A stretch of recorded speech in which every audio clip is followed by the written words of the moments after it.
Man, that prep time goes by fast.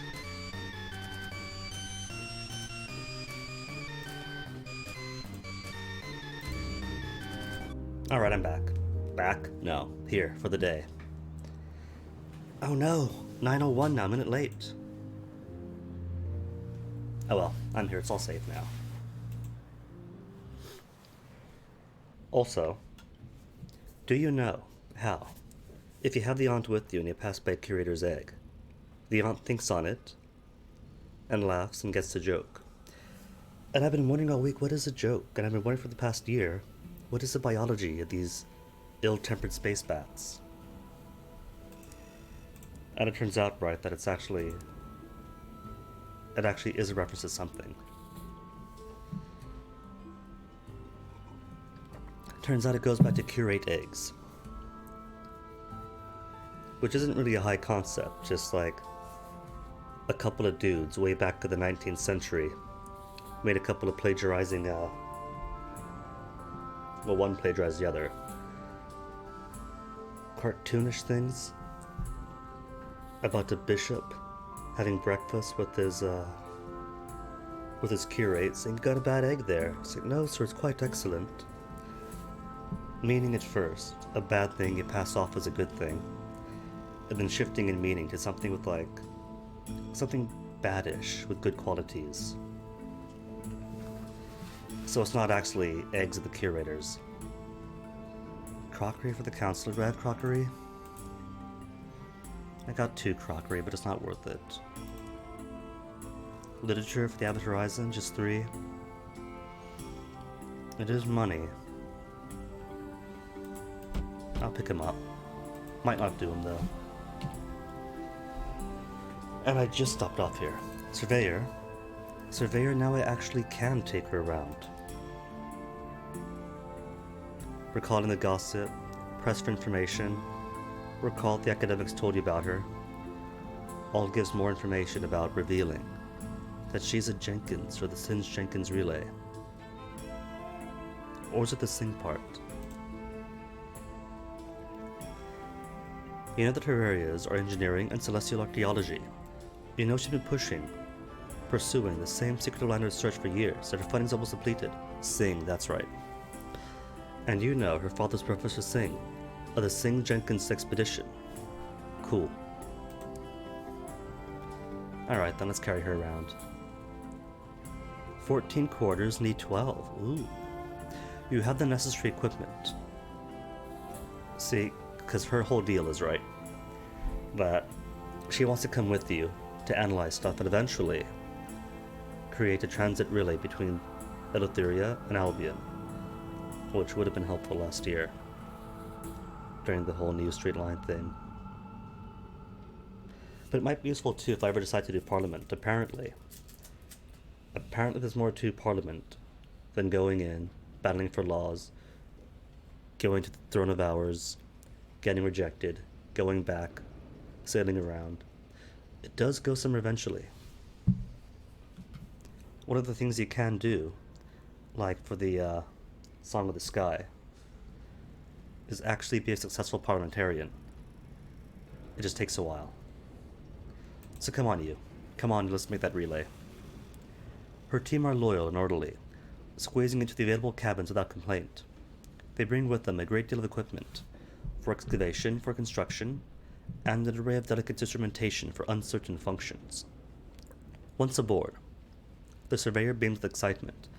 She hurries to a window to watch as London is left behind. Except she's going to be there for a while, staring, since we stopped off in London, and then ended stream, so I still have so much to do, which cutely enough is almost exactly like my first time going off island. Well, born on Guam, moved 3 islands up to Saipan, so I've been off island technically.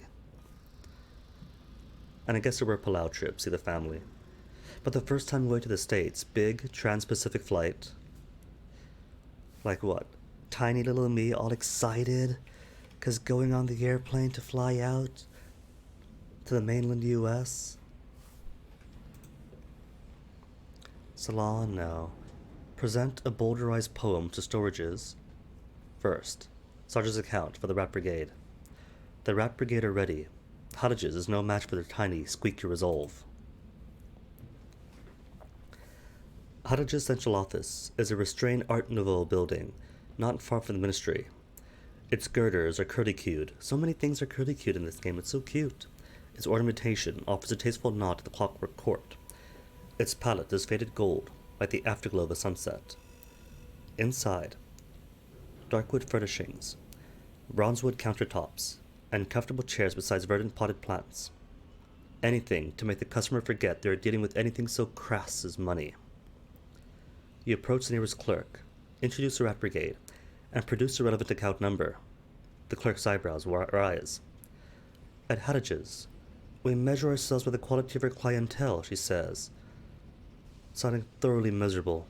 This way, please. All the rats are gold. You measure by the quality of their hearts, not the size of it. The clerk leads you through an interminable series of halls. Besides, they gave me an account for free, so clearly the clientele doesn't mean too much. Through offices, studies, and libraries. At last you arrive at a spiral staircase of wrought iron. You descend, flight after flight, the brigade growing heavy on your shoulders. Eventually, you emerge into a chamber whose walls are set with many metal doors. The clerk unlocks one and steps inside. Steps aside. Enter Sarge's vault. The Rat Brigade is silent. The rats follow you in. The clerk smiles. I'll be here if you need me, she says, no doubt ready to summon the guards if anyone puts a whisker out of place. The vault is hewn to the very foundation of London. Mineral deposits glisten in trails along the walls. Iron girders support the stone, enclosing the space within like a cage. You have entered Sarge's vault. Further doors extend from the central vault. Each bears a brass plaque with the name of a member of the Rat Brigade. At the center of the vault, a piece of paper rests at a stone dais. The note reads, in tiny handwriting, I'm sorry. From the top then, Petronella, down to cinders. Oh, of course, Cinder's going to be last. Petronella is reluctant to open it alone. The door swings open, silently. Good oil on the hinges, Petronella says, her voice betraying a slight tremor. Come on. I've been waiting for this for... Inside is a miniature set of trains. A whole clockwork railway set, commissioned from Icarus and Sons, the renowned toy makers. Petronella examines the set carefully, commenting on the intricacy of the gears, the detail of the antique engines. Then she leaves the room empty-handed. Not keeping them. He doesn't get to clear his conscience with a bribe. Oh, Petronella. But they're such cool trains. Albrecht, I would appreciate the company, Professor. Albrecht takes a deep breath and bristles his whiskers. All right, after you. The room is empty, but for wooden card at the table. Albrecht scampers up the table leg and takes the card in his paws. His whiskers twitch as he reads. He squeaks excitedly, before remembering himself and feigning a cough. Excuse me. An invitation to a certain house in Eleutheria, suitable for rats of my persuasion. An odd gift, but I have always wanted to visit. And now one day I shall. Excuse me, I'd like a moment alone. At least he likes his present. The Vilma door. Vilma jumps on his shoulder. Well, come on then. There's a merry gleam in her eye. The door is heavy and creaks as it opens. Vilma sighs. Of course, he didn't bother the maintenance of my room. Let's see what the old crook laughed. Oh, hello. Inside the room is a little table with a silver key and an address written on a card. The address is very fine indeed. Well, well. I may be moving up in the world. A house? Well, I suppose I may have the course to entertain a few guests in the near future. Alright. Tool isn't here. The door marked Vian. I am dying to get in there. I just want to know. Vian's feet pat with excitement. Could you help me with the door? There are only two things the dust-covered table inside: a velvet purse containing a few sovereigns, and a ticket to Palmer and Plenty's inconceivable circus. Vienne sighs. Transparent as ever. I suppose it's obvious where Angel would go. She shakes her head. Fine. If the dead are telling me to bury the hatchet, perhaps I should listen. But I'm on a reform mission, and don't let anyone tell you otherwise. She takes a ticket, leaving the sovereigns behind. Aww. So they do get to work. Alright, what about Angel then? Sarge always had a soft spot for Angel, Vienne says, a note of wistfulness in her voice. Inside, gathering dust at a small medicine cabinet, is a card and a heavy bag of sovereigns. Vienne approaches cautiously. She reads a card. This is the name of a very good trauma specialist Magdalene's. The sovereigns more than cover the fee. She closes the purse and takes the card. I'll take them to him. I do have a duty of care, and this is long overdue. Oh, so if he didn't get Angel, he still gets a good ending. Vienne and Angel bury the hatchet, and he doesn't have to be the black sheep that they treat him as. Open the door marked Humphrey. The LT sighs. Don't even want to know. I don't think I heard of Humphrey, or Christabel, or Sebastian, or Seamus. The room contains nothing but a casket.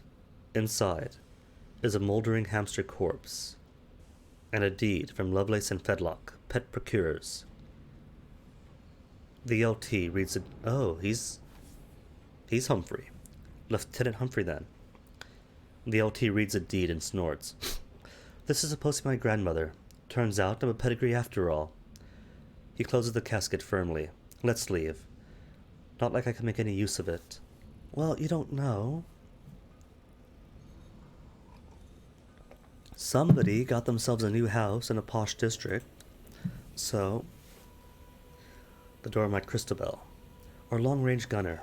She died on the blockade, said Cinders. Guess Sarge thought she'd make it. Inside is a collection of faded dolls and a bottle of wine. They are arranged in a circle as if at a tea party. Christabel was always lonely, says Cinders. But she hated people.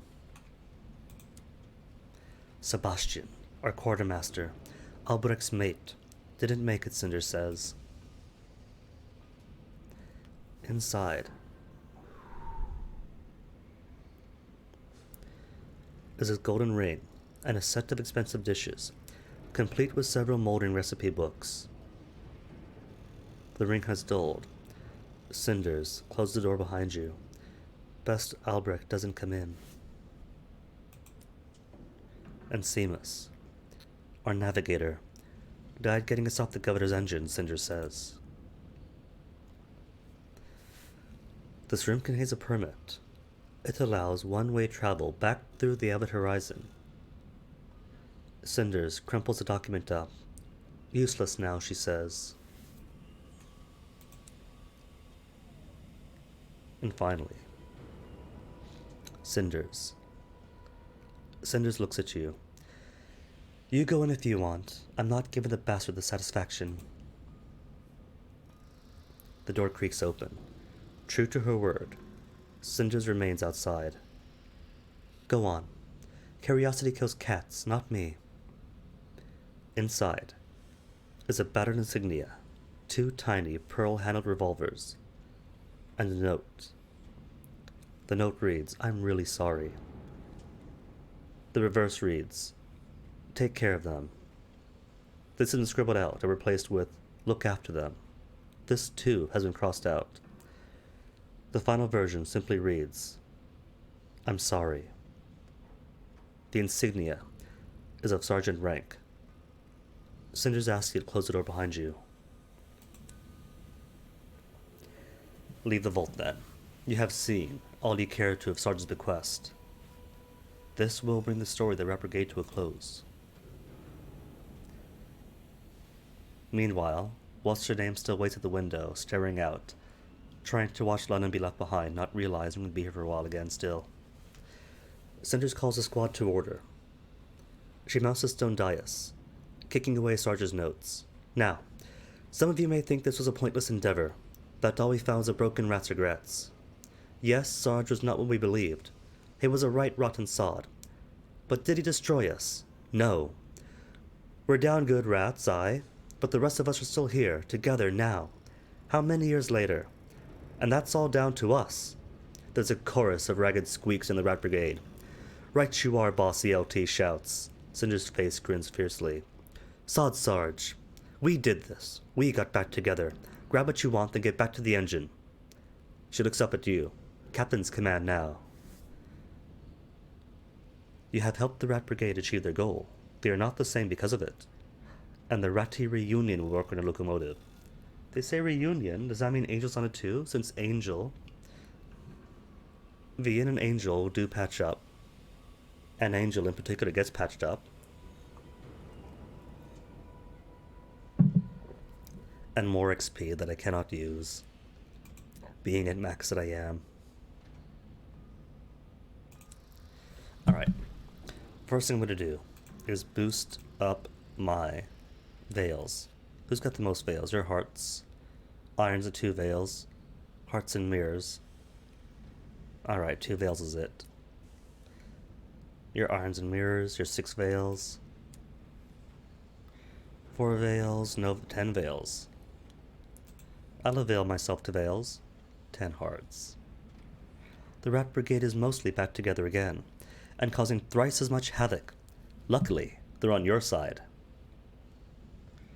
Irons and hearts, so it doesn't matter. Spend time with the Ratty reunion. They can be a riot if they're in the mood.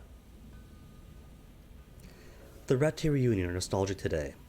Each rat is competing to tell the most gruesome story of their past exploits. The time they infiltrated the Sweet Jane's banquet at Port Prosper. The twilight rendezvous in the ruins of Port Avon. The brief alliance with the parsimonious chairman at Albertine Expanse. Limbs are brandished, scars are counted, wounds, emotional and physical, are licked. Well, it doesn't say Angel is there, but I'm going to believe that because they all patched up, it is a rat reunion. That is a full complement of all existing rats.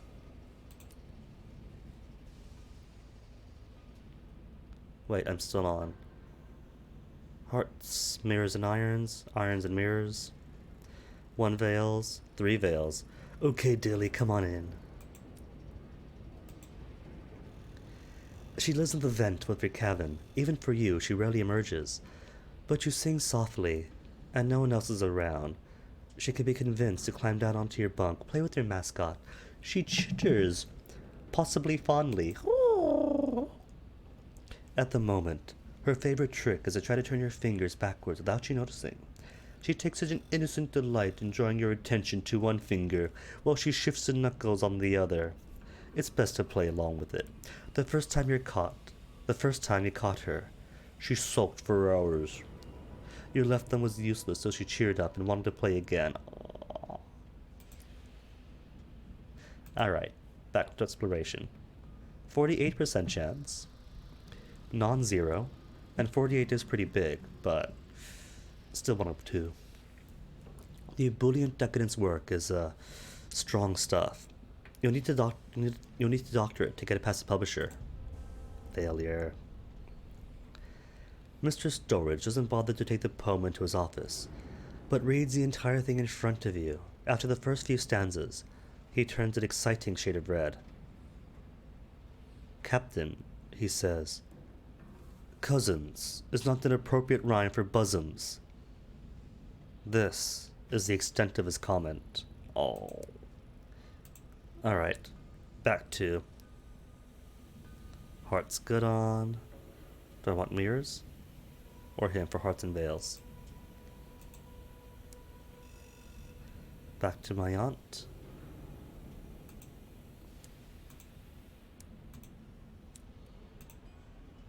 $76, $71, $68. Dang. So close to full irons. Well, I say full irons, I mean 75. Full for the sake of, like, equipment. But you can't push it higher. When I was watching Nevermore star sign for a bit. 99 irons. I never thought to have 99 irons. And just with the shotgun, he was blowing things apart. I thought the spread weapons were useless, because, the spread weapons, sure, it's lots of damage, but spread out, pellet to pellet to pellet, useless, unless you're right up against them. And he was beasting it with it, tearing everything apart. 6 fuel for supply. Alright.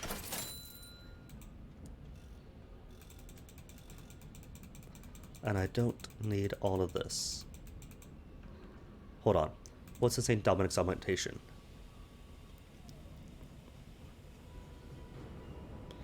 The goneril. Nah. While I'm here, though, spoke to the rats. Tom wants lead better than stain rods. Princess wants to let the wolf. Navigator. Right, we gotta look for people around around the reach first so we can see his tiger. Then he's gonna be done, I think. Order.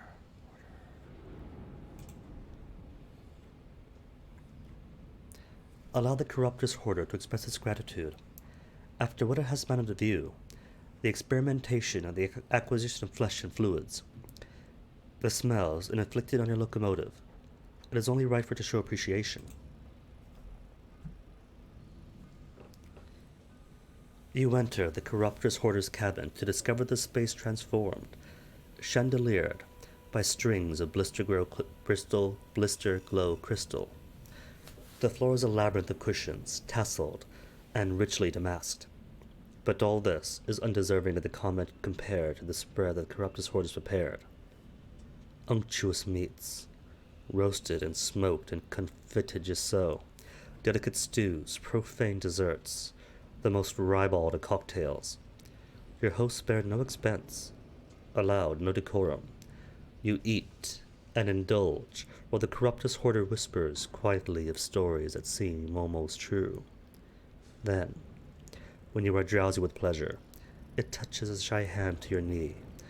You are pleased, it asks. I wish to show more, do more, please more. Yes. Is it proposing? An exchange of intimacies? Yes. Indulge in an assignation with the hoarder. This game uses assignation a lot. Surprisingly, it doesn't pop up too much in American English. An appointment to meet someone in secret, typically one made by lovers. The allocation, or attribution to someone or something as belonging to something. Google, what is this? Similar, rendezvous, I get it. Date, I get it. Appointment, sure. Meeting, sure. Tweet up? Tweet up? You have tweet up as a synonym. When a group of Twitter users meet up in person, an event that's orchestrated by the Twitter social network website. It's what happens when the members of the online community decide they want to look each other in the face. Thank you, howstuffworks.com.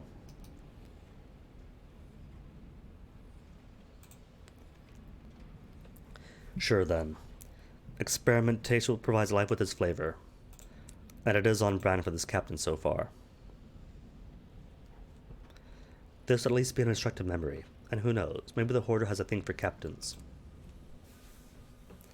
The corruptus hoarder, you discover, possesses an exceptionally acrobatic tongue.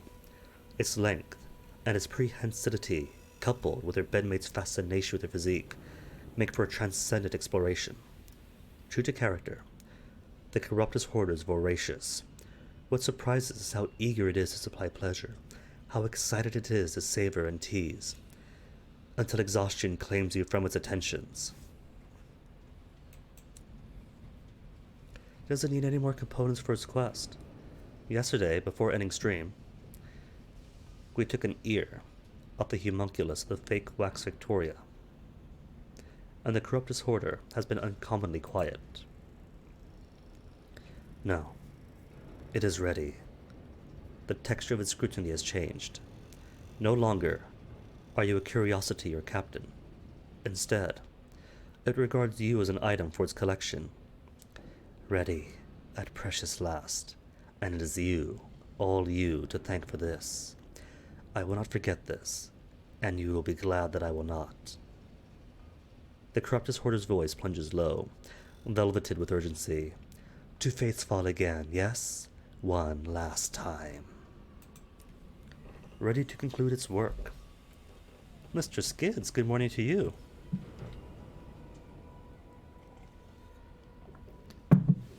Hope the start of your day has been well, and that the rest continues to be so. Check on the hoarder. It's just a mine, get out stuff, isn't it? This is mine, out. Yep. Alright, nothing new then. Just gotta take him to Faith's Fall. So him, nearly done, done, nearly done. Her, though, gotta go to the Brabazon work world and liberate it, since that's going to be the easiest way for me to get the royal dispensation. But I could wait on that. Her quest is easy. It doesn't ask for too much, just going places. She wants one of the wolf, and everyone else is either done or a mascot. Cool. Repairs, good on. Tobacco shop, can't do yet. Underground railway. Let's do the underground railway. Investigate organization, get on through. Because given the choice between the New Street Line and the Ministries, and I'm sure this captain agrees, with all of her histories, that the New Street Line would be the best bet for the port reports we give. But I have none, do I?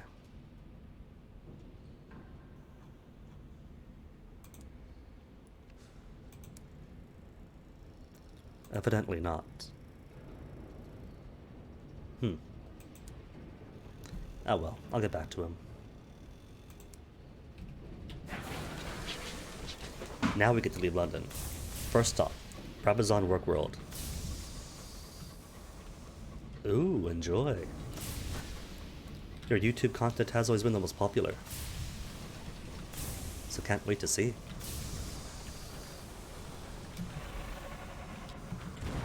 Check it though. Finally got the Wrath of Heaven. Oh. Luckily, if I get beat up too much, St. Dominic's is right there.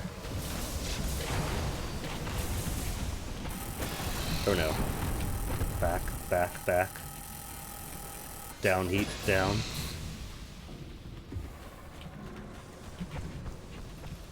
The things I do to liberate the working class.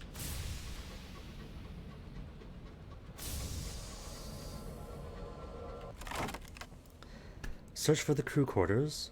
Lead a search of the crew quarters. The dreadnought is filled with light. You'll have to smear lenses of your skysuit with soot to block out the most bleaching radiance.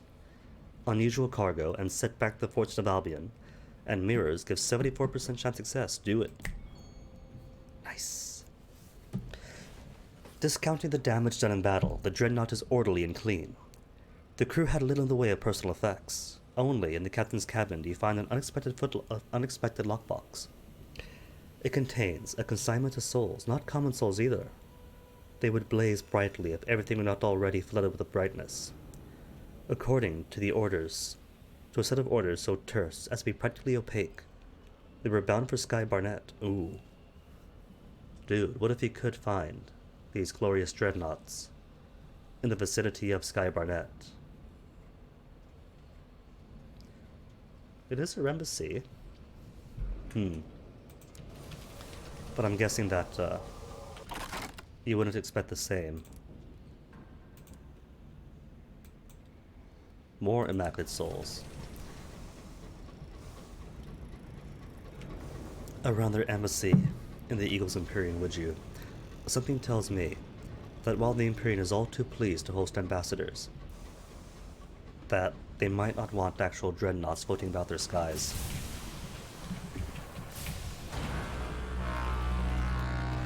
Right on the biggin. It's alright though. take out the bigger target. Makes the other one much easier. Well, he's already easy, just 2 direct hits. Or 2 indirects and 1 direct hit. And he's a gondola. That's a gun, a meatball head.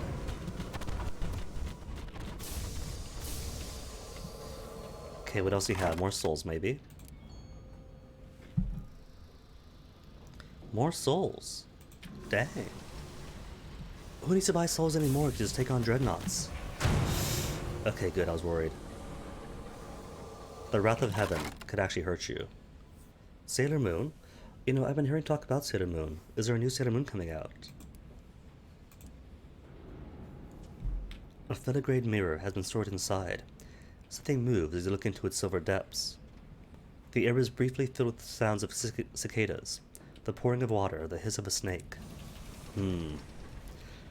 That counts as a moment of inspiration? Letting the fingered kings onto my engine? Oh yeah, that's right, I forgot all about that. The dub and whatnot.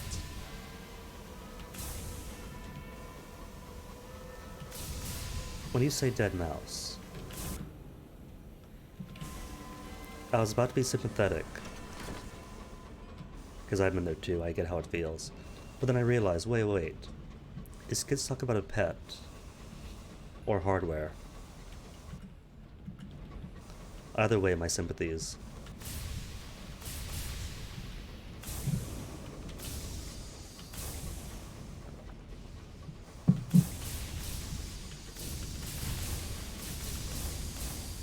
Well, honestly, just a rodent.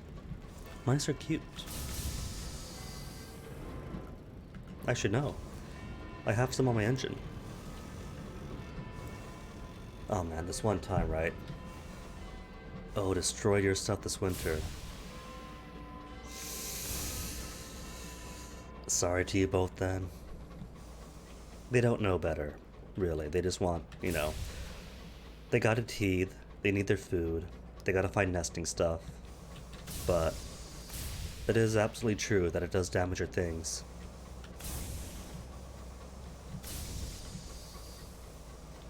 Dang.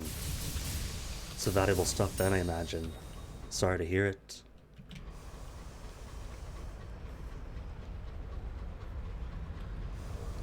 Well, as rats do, well as mice do. If King of the Hill is true, they drag their stuff along when they walk, so it's gonna be a trail of pee wherever they go.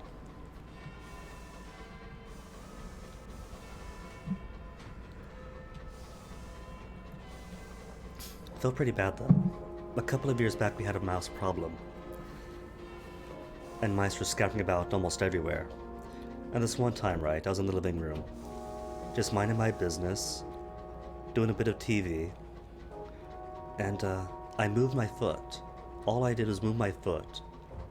And I kicked her mouse so badly that it squeaked and slumped.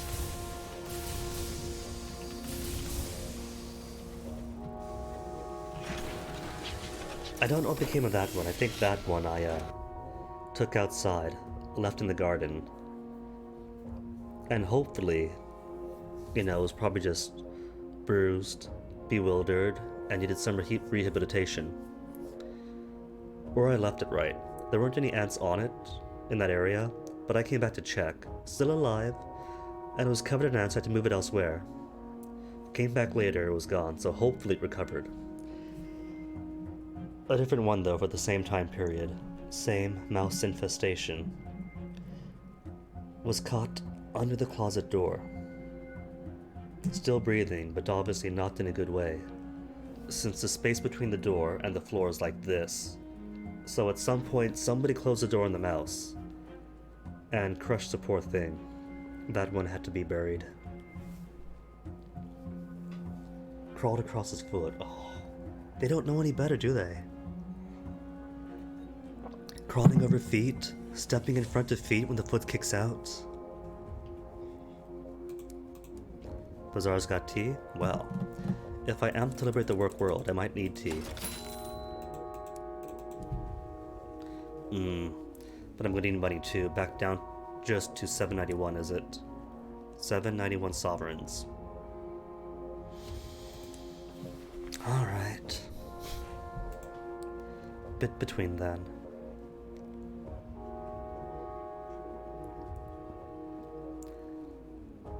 How many documents? 28 ministry stamp permits.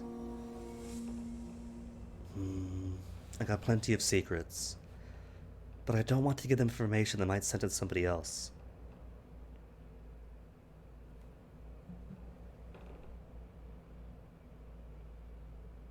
Awful buzzing echo.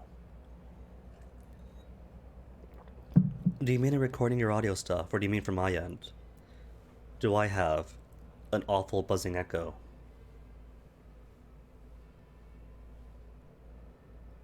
Oh, thank goodness, because I've been wondering, right?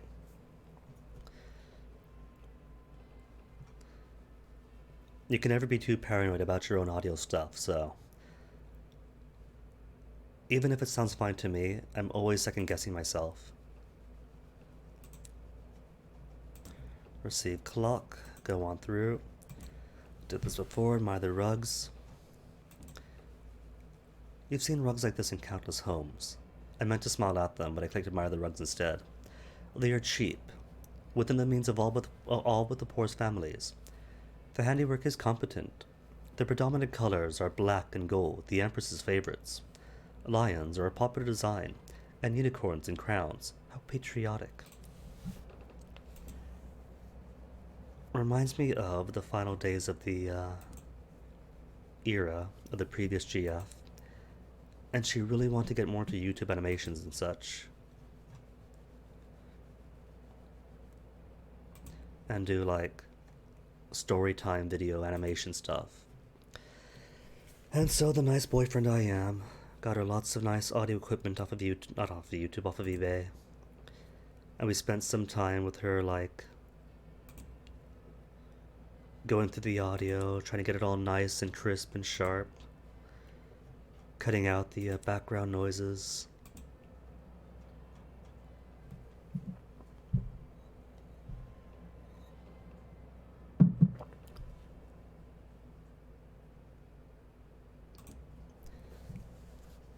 So much money invested into her before some twisted person took advantage of her grief and depression and dropped a giant unclear bomb on us. Okay, then back to the work world. Oh man, I could imagine. Family's the worst for that. Even good families, well-meaning families, can be a bit loud.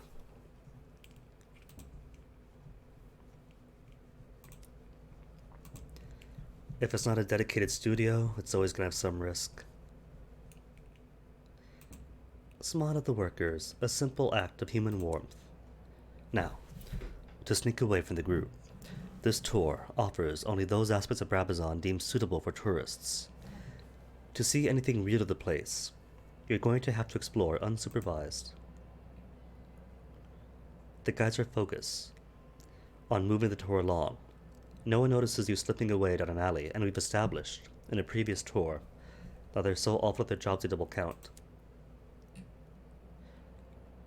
The shanties are pressed close together. There are no more streets, only cramped alleys. Their few windows are clogged with filth. Grimy workers trudge from work to home, eating as they go. Time is precious here. Minutes not spent at work are given to sleep. Right to port, a true, real port. Brabazon is one of several work worlds, but it is preeminent. Affairs there act as a barometer for the others. Nah, I don't need the port reports. It's good to see them. It's cool. It's more words, new content. But I gotta make the most of all of my time here. Supplement the workers' weaker rations, with supplies. With some supplies you have smuggled from your engine. The locals have grown so used to gruel that even Murgatroyd's fungal crackers come as exotic extravagance to them. You share what you have with as many as you can. Fuller bellies mean more strength which agitate for better conditions. You have been kind to the workers of Brabazon. Brabazon's at peace. Workers respect the lot in life. Tell Sky stories to your workers. The best place may be a factory floor, so they can listen while they work, evangelizing to them. You have to shout over the clamor of the machines. Some of the workers ignore you. Others listen as closely as the labor allows, and ask questions when you pause. One or two reply with stories of their own, about the travails of their own lives, before they came here, and after.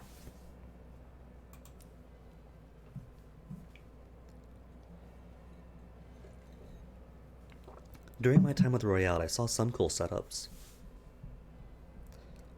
A few people with weirdly extravagant McMansions, not sure how they afford that with the basic streamer income. But some lucky few who had like basements and recording, streaming in their basements. How galaxy brain is that? Underground, firm walls all around you. Any possible noise is going to come from upstairs and easily muffled. Fuel for sky stories. In some parts of Brabazon, further from the factories, the smog is cold and hangs dirty icicles from the gutters. The people that live there huddle in patched cloaks and threadbare blankets. Yeah, not really much in the way of basements in this part of California either. I suppose some might have it, but I haven't seen any. Cold on the hearth, fire in the grate. Stiff fingers spread out before the flames. Families draw closer on the heat. It is quicker to work off a debt as a family. And neighbors too. You see this? Putting the comma after the parentheses. Nobody would think to put the comma, then the parentheses. It makes no sense. And yet, there are those primitive many, and more each day, who are all too willing to end the sentence, put the period, then brackets. And why? Stories are told, mostly stories of how things could be better. Brabazon said at peace, but your good deeds are not going unwatched.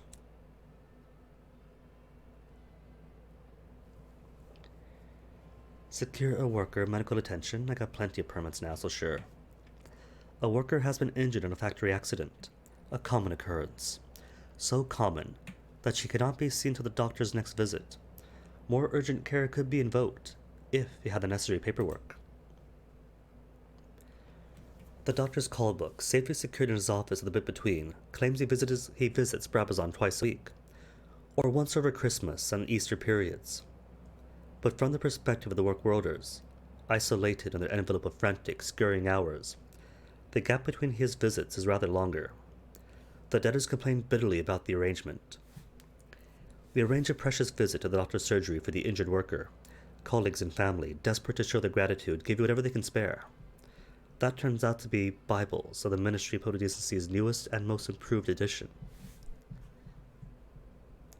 Brabazon said at peace, but your kindness has drawn the attentions of a leader of the Brabazon workers. While I run out of time, meet with the workers' leader. A faintly bearded youth sidles up to you. A gov wants a word. The youth ushers you past his exhausted peers into a two-story brick house. Its doorway is lit with a red lamp. While I'll attempt to give some semblance of voice to my characters, to the characters, I'm not going to really attempt an accent. Since, sure, I've dated British and she tried to civilize me. But let's just say I gotta practice to make sure my Marys are still not all slurred back to the singular sound. A wiry, ginger-haired man grins at you over the desk littered with documents. Some are crisscrossed with scrawled notes, others are pristine and freshly inked. Which, to be fair, saying Mary as 3 different words is a cool parlor trick. She was always pleased by it. It was her greatest achievement with me. The thinly bearded youth has a beatific smile. Our leader, the reverberant activist, saw your work. He said you might be able to help. Talk to the revolutionary leader. We have heard of your generosity. He pumps your hand. His grin is wry, and as we know, the reward for generosity is to be asked to be more generous still. Of course. You have seen the conditions here. This is a lot of the unfortunate. not the deserving. Brabazon is at peace. The workers respect the lot in life, but they shouldn't. I want you to help us fight back and secure better conditions for everyone who is sent there. Sent here. He pats the faintly bearded youth on the back. We have the will and the strength, but lack something you have in abundance. Freedom. We need provisions and materials. We need someone who could smuggle them in. One of the overseers at a bit between believes in the cause. He describes the overseer to you. They will help you in and out. Your carriage clock's last ticks are strained. You are almost out of time. How could you assist the workers' struggles? Workers are dissatisfied. Workers are not quite unhappy to rise up. There is still time. How can you assist? Need to have 5, but not enough time.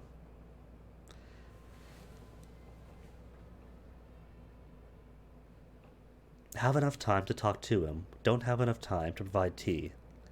Fine then, other matters for now. Return to the bit between. Anxious. The reverberant activist points at your carriage clock. Prof, you have to leave. Return when you have more time. Okay, I'll go. The faintly bearded youth accompanies you. A tour's about to leave.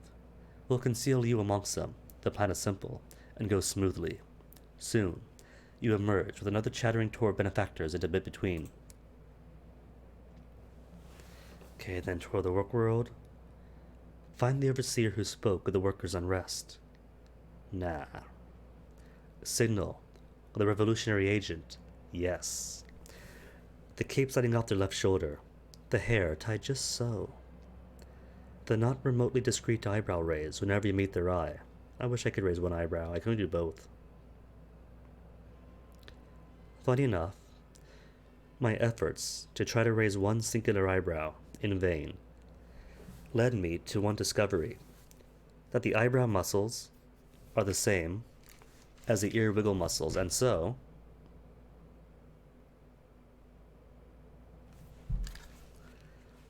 a small amount of deliberate ear movement that way, exact same muscle movement as pushing the eyebrow upwards, just left and right instead. Straight to the height of the revolutionaries. I knew one guy, right? I knew a guy who could make his eyebrows dance, and every time I saw him, I'd do this to him, and he would look at me, and his eyebrows would just individual cheek muscles, oh my goodness. I can't even imagine cheek manipulation, that is so cool.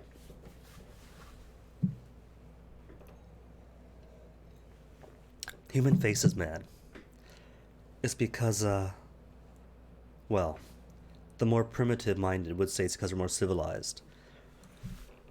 But because we're less wild and we don't have to chew as much, our face muscles became more gracile and not as attached to the skull to facilitate stronger, tougher, pneumatic chewing. So we afford that luxury of getting to move our faces around in such weird configurations. When I see people like squish your eyebrows like this and like all that sort of thing, like the really, really emotive eyebrows, oh my goodness. All I can do is angry faces, that's all I can do. I want to do the smushed eyebrows like this. They demand a complicated handshake before they'll hand you a carriage clock. Same deal as on tour. I stole a pocket of time myself. Make good use of it. As they turn to smile innocently at the overseer, they shove you towards a maintenance hatch. Get through there, and someone will take you the rest of the way. Thing is, right, I can't do the really gracile, really emotive eyebrows. But apparently, I have such a pensive face, so when I'm in class, it was awkward. We were in a group assignment, right? And a couple of the classmates kept staring back at me. And eventually they're like, we're just waiting for you to talk. You look like you're thinking so hard. You must have some great idea. I was like, no, I'm just browsing Twitter. That's how I look, I'm sorry.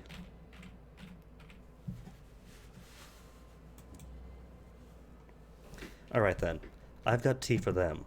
They need tea, It's as good as currency, says a reverberant activist. We want some of the newer overseers on our side. It would be useful to remind them where we came from, where they came from. Excellent, says a reverberant activist. Precious as gold, more fungible. Less suspicious in the hands of a debtor.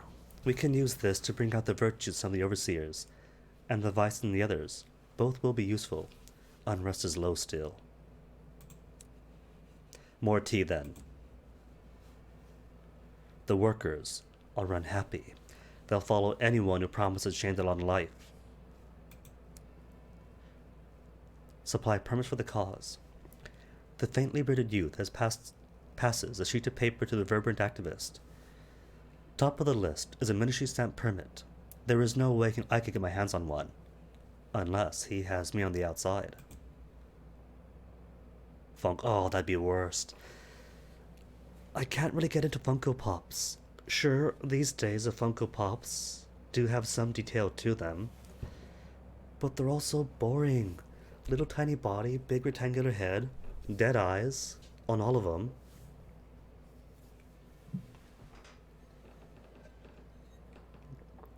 The only thing Funko Pops are good for, two things. One, wasting money. Two, making jokes about Funko Pops. Like Crusader Kings 3, right? When it was first announced, the models we were given weren't as nice as the models we have now. And when the joke came out that, oh, it's gonna be like, there's gonna be, the anime mods for it are gonna be great now that it's like 3D people. And so, of course, I had to do some Google searching. Expectation on the left. Dark Magician Girl, in the actual, like, Nendroid style of anime figurines. On the right, the reality, the Funko Pop Dark Magician Girl, and it is just as awful as every other Funko Pop.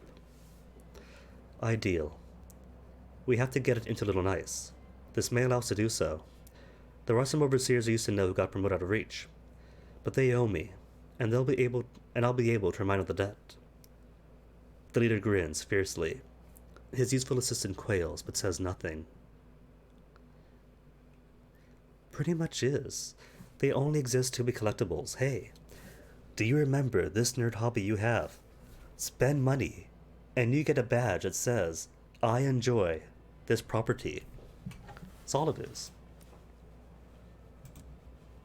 More permits. The Brabazon workers are up in arms. All is prepared.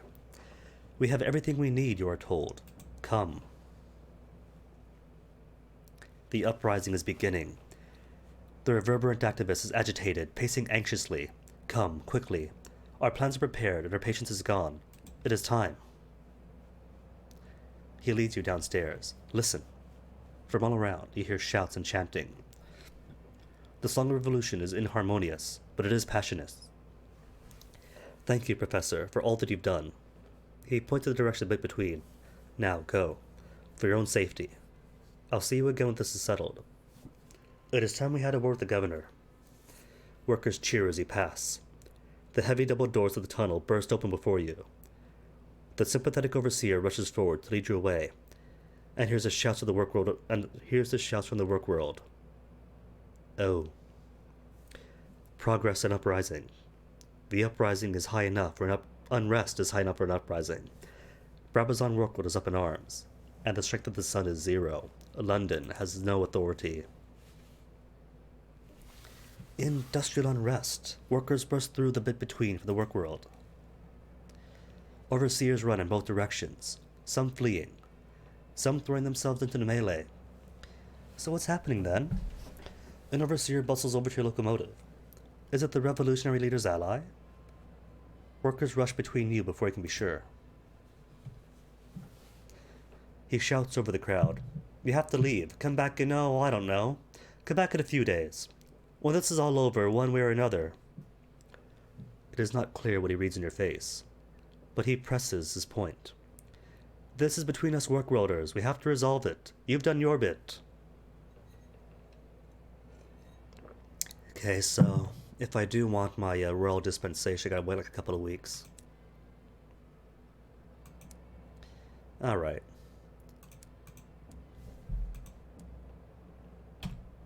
See, crockery only costs 50 at market price. You could buy it at a bargain. Well, that's gonna be what then? 25 sovereigns in comparison to 50.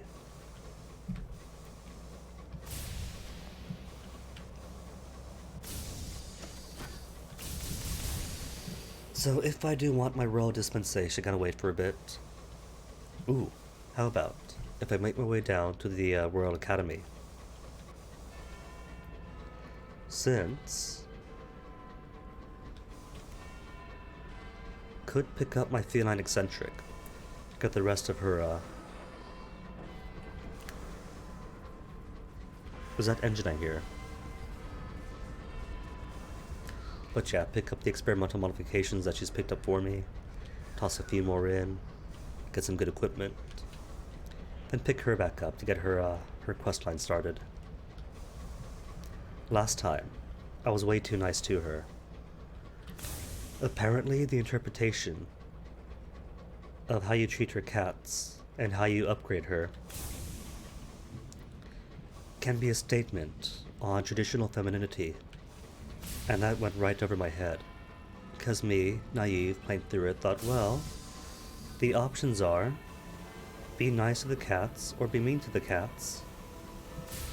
And well, why not get a good ending for everybody and just bring the cats to where they'll be the best use? And sure, the cats might be aspects some horrible celestial butt, but you know who isn't a giant celestial butt in this day and age? We can be the bigger person.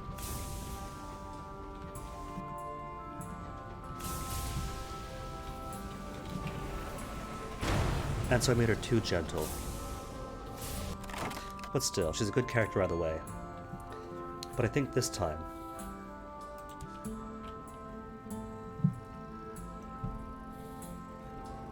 I'll let her be a bit more mischievous.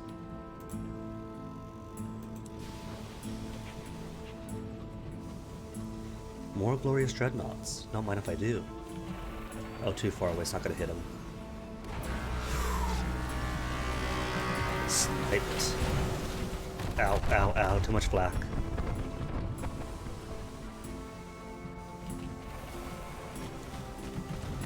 Oh, wasn't enough. That's okay though.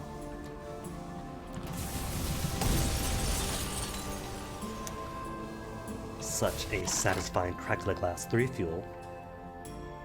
Or random treasures. Ooh, choices, choices, choices.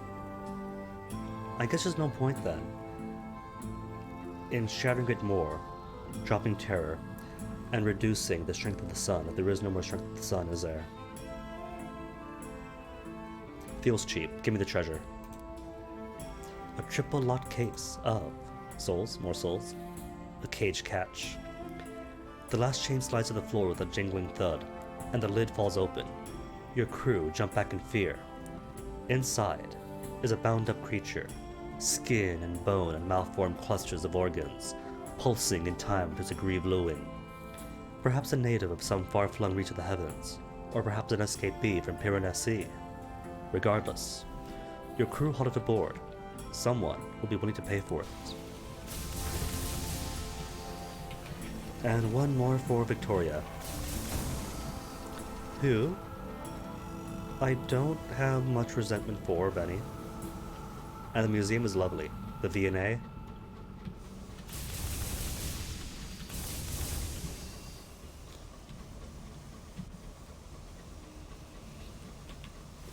You could spend a whole weekend at the V&A. A month if you want to actually analyze the exhibitions. The only way it was possible to see the entirety of the V&A in one day was to rush through it, and even then I'm sure I missed loads of stuff. Salon, not yet. Dispensation, soon. No new prospects. Psh. Oh well. So how much for the was it for the Sun of the Avid Horizon? Books for the Avid Horizon. Cool. Which I want to go to anyway, because the cultists from Aubrey Jacques-Mer want me to do stuff at the at that place. Okay, where we go. 100 more sovereigns lost, down to a mere 611. Which is cool. Loads of dreadnoughts around here. Which I cannot enjoy the experience of since already max leveled. But it's okay.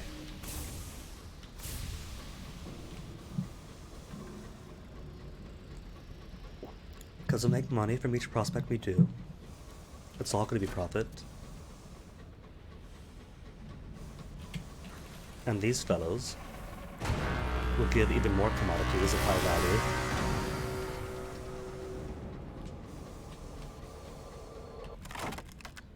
Supplies, lockbox, cargo. Give me the cargo. More cage catches. Dude, just one shot. Those monitors aren't even a consideration anymore. But one direct shot, so I still have to work on my aim.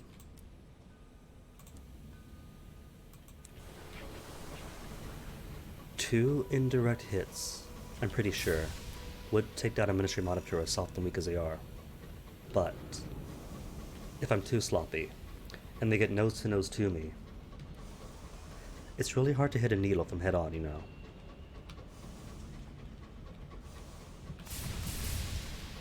So just because I have this giant, massive weapon with major AoE doesn't make let my aiming go lax.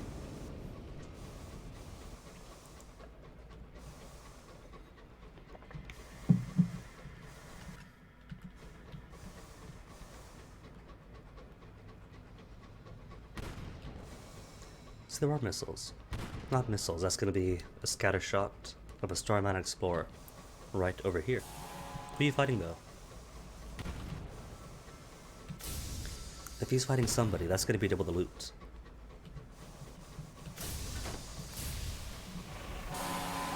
Oh, but get them both.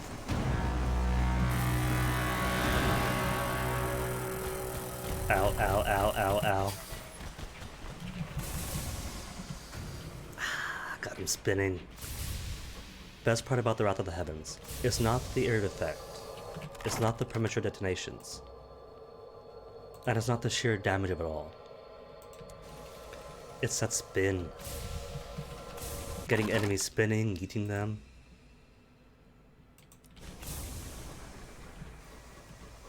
That is a true joy.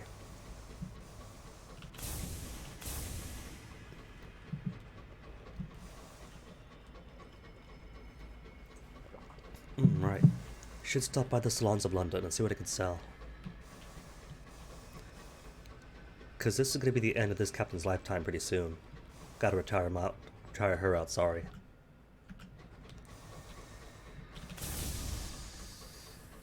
And when I do, I won't be able to pass down any of my condemned experiments or anything else of that matter.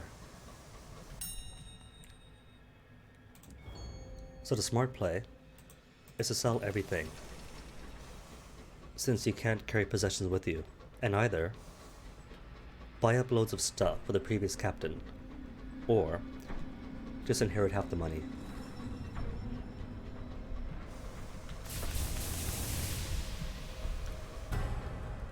Converting all of your money upon retirement to supplies and fuel is actually a pretty smart idea. Because that's thousands of sovereigns at the bank that you don't have to spend.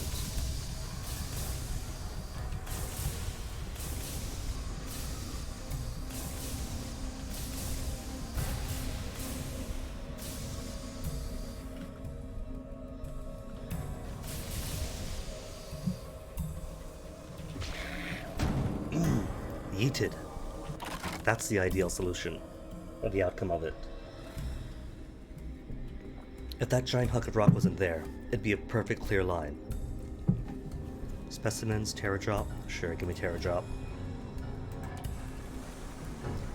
Not too many opportunities this side of Albion. Just gotta do here what I came here to do, then I'll be in my way.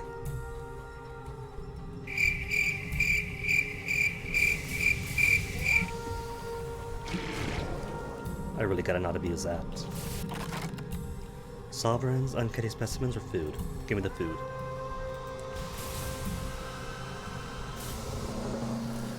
Can I go through this? Yeah, I can. Oh, but first. New playmates.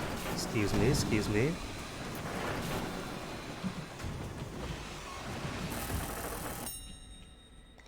Explore the horizon's threshold. What might you find in this bleak waste? Read fresh confessions. Who has been to beg the gentleman's aid? The post provides a list of murderers, traitors, and villains. To earn the trust of the gentleman, the confessions must convince as testaments of absolute truth. Some confessions are obscured by elaborate excuses and abject apologies, but none spare the reader. Every detail is recorded, as vivid as if it occurred yesterday. This post is crammed with a catalog of depravity. Ooh, 10 terrors gained. Oh well. Loot hold, what do you have? Sheaf of papers. Sovereigns or permits? Gonna be sovereigns. 75 sovereigns, new total. 686. Wait, does Burrow hate me? P, right? Yeah, the burr below is angry with you.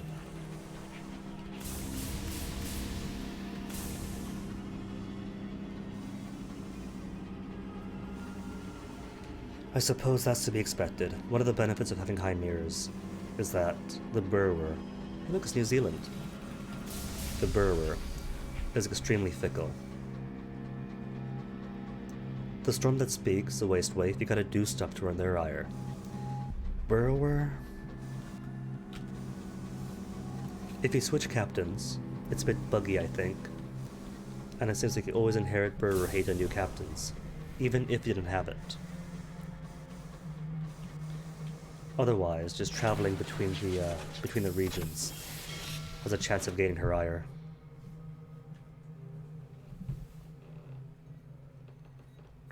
So you could sacrifice crew in random events.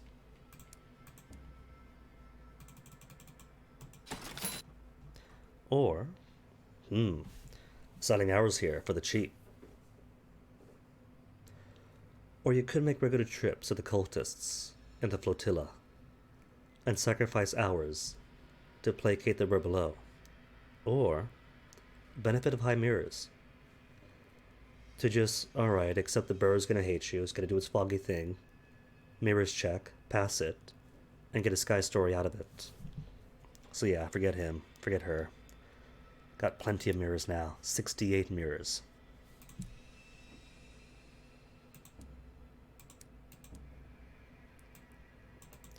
Market of Truth. Another minuscule terror drop. Port report, sure. Drop off the devil? Nah.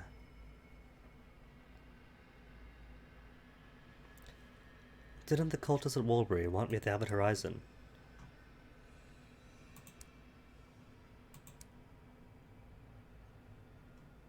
Where are ya? Conspiring with the cult. Take leaflets to the Abbot Horizon. I'm in the Abbot Horizon.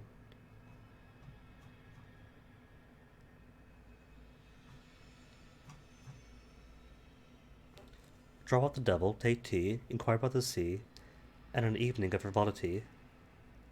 Have not to do, well. If they want cultists, then sure, it's going to be over at the flotilla. Alright, guess I'm going there anyway.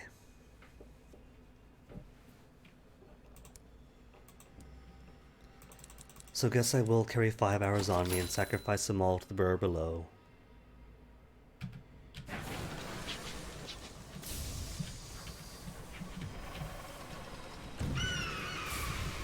Beautiful Amy.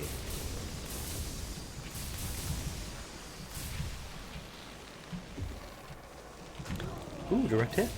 Surprised myself.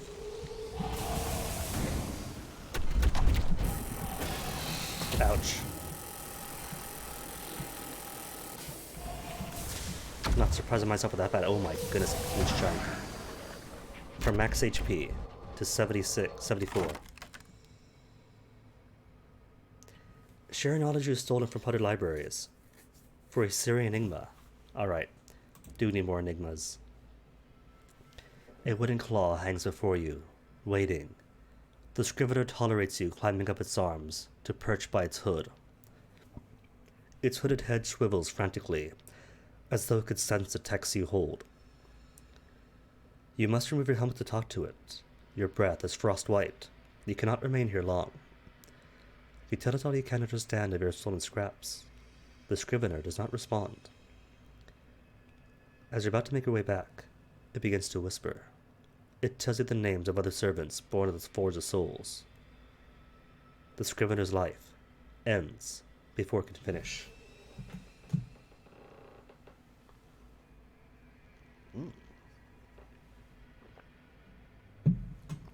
Getting much better at this tea ratio.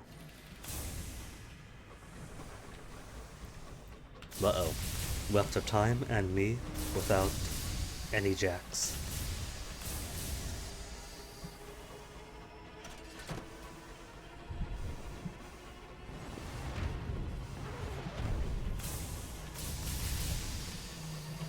Touch the rock.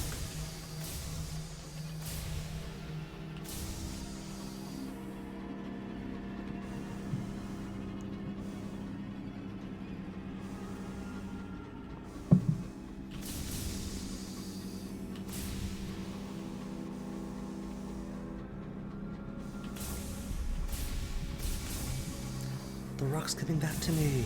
Cool. Got it with so much force and launched out, hit something, then ricocheted on back.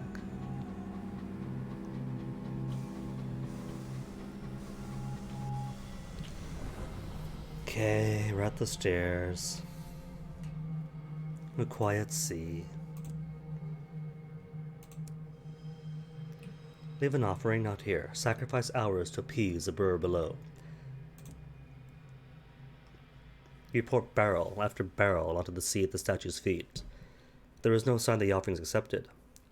The sea does not tremble. The statues do not stir. You simply hope that this was enough. You row away, your little rowboat much lighter without its lucrative cargo. So where it is, approach the gate, search for the displeased. The parson asks you to meet with them, to encourage them to join him at Woolbury. There is nothing here save for the cold and the teethed wind, tracing fingers down your spine. No one is nearby. Okay. Approach the gate. The air is still and frigid. Your teeth chatter. Ice floes drift by in the mist. The gate is far from the flotilla. Your breath freezes in the air. A little craft loosely moored to the rest appears serviceable. Oars rest in the berth. You cut the rope and jump in, pushing out into the mist. The gate rises up like a sepulchre. Its statues, twin cowled figures, raise their wings in an arch. The gate between the statues is Gant, the cutter that remains when all of the cutters are devoured. It is sealed, sarcophagus tight. When you touch it, it sears your fingers with the bitterest of cold. It will not open for you. And the sky can go no further.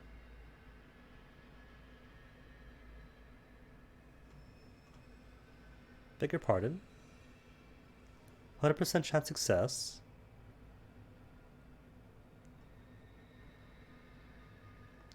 Leave an offering then? The sea's people, the forgotten and the abandoned. It is customary to leave an offering for the flotilla, for help, for hope, for home. Perhaps one will come to collect it. At the height of its power, the Home Office processed tens of thousands of petitioners seeking entry to Albion. Some were rejected, or left to seek appeals or help from Albion, or caught in limbo between the office and the gate. Here, at the edge of the horizon, in the shadow of the winged statues, detainees leave offerings, prayers, and messages to the world left behind. Supplications to the cultists that dwell in the quiet sea. What will you leave? Food? Fuel? A body? Do not have an initiator the displeased. Do not have entirely displeased. Need 2 crew out of 10. Do not have an initiate the cult of saints. Do not have an initiate of the Separatarians. Hmm. I'll leave food. We got plenty of food. And gained 5 terror. Your crew do not complain as you order a crate opened and emptied over the side of the flotilla. They stand by your side as cans and flasks splash into the water. You can see the reflected gaze staring into the depths. And now a voice in the mists, a figure. An antiquated frock coat steps out of the mist. A fine evening to you. We were impressed with your offering. Not have initiated? Of any initiates? Cool. Take me in then. The man lowers his hood. His features are strident, striking, made all the more so by the lattice of tattoos marking his face like a verdant birthmark. He extends his hand. The Word made flesh, and you have fed ours. We would be glad, the Sepulchrians and I, to welcome you to our little enclave in the flotilla. He lowers his cloak to expose his tattooed collarbone. But first, you must read. Ask about the Sepulchrians. Who are these people, and what do they want from you? The archivist smiles blissfully. We are those who left behind, so we have decided we chose to stay. We kept with tradition. He waves airily about him. Ours is a remarkably liberating lifestyle. You helped us, however indirectly, with your gift. I'd like to return the favor. Sure, I'll read his skin. The tattoos on his collar are a jumble of words and pictures. You make out a crab in a cave, a candle on a roof. You recite the words you find there. I am home. He embraces you, bony arms wrapped around your frame like stumbling into a coffin. Yes, you are home. Follow me. We are all at the fort at the moment. I dislike the arrangement, but there are too few of us to survive alone. If you like, I shall teach you to read. He says read with a weighty, portentous inflection. If you like, I shall teach you to read. Here, among the abandoned boats of the quiet sea, the similarly abandoned and forgotten of Albion have made their homes. The cult share this space, for warmth and for shelter. Some boats are covered, others converted to makeshift anchorages, refectories and cells. Hopeful acolytes flock to one ecstatic figure or another, raving about this doctrine or that. Our new friends are one cult among 3. The sanctified. The loose collection of souls who follow the jolly anchorite are communal, fraternal, and jovial. The Sepulchrians, who follow the illuminating archivist, do everything by their book, when they could agree upon the interpretation. The displeased treat distrust as a virtue, and betrayal as sacrament. A woman is laying on a wheel that sits atop the pole that rises over the flotilla. She does not speak, but only watches the gate. Speak to her. Her wheel is accessible by a flimsy rope ladder, rising up through the mists. She is barely disturbed by the acolytes, though they watch her intently. Rotting fruits, dried flowers, and tarnished nameplates lie ignored at the edge of the wheel.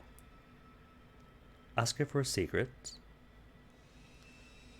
If I was a full initiate of the sanctified. When entirely displeased is, you have sight of the depths of the displeased. Alright, so if I'm like head honcho of one of the cults, I could speak to her. Otherwise. She rolls back her head to gaze at you. Her mouth twitches downwards. A hand moves listlessly in her direction. I do not sense the hunger of a true ascetic in you. Where the name, the knife, where the book? Be gone, and waste not my time. Her eyes roll back. Return when you have learned something. If one of the cults claim you as your own full initiate, then I might be interested in speaking to you. Joke's on you. You already have.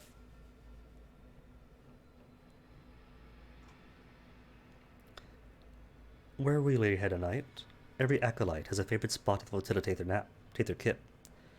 The politics of one sleeping arrangement are complicated here. Will affect your disposition of the cults towards you. Sure then. Sorry, archivist, but I'm here on a mission. Because you were selected by one of the leaders of the mystics to uncover their sacred mysteries, you may sleep where you like. Everyone is eager to see what you choose. There is much to do here. A cozy berth near an open hearth, wine and candle shared with warmth and traded stories. You are strengthened by community. Or a crow's nest, a lone eyrie, far above the mists. You are strengthened by solitude. Or whatever others are doing. Where they sleep, you sleep. You are strengthened by tradition.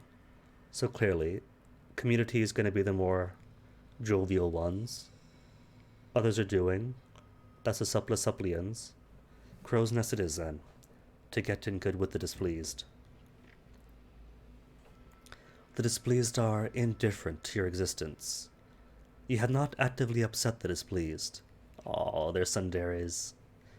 After a brief moment of awkwardness, when one of the displeased climbs into the nest, sees you, then immediately descends into the mist again, you spend a chilly and undisturbed evening alone. Sing? On rising there is singing. For some, a morning chorus. For others, a lament.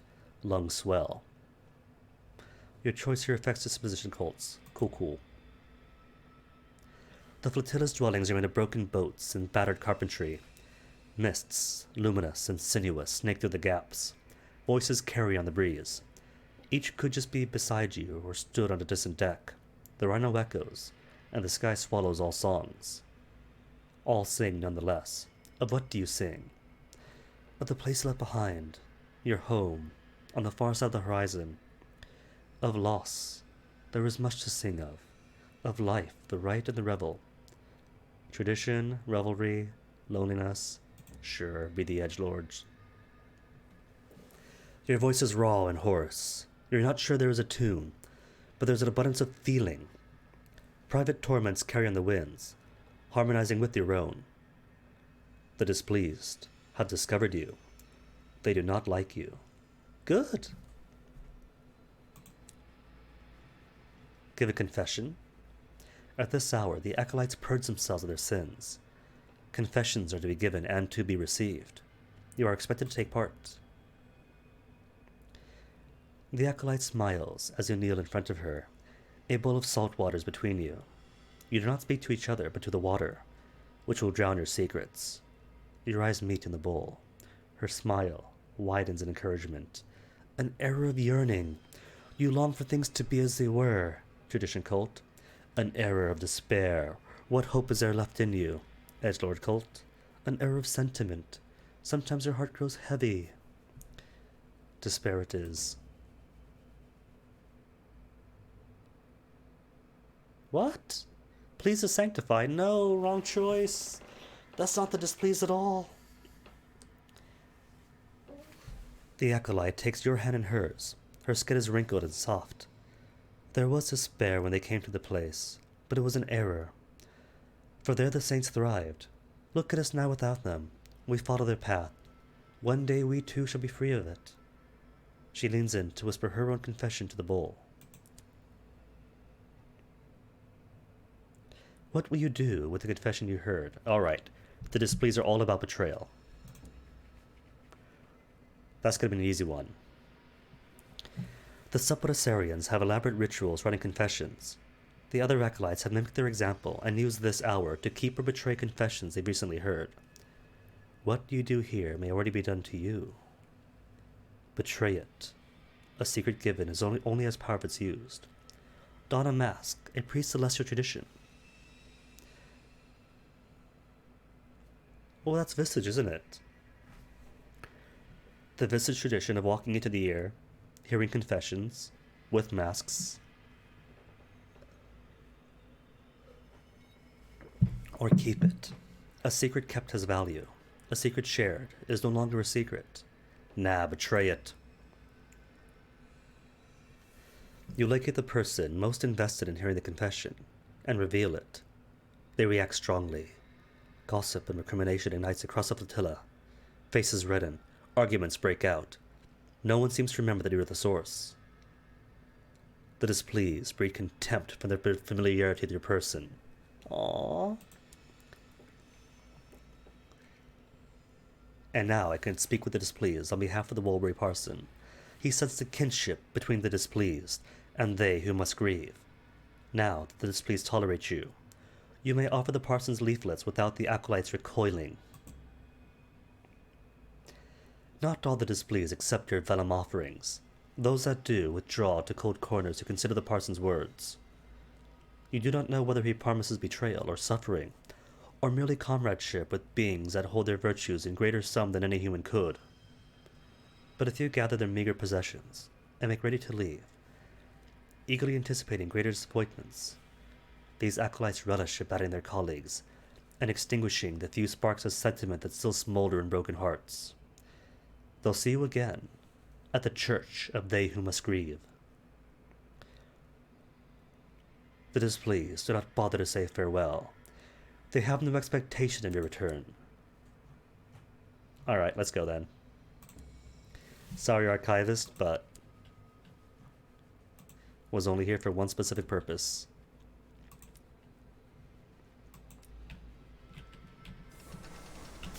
Oops, wrong way. See, my rock came back. Rock, come back here. Poof.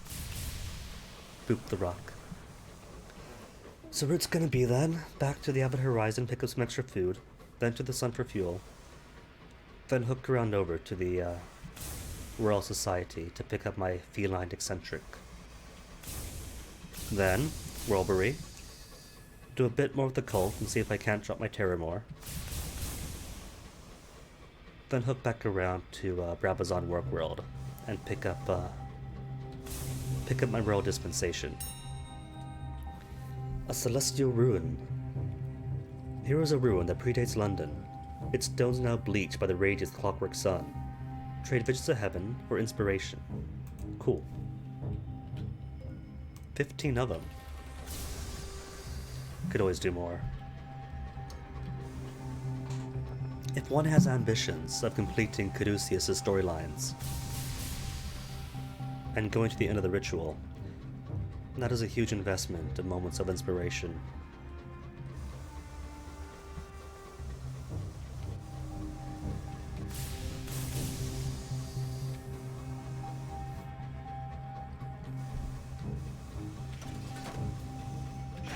If you have plenty to start with, then it's easy.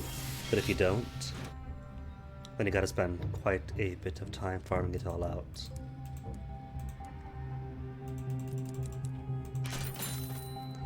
$8.21, and how about some tea?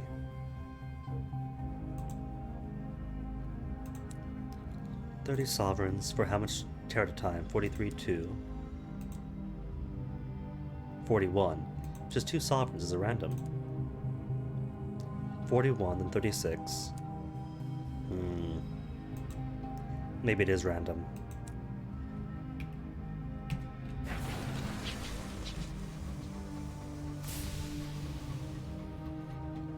Oh well, Walbury's coming up anyway. Walbury, more like Walbury.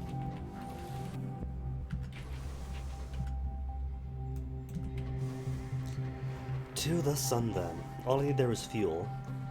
But if I can do the half class empty, now that I do have lots of permits, then I guess I will.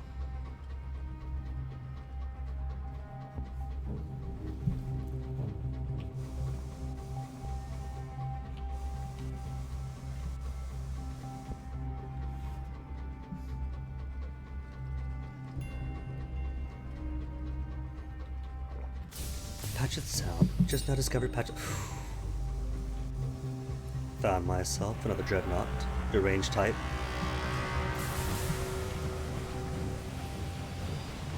Gotta see if I can't get the Tears of Astolat this time. And hopefully scare they quiet down soon.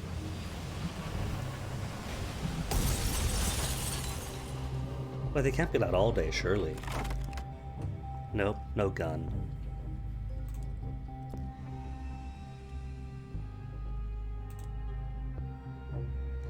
Got glass, but lost 1 crew. Oh well. Got no terror from it.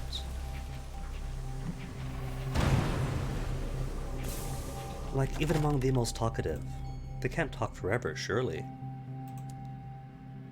Permits? More permits. 28 permits. Living large now.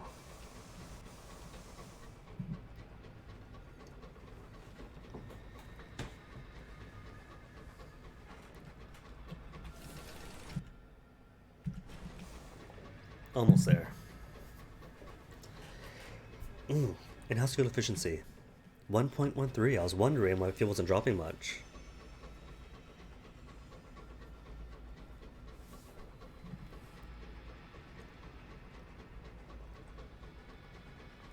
Let's see. Officer, ooh, more deranged dreadnoughts. One hit. Spin.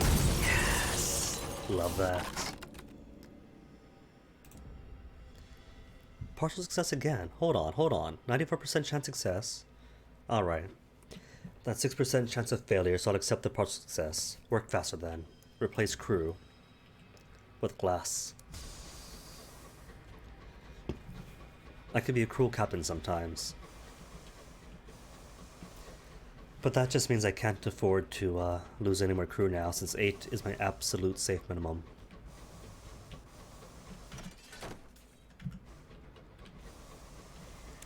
Back to right against the basic. Whoops, what I hit? Sky is wrong. Press on then. Failure. It was a coin flip, so I expected that. Lost 3 crew, 5. The mist is soft at the windows. The stars have gone awry. You crawl onward. There's an outbreak of violent star madness among the crew. In time, you find your way back to a stretch of sky can locate on the chart. Your journey continues. Okay, now I do have to get home. I've only got 5 crew, right? From here to London, I have enough fuel for. And it's a nearly straight shot through this corridor, round Simon's Nest, then boom, St. Dominic Station. But if I get the wrong events, then the choice might become lose more crew or lose fuel. And either one is deadly. If I lose fuel, obviously, then I won't have enough to get back and I die in the sky. If I lose more crew, again and again and again, then you hit 0 crew and you die. Gonna risk it. But then no, the sun is right here. Gonna go to the sun first, get fuel, then make my way back, just in case. That way. If the choice becomes lose crew or lose fuel, drop the fuel, and still have access.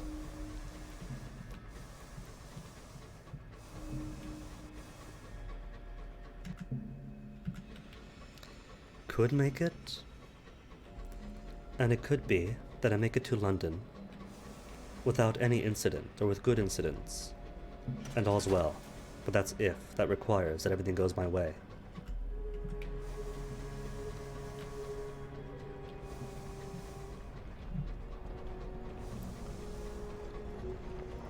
Don't forget, this is a game that takes partial success, which implies partial failure, and is thus a form of failure, as 100% success. So the dice are never in your favor and cannot ever be trusted.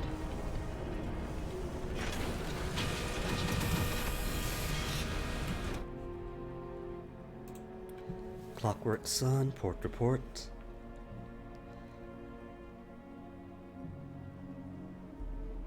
Engineers flock to you. You need to tell London what's happening up here, they say. Tell them to send more engineers, send resources, send help, something, anything. They list a litany of recent faults, a broken cog, a snapped belt, unpredictable flares. More engineers swallowed by light are vitrified, and every morning, the sun has been taking longer and longer to reach full incandescence. Okay then, Glasshouse, have I spoken to you yet? Approach the half-glass empty. Assure him he'll soon be free. He musters a half-smile of response. Alright then, down to the Trevor Score Vault. Give you the permits, and then she escorts us to the half-glass empty to release him. And she realizes just how toxic and damaging the light is. So when we come back, the sun will very nearly try to blow itself up as she tries to repair it. Well, mostly her trying to repair it to make it look like this is about to blow up.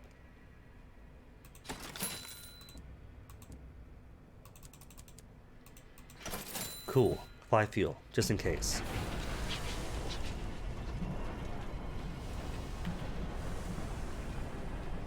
To London then.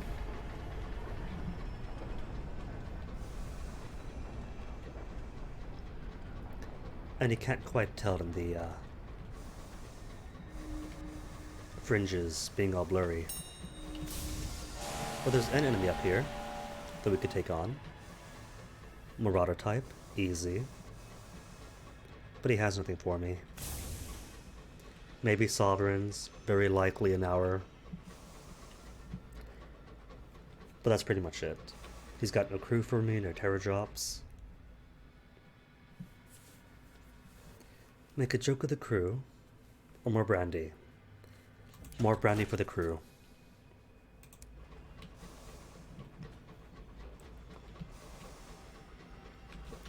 Terrors are tense after all.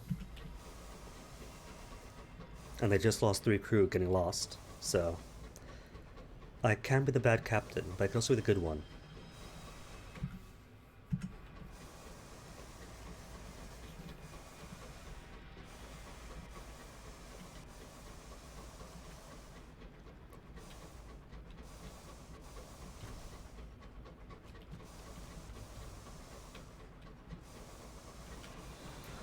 Tactically scout all the way out here. Huh. Always surprising me to see it.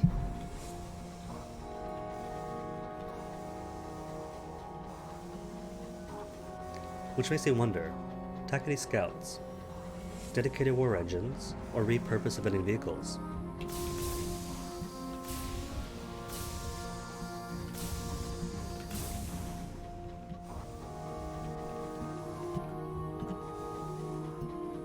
See, made it back with no incident.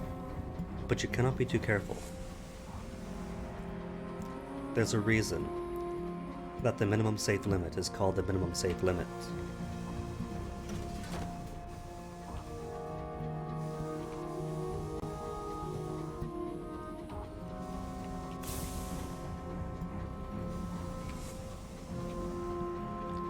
And maybe by now at least enough time has passed at Brabazon that I could come back and get my royal dispensation.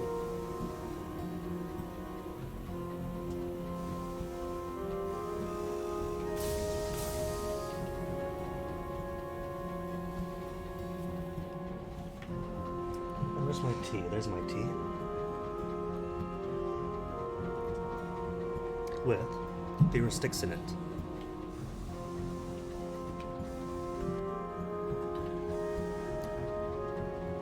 The next station is London St. Dominic's.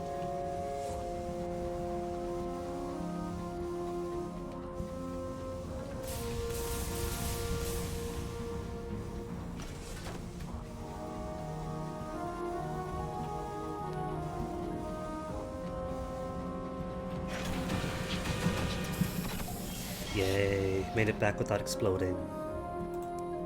More prospects? Glass to Woolbury. I could do that, that's good money. And heading to Woolbury anyway. Oh, but only have 4 glass. If I'm lucky, I might find some more deranged dreadnoughts en route.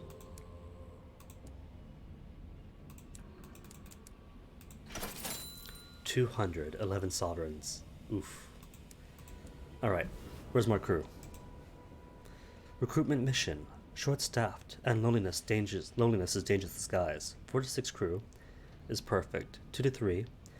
2 to 3 has a risk of giving me safe minimum, or a risk of being under the minimum. So I gotta get up, see?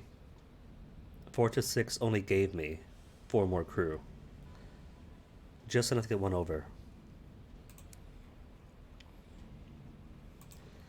Salam, what can I give you? Permits? For more sovereigns experience, benefactors for 300 sovereigns. Well, I have 9 of them, they're easy to get. Part of the reason I farmed the generous, not the generous cryptic benefactors. They're super easy to get, especially now that we have the monitors all over the place. But they're decent money.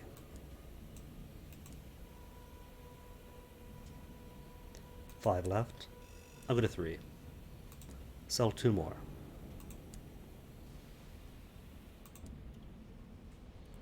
Cool. 3 cryptic benefactors remain, but now I have 1,971 sovereigns. She examines her benefactor's credentials with a magnifying glass. Then she asks you to wait for her in her parlor, while she conducts a discreet inquiries. Wine, red as an empire's heart, and cheese, soft as her highness's voice is brought before you. When she returns, she's smiling brightly. I think we shall be very great friends. Cool. What does permits give me? 70 sovereigns only. Eh. Well, that's all I need then. But what does Miss Singe want?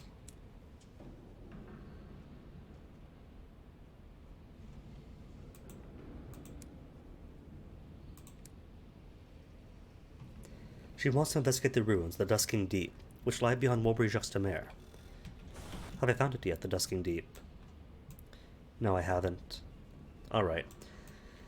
I'll resupply at Walbury then, try to find the Dusking Deep, then head to the Royal Society.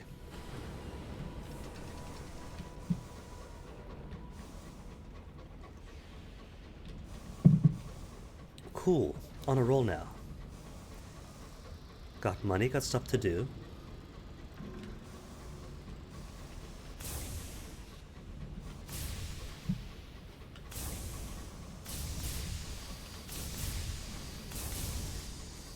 And all those tiny trains going off the distance.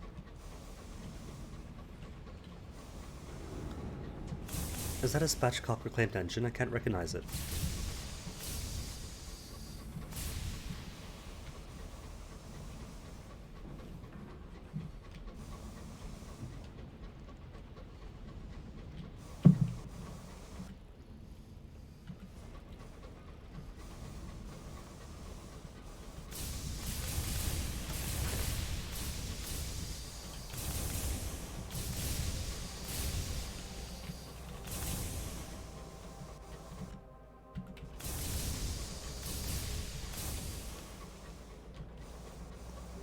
Oh, just a regular dreadnought. Thought he might be deranged. And too far away. Get back here, fellow. There you go. Right to your broadside, one more hit. Oh, I didn't get him. Fine then. Indirect is plenty. Dude. 58 hull only now. Guess I'll play it safe.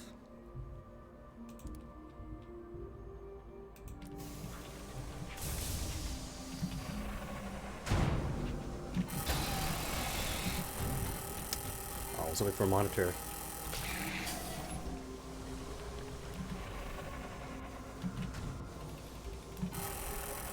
Spin. Beautiful. Will never not enjoy them spinning. Supplies or cargo? Give me cargo. Experiments? Cool. Experience, Sky Story, Tales of Cantankerous, Sovereigns. Food then. More food.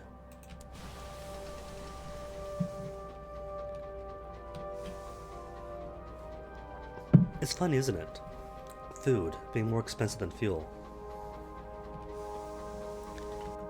Despite the fuel being more important. If you lose all your food, you got crew, you eat the crew, and then you run out of crew. And that's okay, because if you have no crew, all you have left are officers, mascots, and yourself. And none of us eat. You don't eat, officers don't eat. But fuel. You lose fuel, and that's it. You're dead.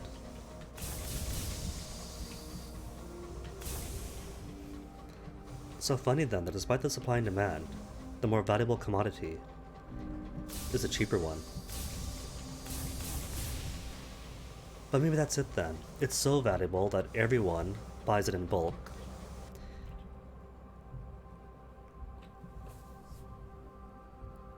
During a recent altercation, a run of enemy fire is bored clean through the bridge. No one was killed, but your crew are shaken. Their minds wander, their hands tremble. They question orders. Something must be done. Speak of my own narrow escape. You had your own encounter with death, with a tale of terror. You do not have the D to narrow escape. I don't? Well, my only other options are 53% chance success, 49% chance success, or ration a brandy and lie for 25% chance success. Alright, sure, my own narrow escape. You share your story at the galley that night, while the crew gathered to listen. You tell them that they are different now. Death's shadow has passed over them, and they cannot be as they once were before.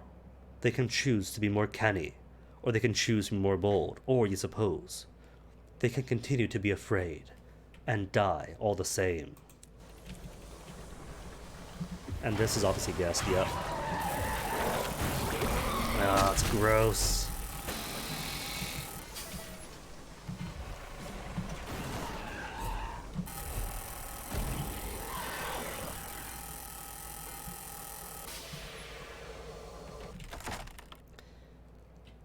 Savage Sculpt. Sculpt, scrap, strip of the hull. Gotta. Oh, it's a small amount. Gain 9 hull. Soon the sound of hammering resounds throughout the locomotive, as engineers apply steel bandages to the scars. I feel like I lost more than I gained from that. And I can't even say, oh well, at least it was experience, because I'm already at max level. Alright though, Walbury, here we are. Enjoy the Song of the Mist. Alright, that doesn't. That's artifacts, not Dropping Terror. Bazaar, you want stained glass for 1,000 sovereigns. Supply 1 more to finish off. More tea, but I have plenty of tea.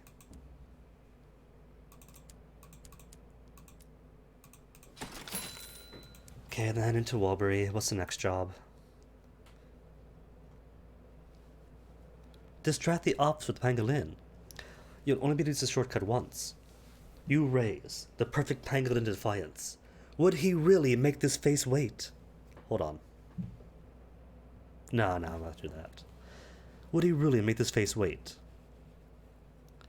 The perfect pangolin must have been an accomplice to more than a few crimes. She doesn't look the least bit scandalized at her behavior. She merely steeples her paws and raises a beseeching look at the workers in the Bureau of Entertainment. As expected, they sigh and coo. It isn't long before one steps forward. No need to make the pretty thing stand out here. You go inside. They flash you a bright smile. A bright shark smile. But just this once, you hear? Okay, let's get a hat. As if we're going to the races. Port report.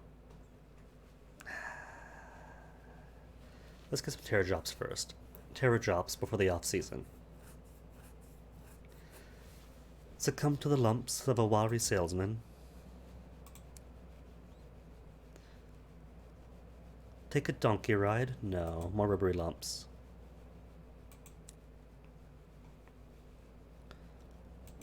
All the rubbery lumps, apparently.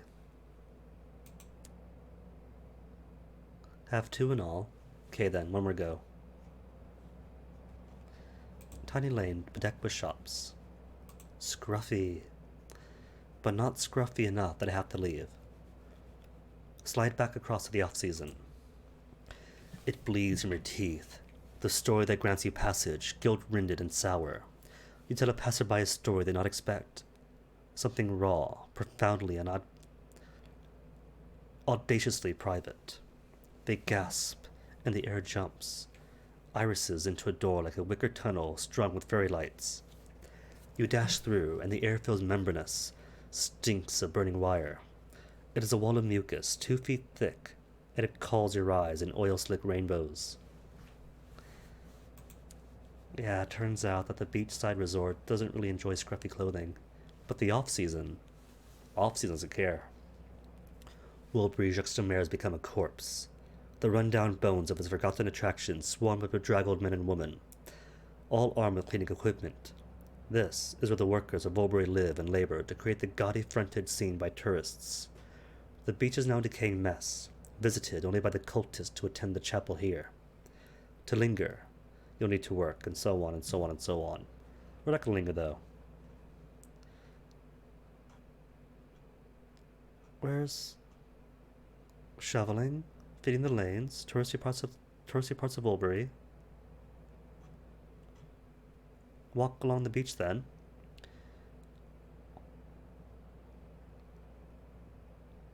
Because you gave the pamphlets to the cultists up in the Avid Horizon. So where's the next step? Go visit the cult. Yep, there it is. The bedraggled parson issued an invitation. No reason to be rude. Their chapel lies at the beach, at the edge of the mists. It has wefted tendons and yellowing bones, the pew muscle cured in salt. It's amazing how spacious this place is, given the exterior. From the outside, it looks just like any other corpse washed onto the shore. Report back to the parson of your work. You did what you were told to do. Time to the parson. If you take this choice, you will no longer be able to work for the Bureau of Entertainments. They will not trust you. Well, gotta. It's new content. Well, new content to me at least. We have the bedraggled parson warbles, fingers steepling over his mouth. He weighs the next words like a heart on a scale. A transfer. And there are more coming to our doors. The cult of the displeased is generous. Generous indeed. After all, we are the same, united in the study of suffering. Thank you. They who must grieve know you now, and they wait for when they may offer you their gratitude. One more task for me. Okay, what you got? Agree to commune with the Scornfluke. Oh, so it is the Scornfluke, the giant Scornfluke you see down in the mists. They who must grieve sent a dream. In it was your face wreathed in brass and kelp, and your eyes were the color of stars. I do not know why they've asked you for this honor. They who must grieve are gods, and we are but the bacterium birthed in the gases of their breath. But I know they dream of you, and I know they would have us dream of you too. He passes you a bell, verdigris green and smooth as sea glass. Despite the clarity of its surface, your reflection is absent. Enter the mist, and call them with this. The parson leads you away from the corpse church and towards the edge of the beach. The mist reaches for your ankles. Prepare then to meet the Scornfluke. You march to the circle of waiting cultists. In silence, you are tethered not to ropes but to filaments of green leather. Your wrists, your ankles, the joints of your arms and legs. These are lovingly encircled. It is surprisingly painless, even comfortable. The bedraggled parson himself fits a noose around your throat, his eyes hot with worship.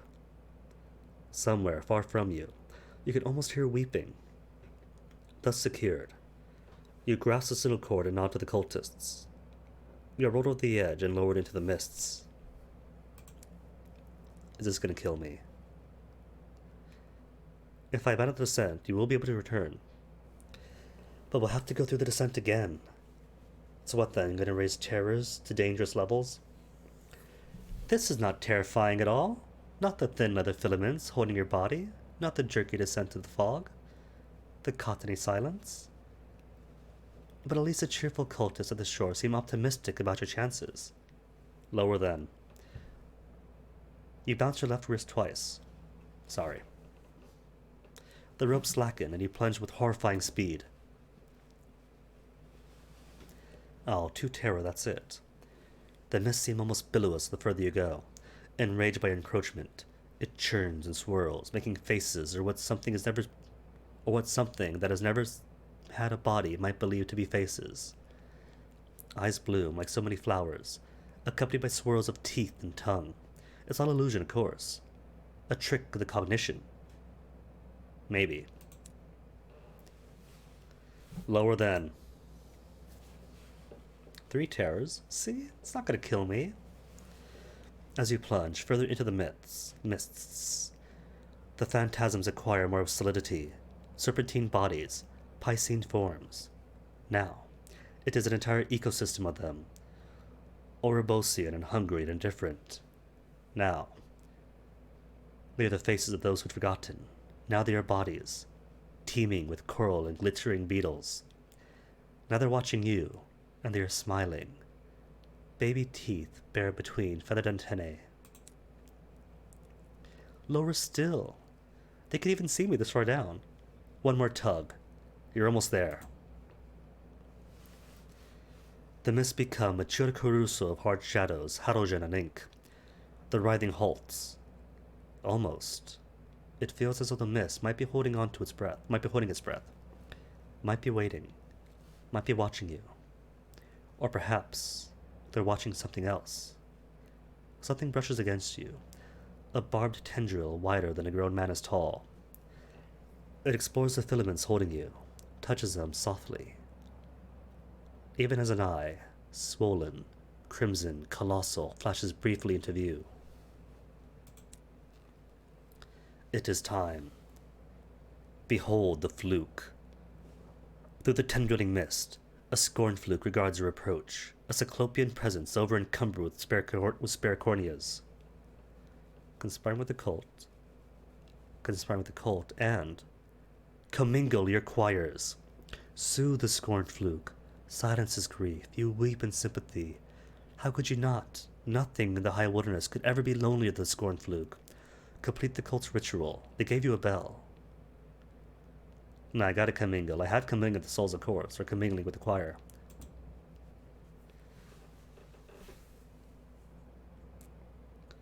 You stretch a hand towards the nearest spine. It trembles at the contact. The oil-black calcite rippling. Suddenly, it is more tar than gleaming obsidian. Viscous, ravenous for the warmth that lies embedded in your cells. Rills of black matter spread and grow, tugging at your arm. And almost you can hear it. The scorned fluke's loathing. Its need to be something, anything but what it is. Just as abruptly, it releases you. There is only the echo of its despair. But you've gained 3 commingled choirs. You now have 12. You have felt the scorned fluke's tormented musics. 2 savage secrets, and a meager, useless amount of experience.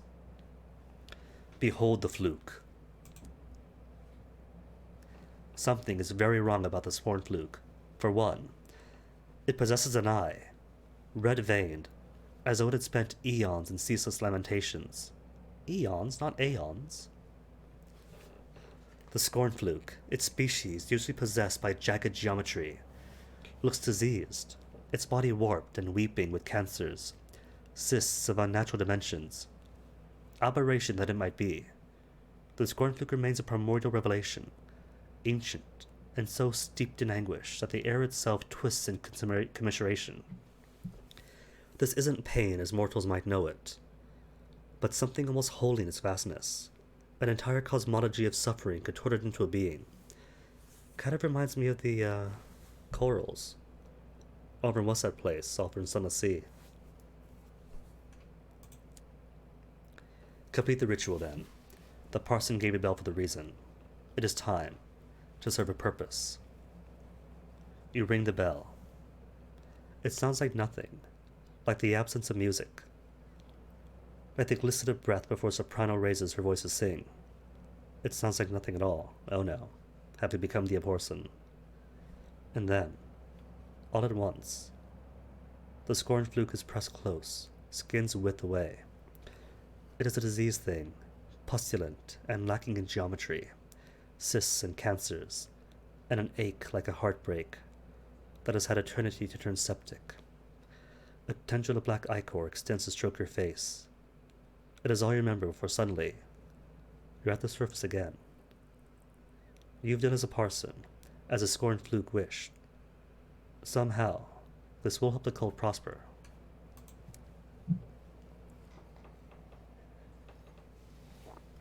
Something has changed. Something in the gasping air, the texture of light, the smell of Wilbury Juxtamer. Perhaps it is a diminished presence of the Bureau of Officials. How their swagger has taught him to fear. Perhaps it's a number of tourists with glass in their eyes. Their smiles like they caught the fever bright. The cold grows. You have done everything you can. The cultists take you to the off-season, a parade of laughing faces, their most anomalous features swallowed in colorful silk. No reason to frighten the locals, after all. It is a party at the chapel, all the joyousness of a birth married to the fanfare of matrimony. The walls shudder with a melody so profoundly strange that it grants you the exhale of your bones. There is something in the air, too. A smell as sweet as summer, and more intoxicating than love. It clings to you. It may stay forever. The cultists laden you with praise and presents, reassurances of a radiant future. You have accomplished a deed. A new facet will be unlocked for a future captain's lineage. Cool.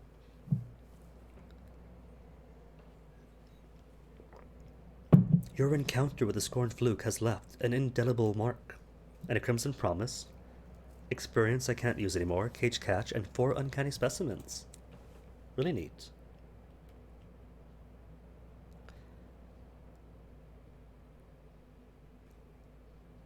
Divest the donkeys of their eggs. You know what? While I'm here, I'm going to do it. The donkeys here aren't enthroned in feces, but require attention nonetheless. The donkeys are infertile, a flint-eyed woman assure you. None of these eggs will ever reach fruition, the zygotes strangling themselves in the sack. But they do need to be flensed to the donkeys. Otherwise, there's a risk of rot and worse. You spend a few hours with the knife, gingerly paring the eggs to the outside of the bellies. They come apart in clusters, soft and milky gray, their inhabitants silvery and still. Tale of Terror, 50 Tales of Terror, and 43 Savage Secrets. It feels fitting. Alright, let's go then. Could I visit the cult? What else happens now? Join the ritual. This will eventually give another world artifact. It is not yet time for the cult's fortnightly ritual. Everything here is fortnightly. Does the parsons say anything different? There's a new light to his fever-burnished stare. A hunger, deep as the throat of the sea. We are rejuvenated. When I sleep, there is another edge to their songs. Something better than before. You could not have cheered the scornfluke. Could not have saved it. But it got something of value from you. And the parson knows this. Okay, then. That's pretty much it for me, then. Back to the touristy part of Albury. You must exchange a ministry permit for one stamped with the toymaker's mark, and a sumptuous but mismatched attire. The permit is oxblood wax and gold leaf, venomous sleek as the cheek of a newborn babe, and the clothes that you're given are beautiful, but nothing like the couturier had offered, a madness of cuts and fashions. You are sent off to the gate, and this way around, it feels like salt on your skin, like sandpaper paring you to bone, like desert air, like first heartbreaks and last goodbyes. You emerge on the side, smelling faintly of cigarettes and steak pie. Steak pie? Anywho, more terror drops, even more terror drops.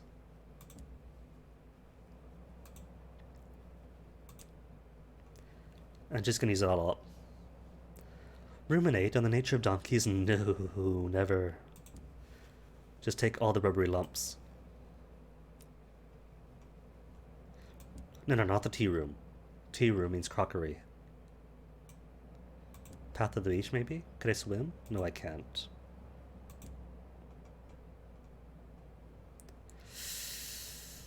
Fine then. Tea room it is. I'll take the crockery. No crockery. Good. Really? I was afraid of it. Excellent. It is time to be elsewhere. Cold frissions down your spine, dragging your attention southwards. Oh dear. Your clothes are in tatters. Your beautiful garments are nothing but rags now. Well-dressed onlookers gawk and giggle, whisper and point. You look bedraggled, shabby, and worst of all, unfashionable. Okay, that's everything I want at Wolbury. Got my terror drop, help the cult, new facet for future captains. Now we gotta find whatever deep that is for the, whatever her name is. We'll figure it out when we get to the, whatever it is, the place that whoever she was wants. Something deep.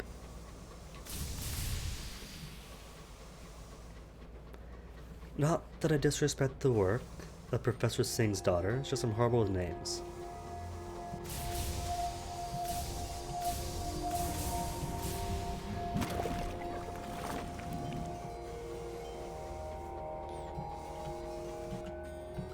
It'll pop up soon enough anyway, I'm sure. A memorial. A cryptic stoker must hold a memorial service for the crew that have recently died in her service. Rubbing it in. 2 hours in, I've already lost how many crew? Judging by his tattoos, of a storm studded with mouths, his running collection of talismans, this ceremony is unlikely to be Christian. But I have plenty of hearts. Say a few words. The crew nod their heads as you speak, punctuating your sentences with solemn, approving grunts. Afterwards, the cryptic stoker steps forward. His face is painted storm gray, and his talismans rattle like distant thunder. He delivers a sermon in dozen different voices. He speaks the duty of the living to remember what is past.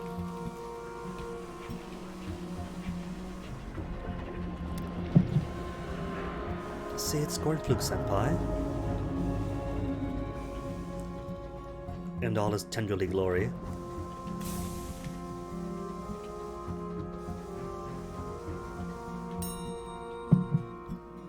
See, this is the exact same thing.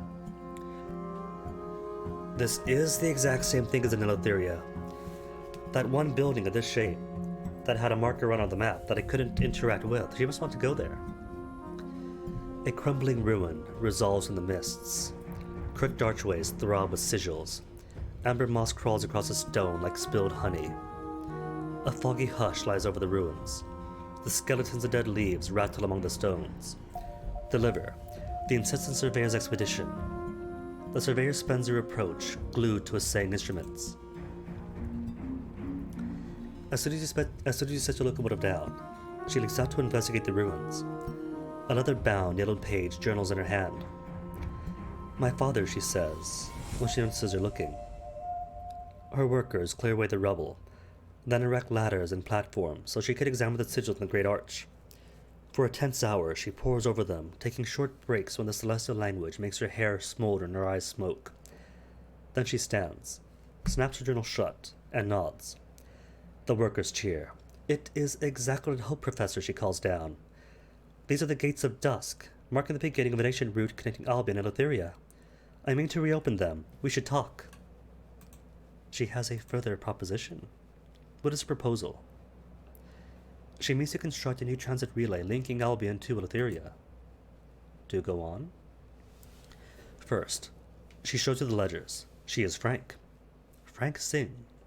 There's no prospect from this enterprise. Indeed, the cost will be enormous. But once completed, you will have access to a convenient route joining the two regions. A route that would outlast you and benefit other captains as well. Construction would be in two phases. We need the materials, and in large quantities. Unfortunately, my resources are limited. Without the assistance of donors such as yourself, progress will be glacially slow. Do you think you'd help us? Agree. It sounds like an appropriately ambitious endeavor. Marvelous. We'll begin the work. Please deliver materials whenever you can. The foreman can tell you what we need for each stage. One other thing. I made rubbings of the sigils on the arch. She hands a sheaf of papers over. You note her fingers are blistered and scorched. Could you take them to the chairman of the Effulgent Sciences of the Royal Society, where we're heading to anyway, and ask for expert opinion? She'll be eager to see what we found here. Please feel free to keep any rewards she offers. Cool. What does she need? Surveyor's team have the necessary expertise, but the project is always in need of resources, such as otherworldly artifacts, progress by 5, bronzewood by 25, 7 bronzewood, progress by 20 for glass, 10% for tea, 6 caddies of tea, 5 munitions at 5%. Wow. I have 30 otherworldly artifacts. Need 3. That'll bump up progress by 50%. The undiscussed truth of the relays is that while we know that they work, we don't know how. The sigils mounted on the sequence's wheels function as something that's a cross between key, compass, and a tuning fork, and the legal exemption for the fundamental cosmic laws. The translators strive to improve the understanding of the concepts at play, to remove the imperfections of the engravings, and to finesse the order in which the signals are engaged. They accept your correspondence scrawled artifacts eagerly. Okay, toss them all in.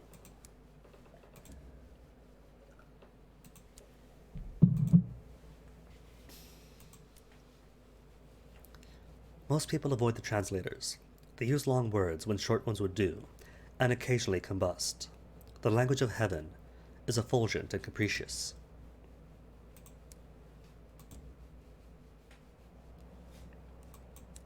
Three-tenths of the way. About a third of the way. 2/5 necessary progress. Still 2/5. About 1/2 the necessary progress. Cool. So I could bring 14 bronze wood for 50% more, a whole buttload of tea. Alright, I think 14 bronze will be the easiest. Return to the ruins and out to the Royal Society. Or, I could simply find and bring 30 more otherworldly artifacts. Which won't be too difficult now that I can bully all the curators. Could hunt them down around Lustrum and a few spots along Eleutheria. And there are a few curators around here as well. Not here, but like around the Will of the Wolf. And I do have to stop by the Will of the Wolf again if I want to finish the princess's story. And they give what, 3 each time if they do give you artifacts at all. Or wait, hold on, there's also reports and such, and what he calls them, gratitude, favors, can also be exchanged. Yeeted, perfectly yeeted. Sovereigns, uncanny specimens, food.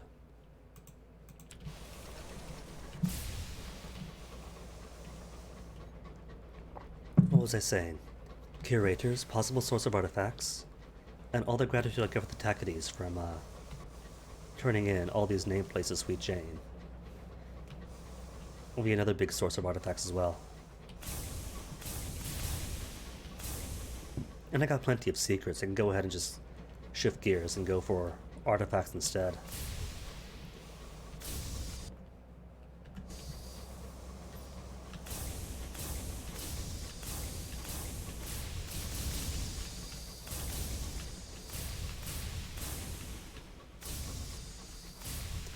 Of course, this does mean that I cannot hop down to the Blue Kingdom and do a couple of easy jobs for big monies, since the way in is an artifact.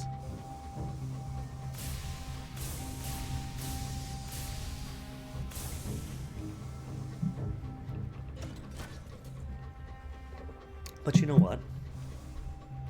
It's probably the best one to do. Because everything else is a commodity, it's good money, actual real money, and space. This way, all you lose is some intangible thing that you cannot pass down upon death or retirement. Whereas everything you can, and that can be sold, you get to keep.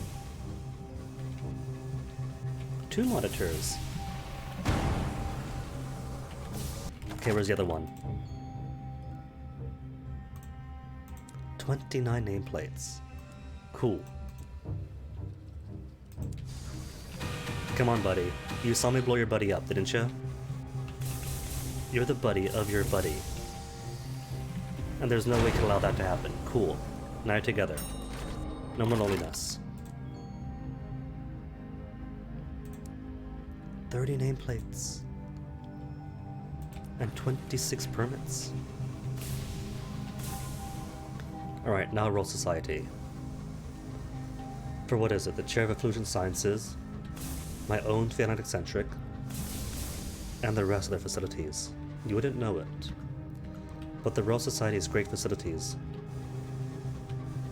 which I'll show off the moment we'll get there, will be the first thing we do. Facilities, then Eccentric, then Effluent Sciences, whatever it is. Efflugent?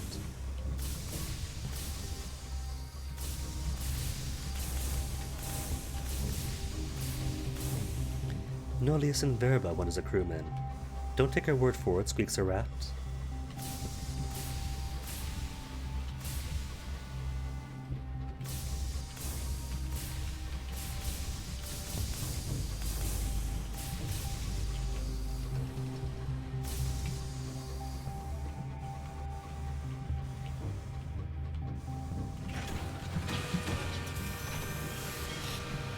Alright, here we are, the Eyrie of the Royal Society. So as promised, first thing's going to be a trip to the facilities. Be right back, bathroom break. Laugh though, that was funny.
Alright, back. Facilities were fun. Volunteer then? Nah, exhibition. Could donate stuff. Enigmas. Hold on, 70 sovereigns for artifacts, that's it. And 650 for Enigma.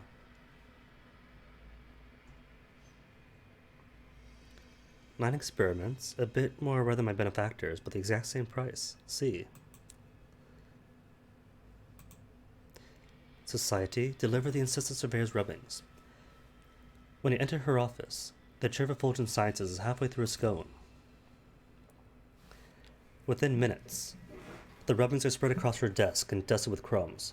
Come back tomorrow, she instructs, her eyes wild with excitement, as she wipes the buttery hands on her robes and hunts for a pen. You do so. I stayed up all night, she says, her eyes wilder than ever. Fascinating sigils. They might even allow us to hypothesize that a entirely new branch of the Chiswick-Myers semigrammic tree. Here, take these back to our friends. She thrusts a set of notes into your hand and pats her pocket. You deserve something. Where am I? You deserve something for your trouble, but alas, I am temporarily insolvent. Just a moment. She scribbles a note at the back of an envelope. Here. An instructor of the arsenal to give you a short line of credit. I'm sure they'll have something to advantage the Sky Captain. 12 modifications. Cool.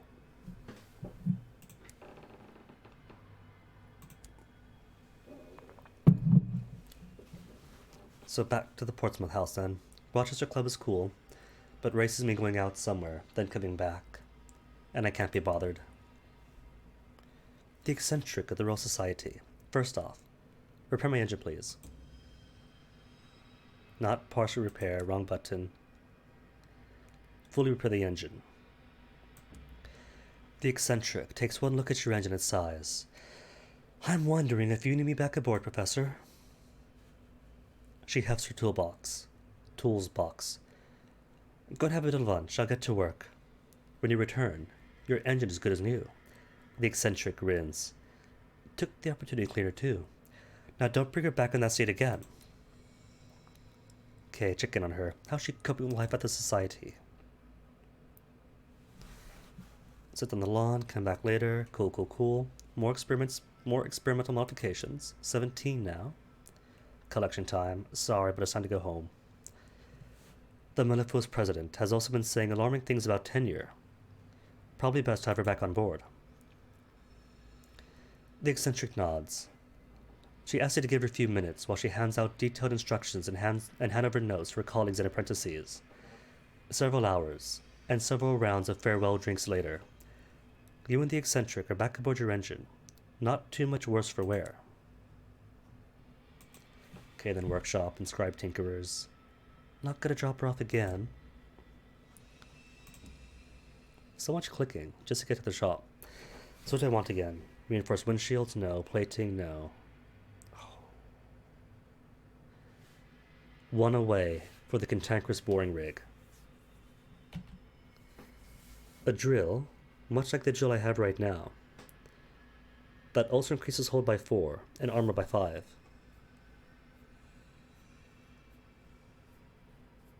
And a canning device. Mirror 75, though I can't use it. How far away from you? Patented divider. 20 modifications. Alright, I'll get one more.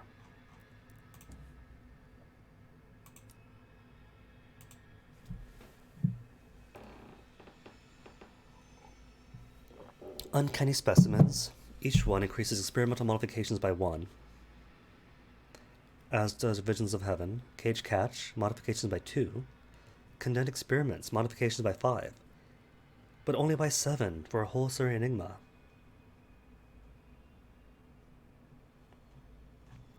Nah, not worth them. Take my experiments. Take 4 of them.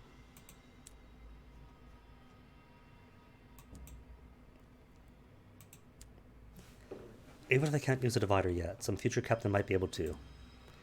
So best to have it in the bank.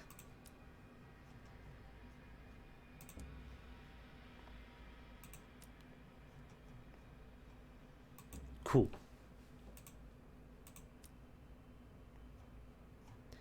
That case back and away. to the workshops, to the tinkerer, to the tinkerer times 2. Now then, miniature law furnace. Speedy and incendiary removal of inconvenient laws and arresting your progress. Law furnace, bridge slot, iron 75, hold 3, quarters 3, hidden compartment by 2. Nah, give me my cantankerous boring rig. New total 24. Ooh, maybe I went too far. 24. And the patented divider. New total 4. It's okay then. Leave the workroom. I have seen enough. Divider can't yet use. Mirrors 75 plus. Drill though. Drill though. There we go. Basic mining array is just mining, or mining plus hold plus armor. Let's go then. Wait, hold on. Back around, back around, back around. I hadn't checked the shops yet.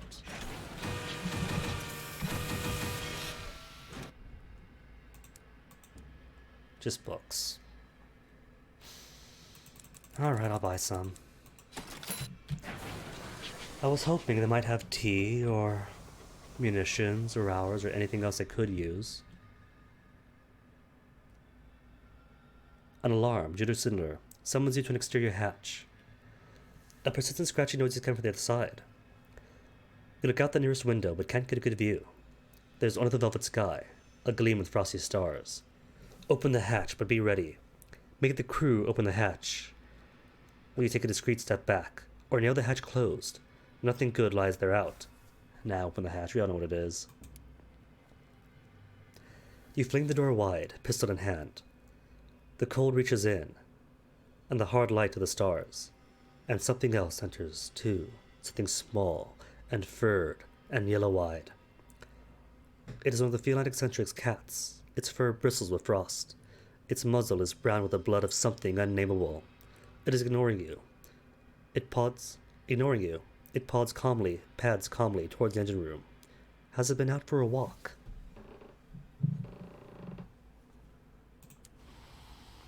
Eccentric, explain your cats.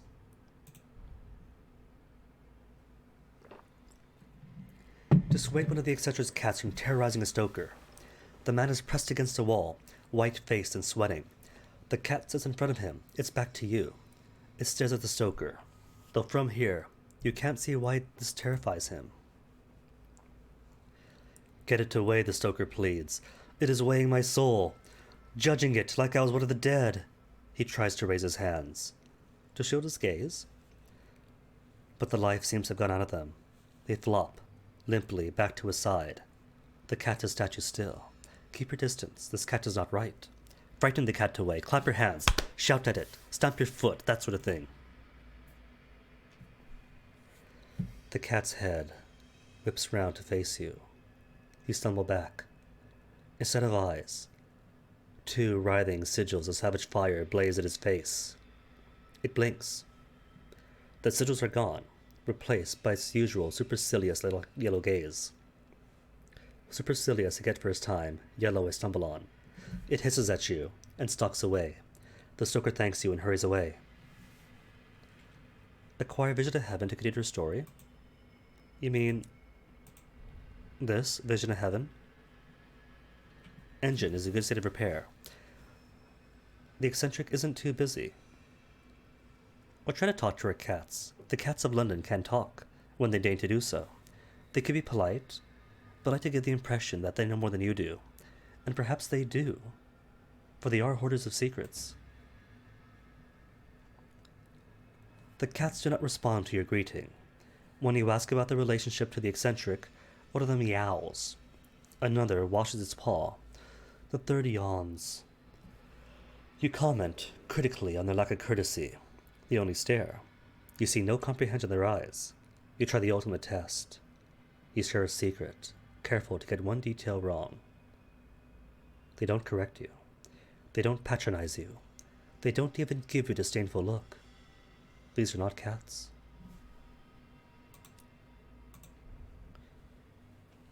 Okay then. Your dreams are plagued by a star wind, moaning in mournful.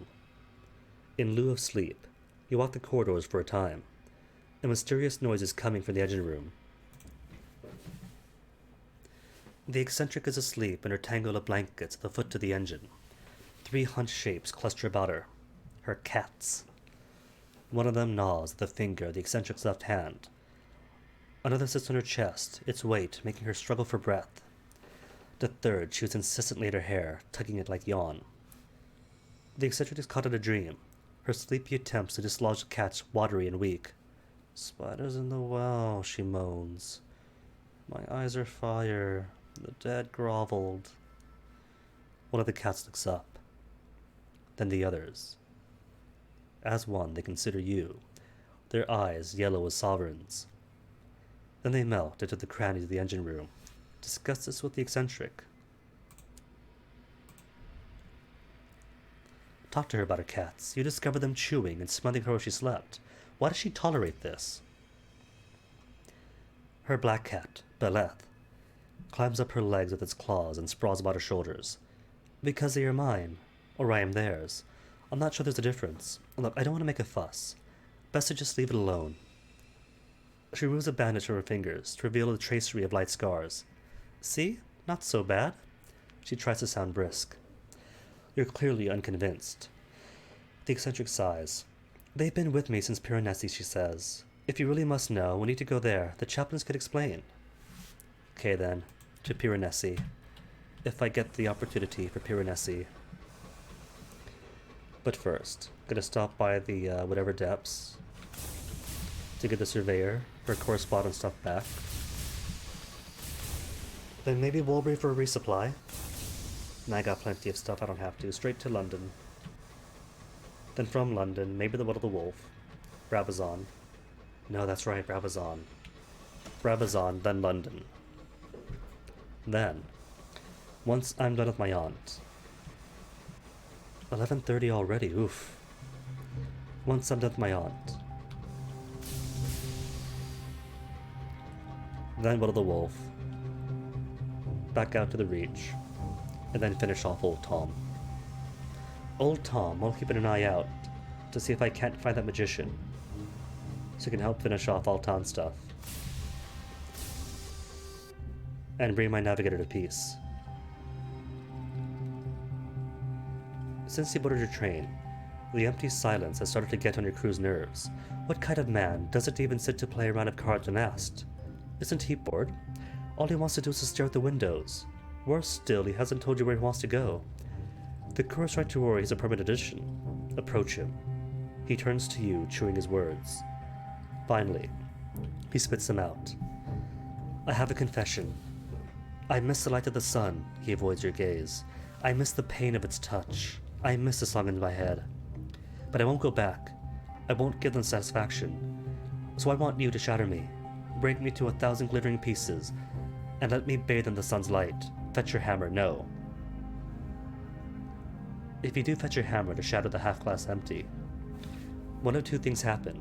Either he regrets it, begs you stop, and you continue with the alternative, or it's too late.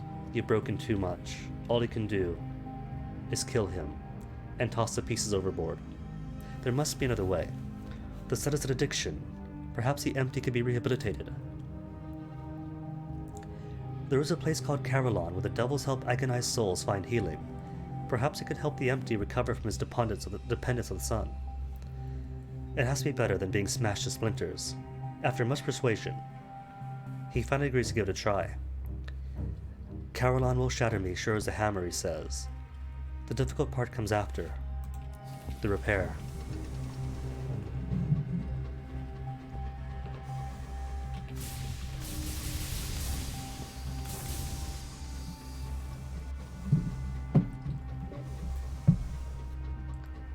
So 3 hours already almost. What have I done? Brabazon. Hollages. Then up around the Avid Horizon, back around. Walbury for a while. Down with the surveyor for a bit, then back here, and that's it. All within 2.5 hours.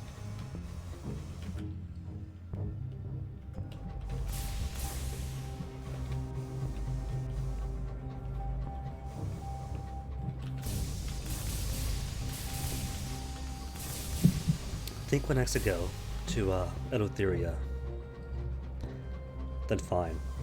I'll get the engine upgrade.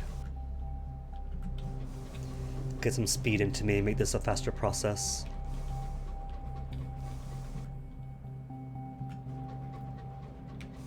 Look, it's even a transit relay icon. Prematurely before it's done. It's pretty cool, so the other end has to be in that one spot we saw earlier. The one I was talking about, in Eleutheria. Something grave, building of the exact same shape, that couldn't be interacted with. Thought maybe something's bugged out. Maybe there is a discovery that just didn't show up for whatever reason. But now it's better. It's much better than that.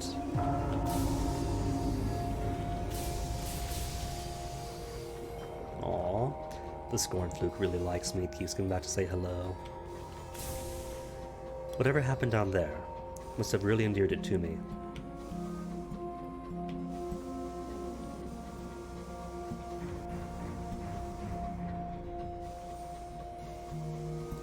And Dusking's Deep just now. Ooh, look at it. Good progress being made. Don't tell me that it's a functional. No, it's not a functional thing yet.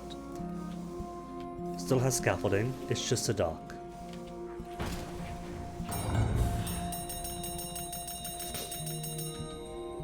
Yeah. Deliver materials for the first phase.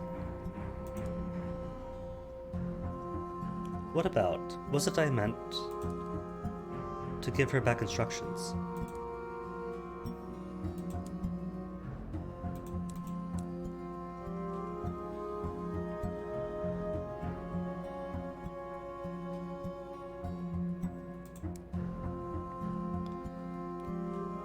Delivered surveyor's correspondence. I think I saw that then. Made about half the necessary progress. Cool. Alright then, to Brabazon.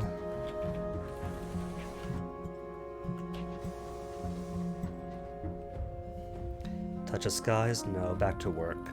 100% chance success. Keep them too busy to be problematic.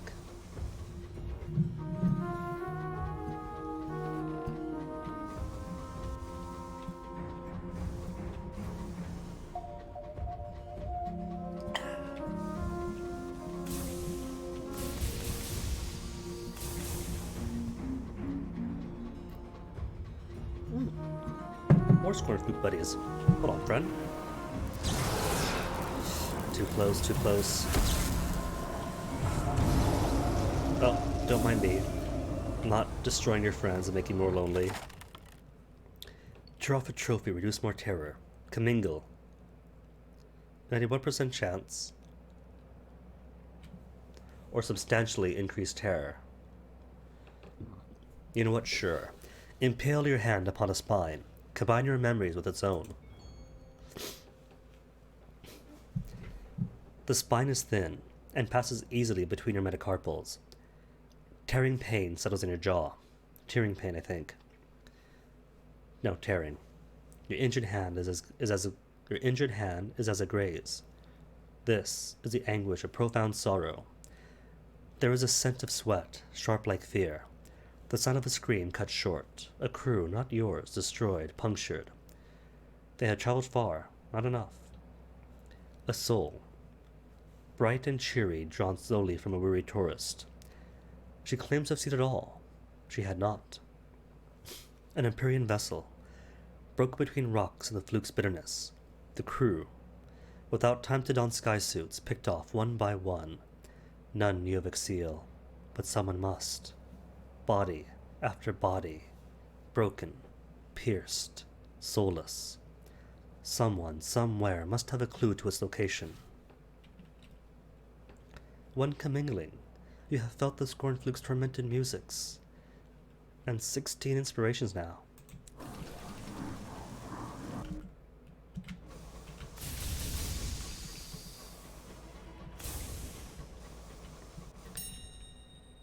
And I still don't see how the lighthouse should count as a terror. Just by virtue of being a lighthouse. Aw, cute. I bet the dog must have loved that.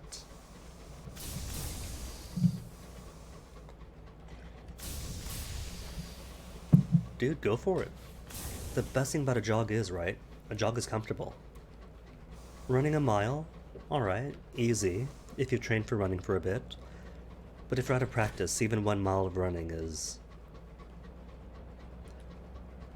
well, but jogging is pretty much at your own pace. All the benefits of a run without as much effort. Well, a jog is a good place to start. Just keep your feet moving, deny yourself the opportunity to walk, and eventually you do lock into it. You? A big fellow skids? Nonsense. I've seen your streams. You're a lithe and svelte fellow.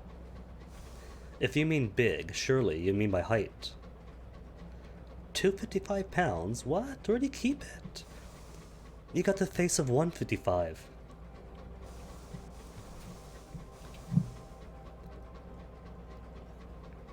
There is no way that one gets to 255 without putting mass on their cheeks.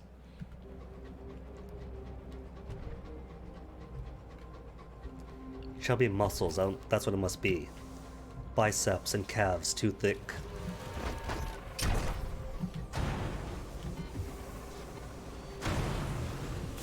Yay, saved him.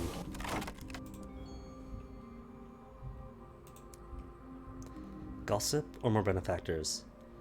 44 secrets, 31 gossips. Sure then. More benefactors to sell away.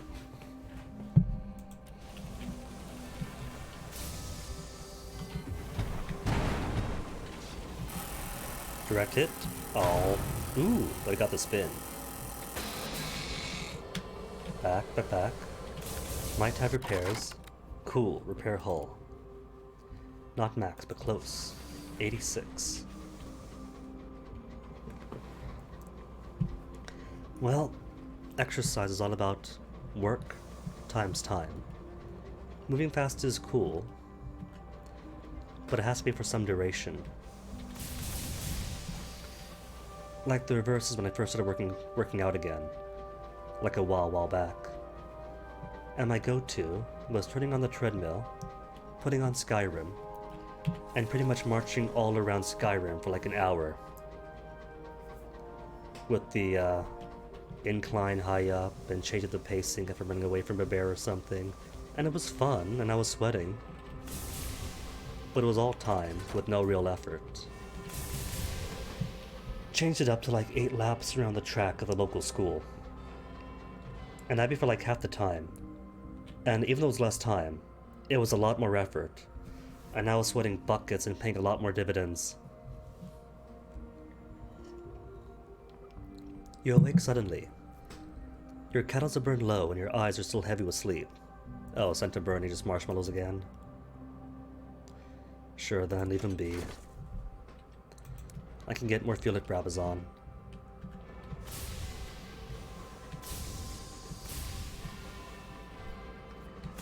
Which is what's good about a jog. A jog, or a walk, can take an hour to do, or a mile to do. But a walk and a jog, at equal time and distance, is going to be minimal work for lots of time. But a jog is a good balance of time and effort to make an actual exercise of it.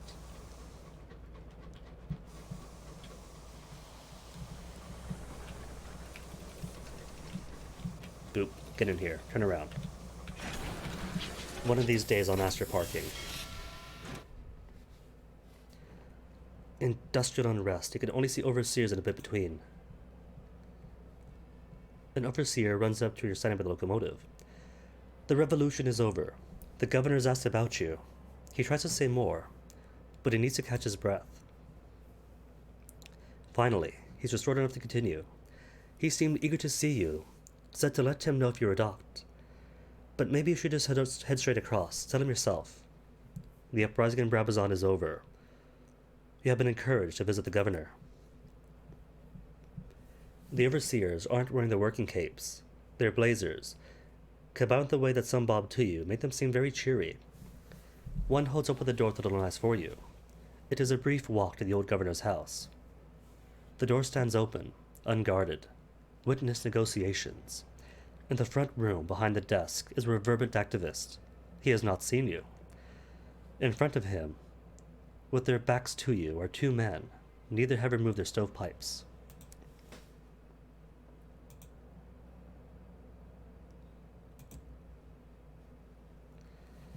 The advisory board was horrified to learn of the conditions under the previous governor. Generally shocking. We are convinced that you are the person to right the ship. After all, who knows it better than you? The man takes out a sheet of paper and places it on the desk. You can't see what it says. The other stovepipe speaks. There are some practicalities that might mean progress is slower than you and I would like. Production must be kept up, of course. After all, that is what puts food on the table. But I'm sure you could find efficiencies your predecessor couldn't. We'll leave it in your hands, Governor. Both the stovepipes chuckle warmly. They shake the hand of the new governor and leave, giving you a small nod as they pass. The new governor looked confounded. Whatever he expected, it was not this. 25, strength of the sun. Perhaps this isn't what you expected. Maybe you knew this was inevitable. But you have caught the revolutionary leader, the governor, by surprise. Congratulate him. He has transitioned from leader to ruler of sorts. He must be delighted. Or upbraid the governor. The workers of Brabazon trusted him. They sacrificed their time for him in the hope that he would save them, and now this. Cold is the worst. Oh my goodness, man. Cold is the best. I was lucky, right? When I went to the army, it was in the winter time in Missouri, which means lots of coldness. Other people went down to the south, like the proper south, Georgia and whatnot. And that was way too hot, in the summer even. Miserable. I cannot do exercise in the heat. If it's hot out, that's it. You're not going to get any good runs from me. But if it's cold, dude, if it's cold, and especially snowy or rainy, it's a natural coolant all around you. I could run forever. You can push yourself and sweat and overheat, and you get all that cold around you to suck it all up and get you feeling much better. Congratulate him. If I upbraid him, then the little kid who was his aide sees this, gets inspired, and runs off to spark a second revolution. But if he's governor, at least it gives him the opportunity to set things right. They have it of their own. A communist anarchist sitting as governor, or at least is sympathetic enough to make things easier for them. Running better off heat? How about this? Jog in the cold for a while, get some fitness back into your bones and your lungs, and then we'll see how it works.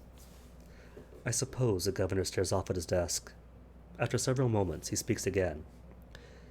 If the furnaces die, so does Brabazon. The reality is, I can only shuffle a few workers off the work world, but the rest would freeze.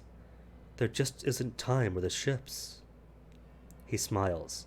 Bright. Charming. I can make things better at least. I can give them hope. See? If they're here to work, they can still maintain the work. But it's like turn of the century for the US as well. Burning people alive in factories because having emergency escapes at work is too much of a risk that they might walk off and take a break. 200-hour work weeks and 10-day work weeks. So slow progress. The 40-hour work week and 5 days a week and whatnot is not much by modern standards. But progress is progress is progress. And I got my royal dispensation. Deliver the chaperone's bequest. Finally, it's been months. A chaperone of Purduance has asked to deliver a bequest here, in order to reduce the term of families to serve at Brabazon. The governor's staff handle this sort of thing. You are directed to a modest desk at a confined office in a shabby corner of the mansion. The brisk secretary greets you and offers you tea. A formality, not a genuine offer. The chaperone's yellowed eye is heavy in her pocket. Deposit the eye as requested. The secretary seems disappointed. Time is more valuable than coin here. She examines the artificial eye critically. We'll have to get it professionally assayed, of course. Its market value will determine the amount of time by which the service can be reduced. At that point, the residents in question will have to decide how the reduction will be divided among them. If a dispute occurs, the cost of legal resolution will be deducted from the value of the request. She drops the eye into a drawer. We'll take care of it. She completes and stamps an elaborate series of forms, then hands them to you. They are labyrinthine and baroque, exactly the sort of thing you could use to befuddle some overworked junior official. Yay. Did the good deed. Hours still? Nah, I got loads of hours. To London then. We have a queen to meet.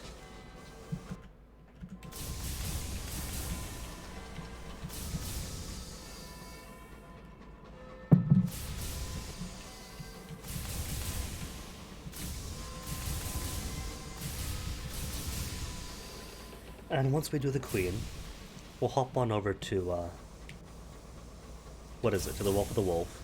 Wealth of the Wolf? Sure. The Well of the Wolf, then back to the Reach. And I hear more engine. Unless I was just thunderclap with the... Nope, it was an engine.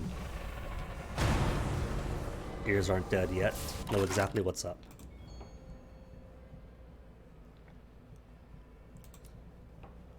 Permits or benefactors? Benefactors.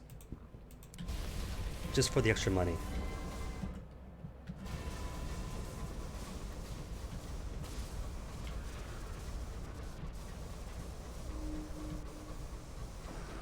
Ooh. And yet another monitor. Come back here, come back.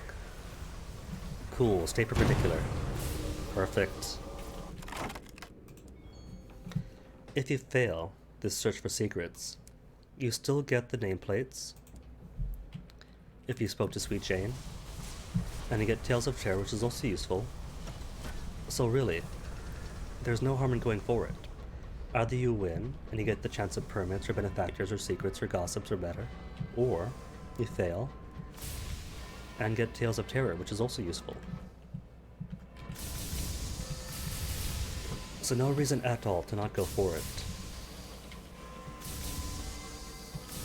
They're meant to be menacing and to chase after you if you got caught smuggling, but really, all they are pinatas.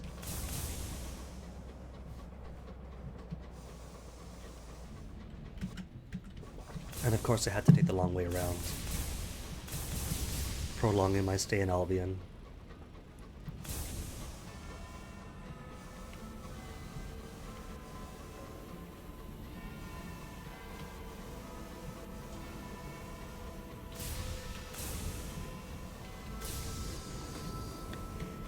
Hoo-hoo.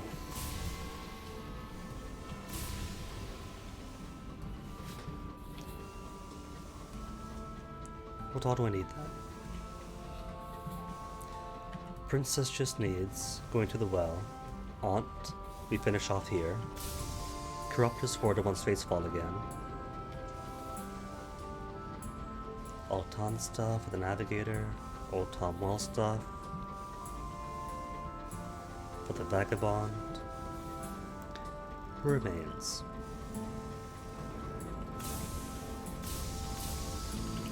Then just the eccentric, I think. No, come back, come back. You can't run away from me. Ha! Just barely got him. Gossip or benefactor? More benefactors. That's 3 more to sell.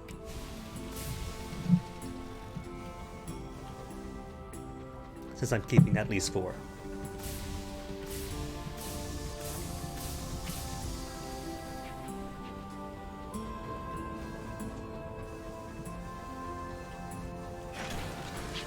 Smooth, didn't even scrape a bit of it. Explore London. Seek an audience with Queen Victoria. There's only one person alive who could answer your aunt's question about the unclear ball. Have you? That's great. Music is a fantastic talent to hone. The Throne of Ooh, skids. Or are you going to incorporate it to your videos? The Throne of Hours rises above the smog of London like an imperial cathedral. false sunlight reflects from it, clear as cut glass, and pitiless as dawn. Your dispensation gets you into the clockwork court, where courtiers are permitted to attend upon the imperial presence. Courtiers are outfitted in imperial colors of black and gold, survey you with a mixture of curiosity and fear.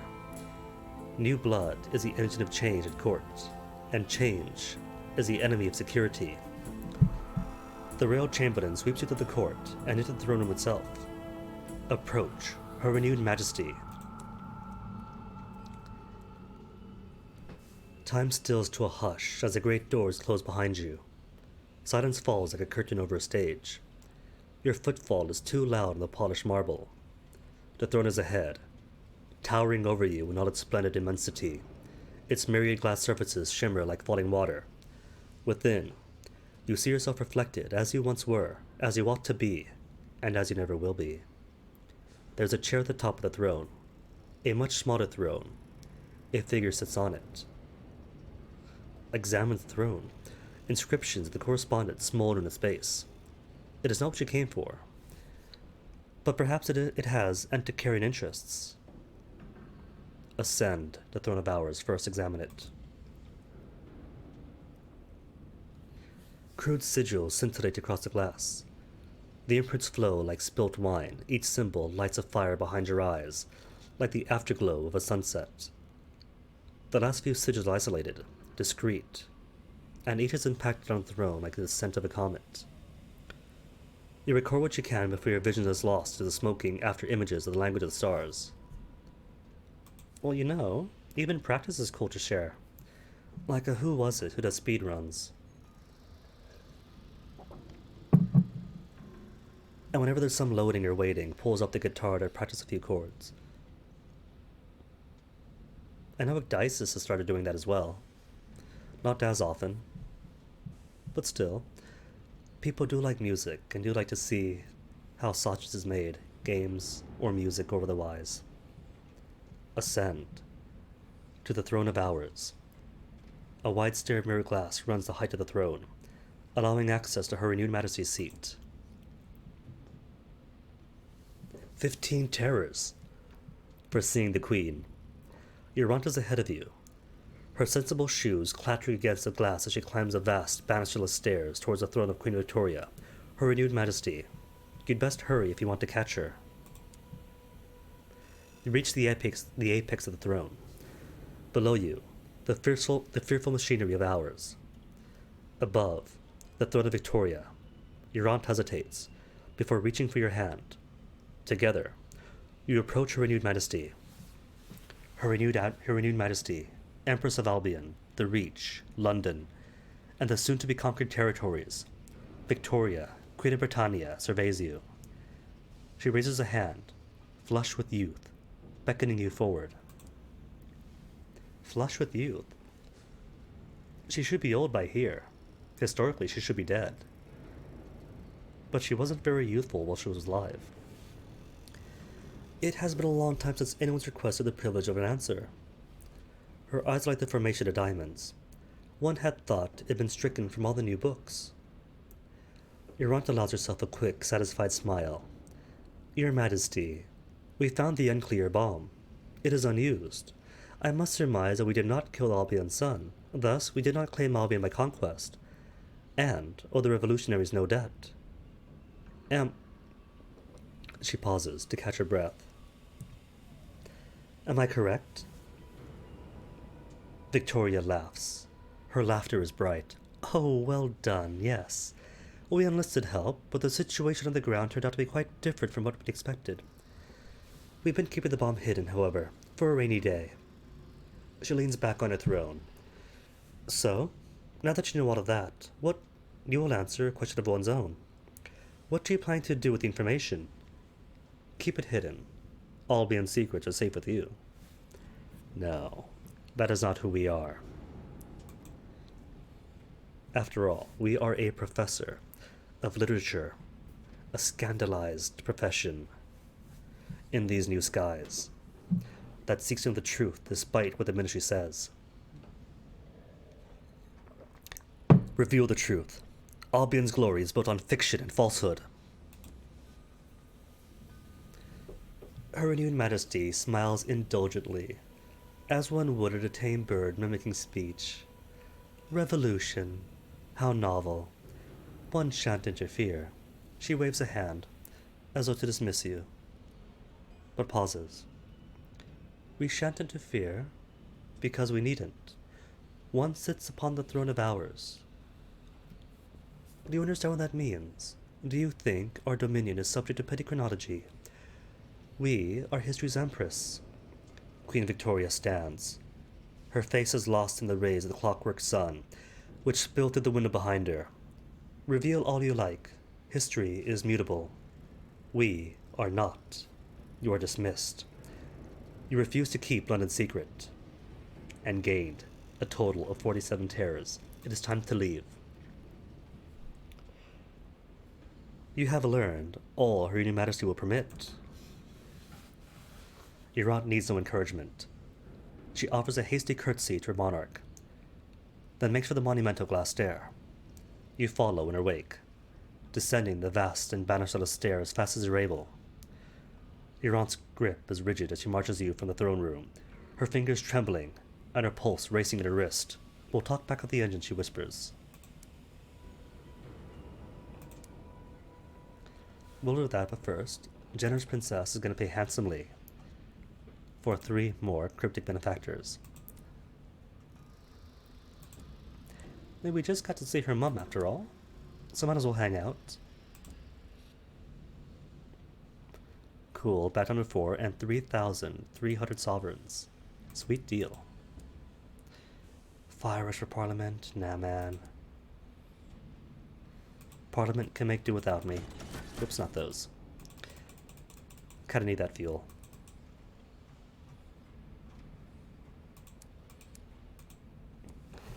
Spitalfields, if I'm going all the way to the Well of the Wolf, plenty of fuel, and a bit of food. Only got the 9 crew after all. So Auntie, what's the next step? Talk to your aunt. She's been very quiet since meeting the Queen, to transform my inconvenient aunt into your revolutionary aunt. A quartermaster who increases veils by 10 and affiliations villainy by 2. Yes. The shortest month. Your aunt is sending letters into envelopes. There is work to be done, she cries, applying a stamp with the force of someone hammering a nail to a fence post. I've been thinking about our meeting with Her Majesty. What she said. Our government colluded with revolutionaries, and has been lying to us for all these years, to say nothing of Her Majesty's ambitions. She sighs, a deep and weary sigh. The truth must come out. I will continue as February. I shall be tireless against this tyranny. She smiles, ferociously. And I'll continue to help you, of course. I am still your aunt, after all. Yay. So, can I still translate? Attempt a translation. See if you can decipher the correspondence scored into the Throne of Hours. 56% chance success. I'll try it later. Pump everyone up to mirrors, and then give it a go. But first, gameplay. Been doing loads and loads of reading this morning after all, so gotta get some flying in.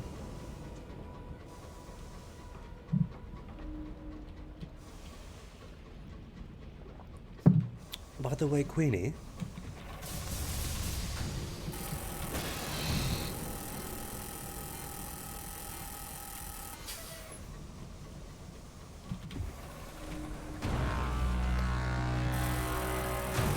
I don't know if I call it immersion breaking, that I'm able to lob correspondence missiles at the Queen herself in the heart of London, in full view of one of her loyal dreadnoughts, and have nothing happen. But it is a bit silly. But the ministry's right here. Does anybody care if I launch correspondence missiles at the big glass windows of the ministries? No. No, consider the world.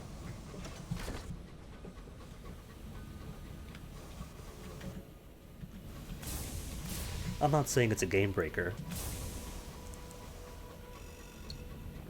rendering it unplayable, but it is an area that could use improvement. Act hostile, be treated as hostile. not just against engines, but the environment as well. And if the environment itself could be rendered hostile, not just in terms of raising terror, but substantially, like launching out more engines against you. Say from those marauder camps with unusable ports of their own, or just from off-screen. Being hostile in the heart of London, of course more dreadnoughts are going to come in. Or should.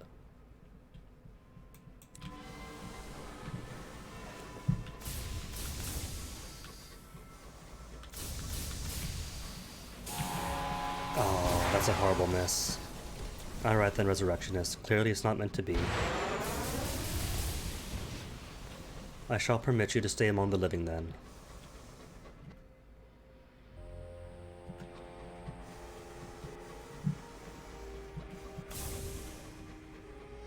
And those anti-air gun turrets you see everywhere, especially throughout the Reach. If, say, you're shooting into the environment, or acting hostile against your faction, then why not have those gun turrets become active, swivel around, and launch at you from a safe position?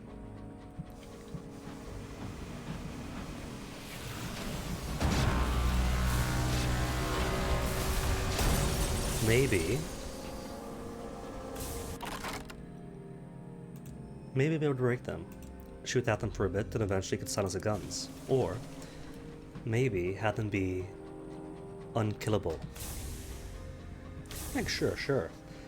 You pass by Kaysen's hand or whatever, a marauder camp, and you have like 5 marauders around you. Okay, just marauders. And just in the Reach. Even with the most basic of engines, you could just scoot away from them. But what if, on top of the higher amount of marauders around there, and maybe respawning marauders from off-screen or from the hand itself, if you also had its turrets swiveling around and aiming at you? More missiles, more shots that you can't exactly shoot away right away. A bit more flak in the air to dodge around, to truly make it more of a risk, because right now it's a shortcut. If you're confident, you fight them and you get more gossip. If you're unconfident, scoot, and you get someplace quicker. But add more environmental hazards, and it's more of a risk-reward thing, and that could only enhance the game.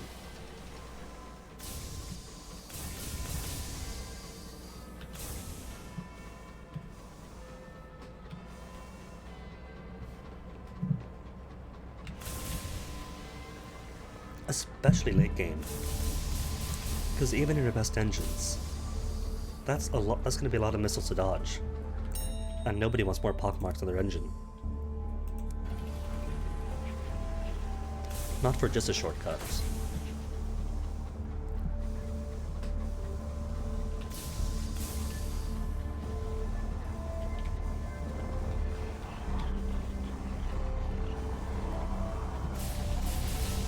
Okay, princess, I'm gonna toss you away. Well, not toss her away, but we are gonna give her away. So much terror. Your engine bucks like a dying pig. Its hull groans, greedy black particulate clatters at the windows, and so on.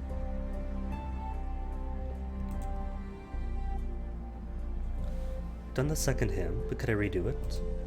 And get the same rewards? Another vision of heaven, more sky stories. But I'm going to need to get a chorister B soul, or a cage chorister B to get the 3rd verse. And I think 3 might be the last of it. The incognito princess is ready to be wed. She's the bride. She's ready. It'd be rude to keep her waiting. Once the ceremony begins, there is no turning back.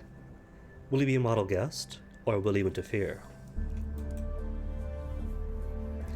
An audience of silent devils and singing bees watch the incognito princess approach the edge of the well. She says her vows with a feverish delight. I have learned of those who would prefer change, and how to thwart them. I have learned of sorrow, and will have sorrow no more. I have found the remains of my old self, and destroyed it to make way for the new. And most of all, I had the most fantastic ring. She leans over the well further. I will be your queen, she screams. Will you be my king? A distant, incomprehensible bellow bursts from below. The princess takes it as a yes, and glances at you meaningfully. Pass her the ring. It would be rude to do otherwise, and potentially fatal. Or throw the ring in the well. You'll have no part in this abomination, no matter the cost. Nah, give her the ring. She slides the ring onto her finger and says, I do. Then, all that music, 'cause it terrors all the nighty. The princess ceases to be. Her transfiguration to the Queen of Beasts would be the sort of thing you'd recount grandly to your peers' applause and wonderment, if only you could speak of without shrieking. If you persisted with a foolhardy attempt, it is possible that during your gasping sobs, you may manage to share some of the awful details. It is unlikely anyone listening would thank you. The clearest moment of the kaleidoscope of memories is your own response to the impossibilities before you. What did you do? Observe closely. Perhaps you believed you could learn something, exulted in triumph, you were very proud of her, or coward. Perhaps you thought the safest thing to do was lie on the floor, pretending to be dead. Well, we gave her away, and my terror is already at 90. I feel like if I observe closely, or coward, that's gonna bump me up to 100, and the moment I get out of here, it's gonna be mutiny. Let's pretend to be proud. Well, I gained 20 terror anyway, regardless. Up to 90. When the world turned to horror, what could you do but cheer it on? She was a monster becoming, but she was your monster becoming. As you collapsed, even as you lost her forever, you were closer to understanding her irresistible drive. When you recovered, the once princess, now queen, was gone, and only her empty skin remained. It followed you to your locomotive, beaming, ready to serve.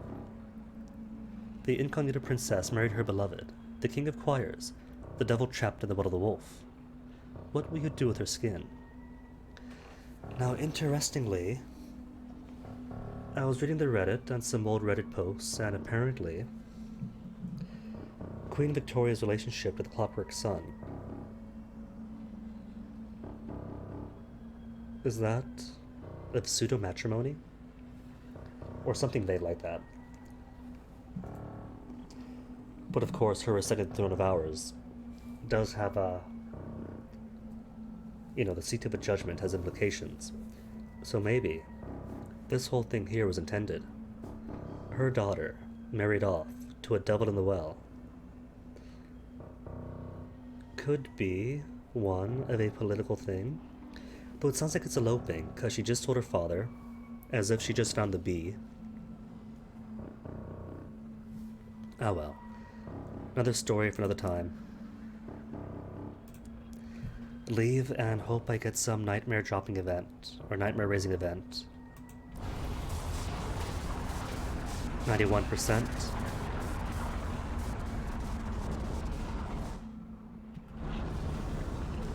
Well, if I make my way to Brabazon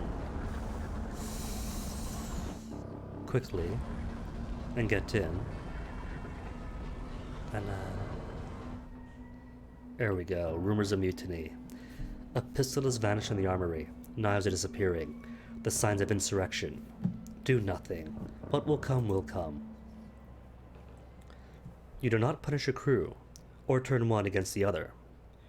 They know that you know their schemes, and find your eerie calm unsettling. The mutinous incidents cease for now. Have the mutineers changed their mind, or they're biding their time? Is there a pillow under a pistol, waiting for a chance to end you?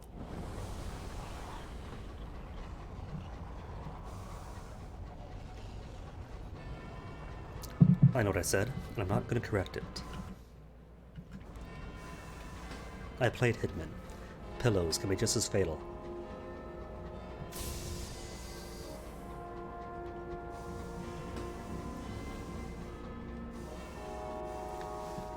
Right, so how about the shed skin of the incognito princess? The sloughed skin of the incognito princess. It slithers around the locomotive, scaring the crew. Well, it's your hearts and irons. I forget what you turn into. The princess's cabin remains a macabre memorial for her departed majesty. The poetical suitor and the analytical suitor, now free from their cages, look with devotion at the skin that's leaking behind you. It would be an honor beyond imagination to wear its skin of the divine princess as a poetical suitor.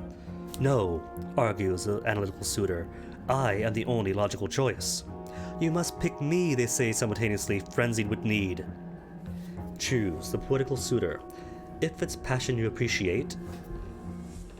Oh no, my headset. The wire's all frayed. How and when did that happen?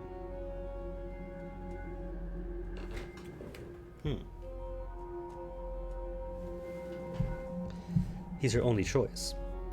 Turn your shed skin into an officer that raises mirrors by 10 and affiliation boheme by 2.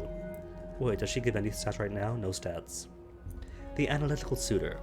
A logical mind may be safer with the skin, and she certainly has one.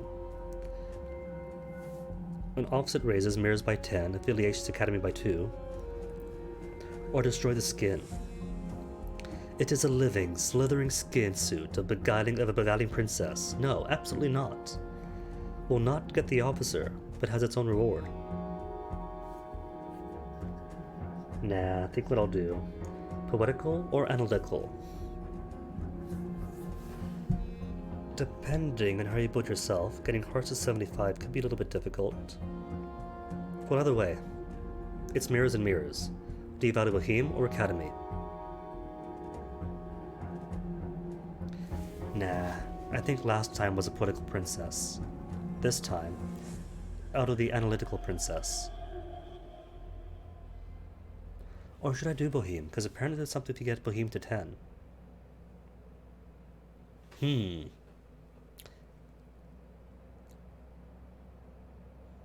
else gives Academy? Does anybody else give Academy? Anybody fully upgrade your Villainy? Villainy. Academy plus 2. Establishment. Ah well, let's get that Academy. Despite the wailing of the poetical suitor, you choose the analytical one. She takes the skin and the membranes move to enclose her entire body, moving like a boa constrictor, tightening. There is a creaking of bone, and a sound almost like a pestle and mortar of grinding flesh. Despite this, it is hard to be sure whether the suitor's smile is a grimace or a grin. In moments, it is done, and the exact image of the princess stands there. Exact, bar a single detail. Instead of the most wondrous pair of eyes I'd ever seen, out of the jagged holes in her face stares a panicked, delighted eyes of the suitor. The poetical suitor is bereft, withdrawing entirely from all contact. He leaves the locomotive at the next port without saying a word, clearly believing he has no future. When the analytical princess is informed of the news, they do not care. They care for little now but serving and smiling. The analytical suitor wears the shed skin of the princess, and you have the analytical princess. Cool. The princess smiles and smiles. She is ever so willing to assist as your first officer. Are they comfortable? The analytical princess is delighted to assist. She is pleased to be able to support smooth running of her locomotive. This is exactly where she wishes to be. The fixed smile does not waver, not for one moment.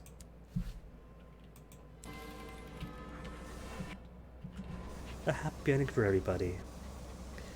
Everybody but the poetical suitor.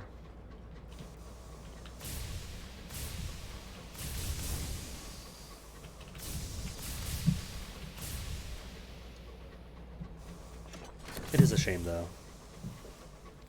The other options I'm sure would be exciting, but if the consequence is losing a whole officer forever. And the only other replacements is what? One quartermaster at a time from the Forge and the Lyceum. Then really the only good choice is keep the officer and upgrade it. Sure, you miss out on the other story paths, but it persists through each and every lineage, each and every captain in your lineage, which is way too much of a loss.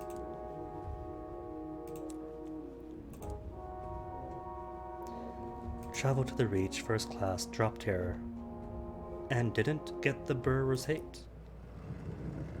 30% nightmares, cool.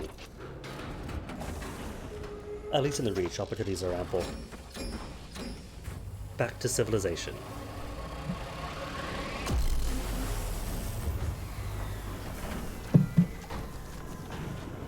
Pew pew.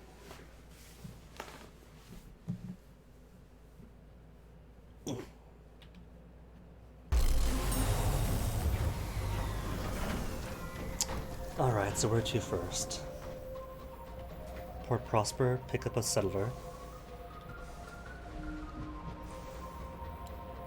Then I go straight to London, not London, Winchester, to see if we have any prospects left for us, any new prospects. Explore, perform Scotty Widow. Take a box seat, you know your place, or sit in the stalls. What about a box seat? I've always sat in the stalls. A new debutante makes room for you in the gods, where several familiar faces are making insinuations about various members of the cast. Mixing it across cast lines is considered deeply distasteful, but the actors, like the theatre itself, blurred lines. The growing blush on a cultured junior secretary's face when the lead actors first appears is telling. 3 gossip, only 18. Okay, need more then.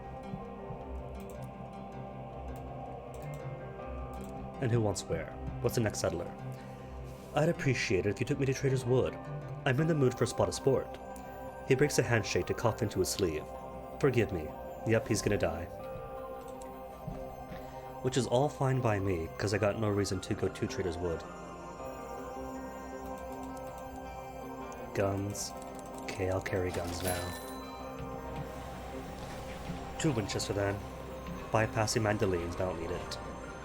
But if he wants a spot to sport, there's plenty of dreadnoughts nearby. Dreadnoughts. Already engaged in combat, it sounds like.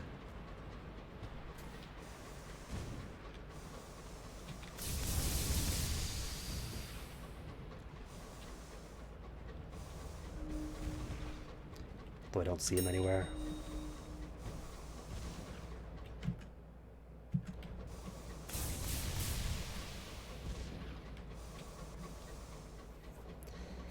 I'll look around a bit, but if I can't find them, then I can't find them.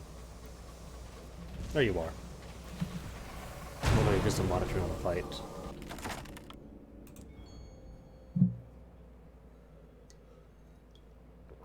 New nameplates, 37. Gossip then. As lucrative as the factors are. Running slightly low on. There you are. Let's help you out. And by you, I mean your friend, your enemies. Same thing. And who's this? Who got fought?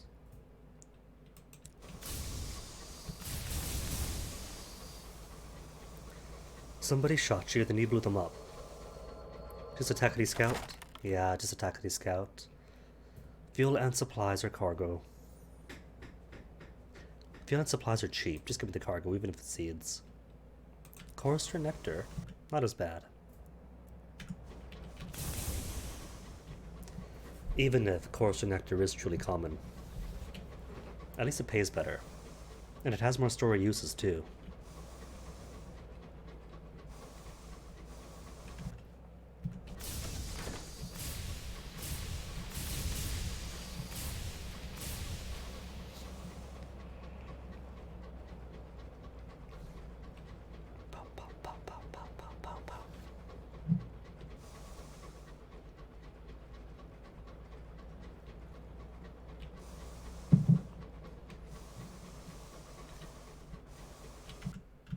And if you look out the right of the engine, you will see the memorial to the unknown rat. Ooh.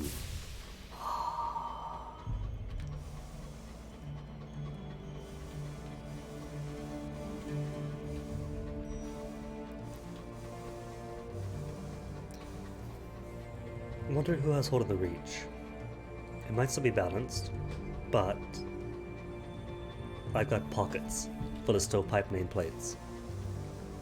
Even if one more port report from Port Prosper is not enough to sway the balance of the reach, all the nameplates will be. Turning in all those 20-year-ish nameplates from London to Lustrum will instantly make all the stovepipes here vanish. Whoop, wrong way.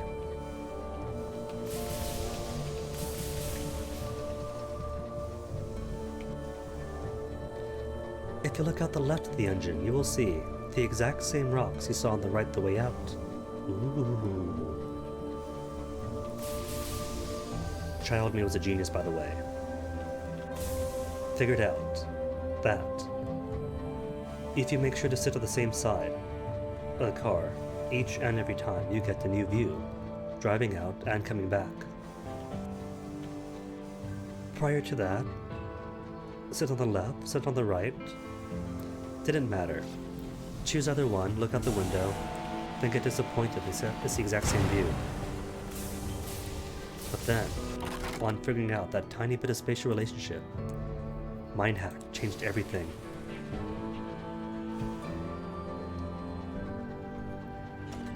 Double the entertainment out of the car ride.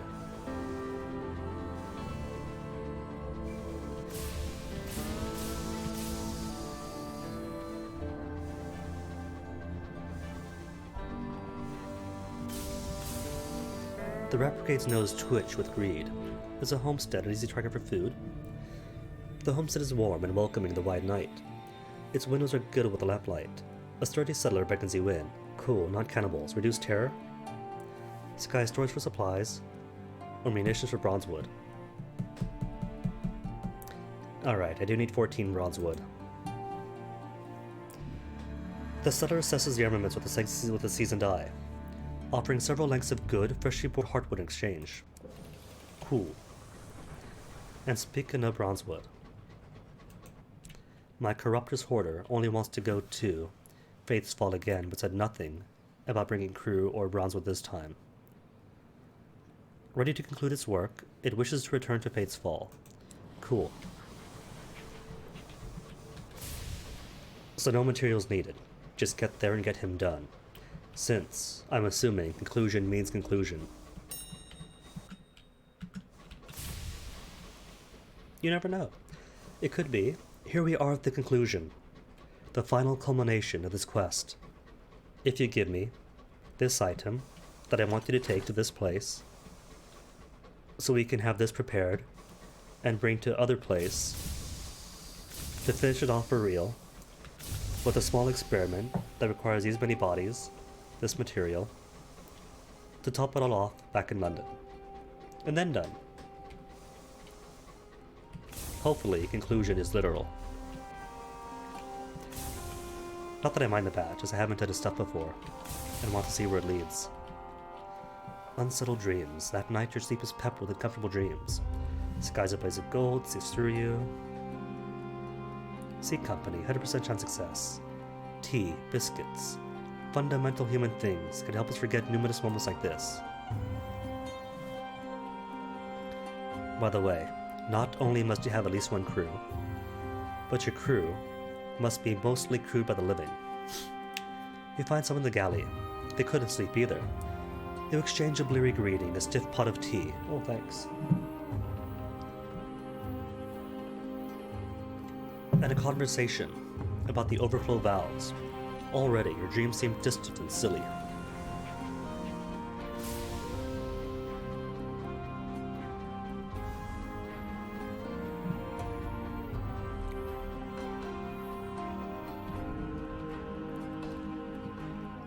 Medical emergency. Oh no. What a surprise. Nobody could have seen this happen to the settler. Keep the body for study. giving me more candid experiments.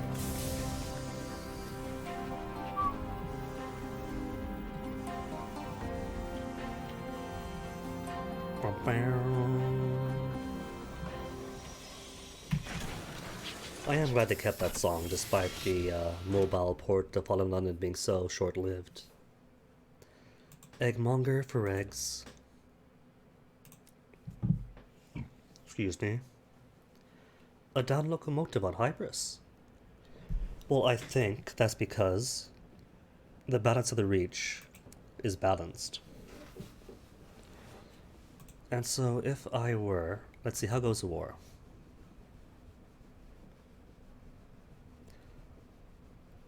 Current political situation in the New Gazette. How's the balance of power? The Assembly runs New Winchester from Victory Hall and sinks his strength in its hand of the Reach. London's proxy, the Wilbur Company, maintains a considerable presence at the Reach. Although New Winchester is still neutral ground, tensions are mounting. So yeah, once I go ahead and switch that over and get all the tackety fortunes and favors, then that downed engine's going to disappear. Seas for Avon? Psh. Defending the Titanian outpost of the House of Cavi? Yes. That one is definitely on the menu. And I still get to keep loads and loads of guns. Alright then, so refresher, who wants what? The Navigator, we want to hunt the Magician down. Old Tom wants Ledbetters, then Old Tom's well. And that's it, so alright. Outbreak of heart sickness. Succumb then, right, and get more inspiration. And the storm that speaks no longer cares for me. I guess because giving it to nostalgia is me, a living person, giving far too much attention to the past. And the storm that speaks is all about that.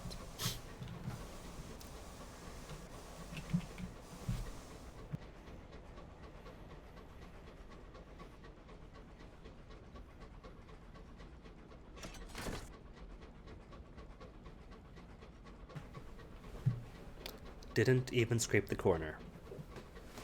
Best line, smoothest line. So route, I think, is going to be Port Avon, then Titania, then Ledbetters, because after Ledbetters is going to be Old Tom, I'm sure, if I remember correctly.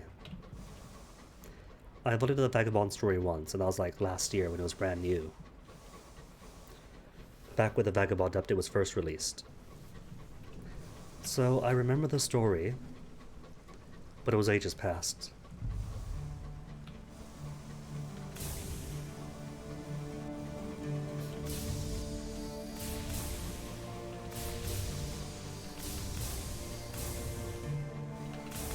To the dismay of the eccentric, the useless cat spent the afternoon bringing the pet's assortment of rodent viscera.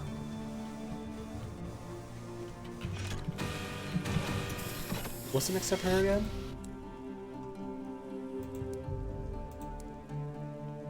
Piranesi, right. Alright. Quiet day, give all the fuel.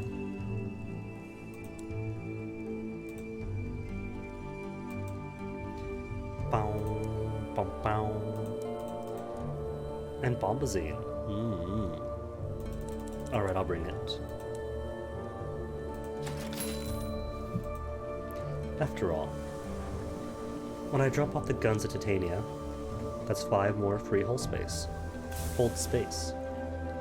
Although, if you have the right experimental modification stuffs, you could get cargo space in your armor as well.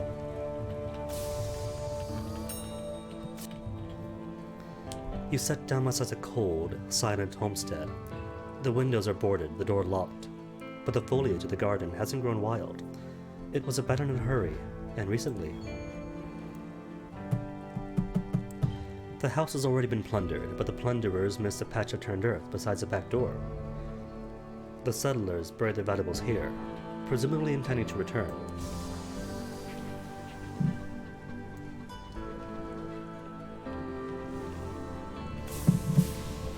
Next exit, straight on, the Titania cannot be missed. The question is going to be, Peacock Wind is always around this area, always. Is it going to blow against Ledbetters and make it difficult to come in? Or will it be my tailwind and push me in?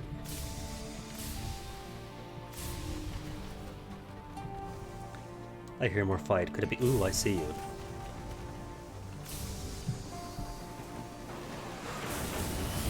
Two monitors. Okay, good, it's free.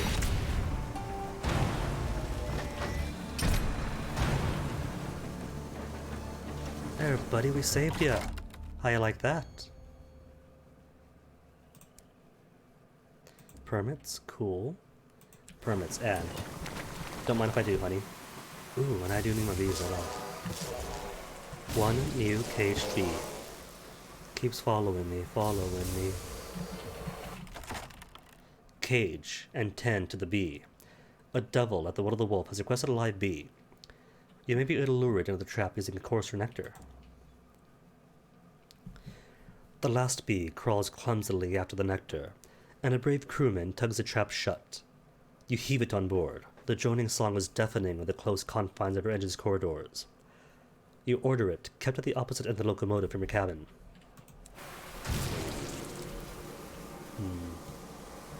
I don't need XP. But have I got enough mirrors to get the nectar safely? 98% chance? Cool. See, I'm going to accept that if there's a 1% chance of failure, that means there's always a chance to fail.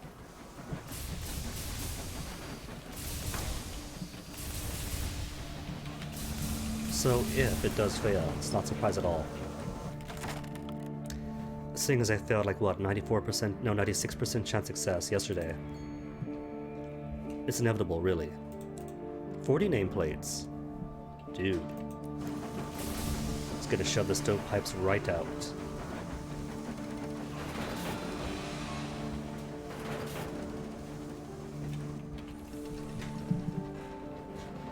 Oh right. Forgot to get.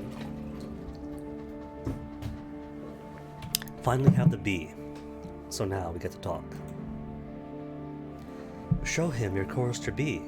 It's the sort of thing that tends to interest devils. That, says a repentant devil, contains one of the King of Carols. It will go on to sing in that gloomy way for as long as you permit. He glances away and pretends to go back to his work, but you have seen it, just for a moment. Appetite. Curiosity. He is a scientist of sorts, after all. Oh, here's a peacock win, and again. Blown against, but in titania. No, to Ledbetters. So it is gonna push against me. Blah. Blah blah.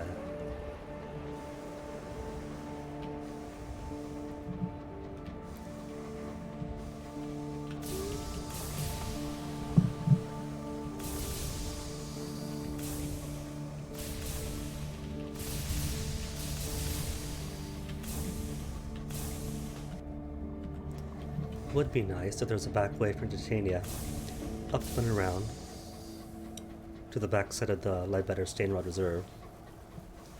But it's not meant to be. Hey bees. Speaking of bees, they're meant to be bees.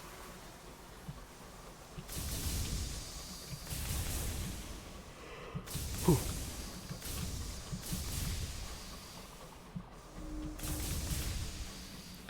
He heard a drone. A crewman grimaces. Chorister bee, she mutters. Yeah, we just passed by 3 swarms so far. Dreams of stone. You dream of a city of statues, a court of stone.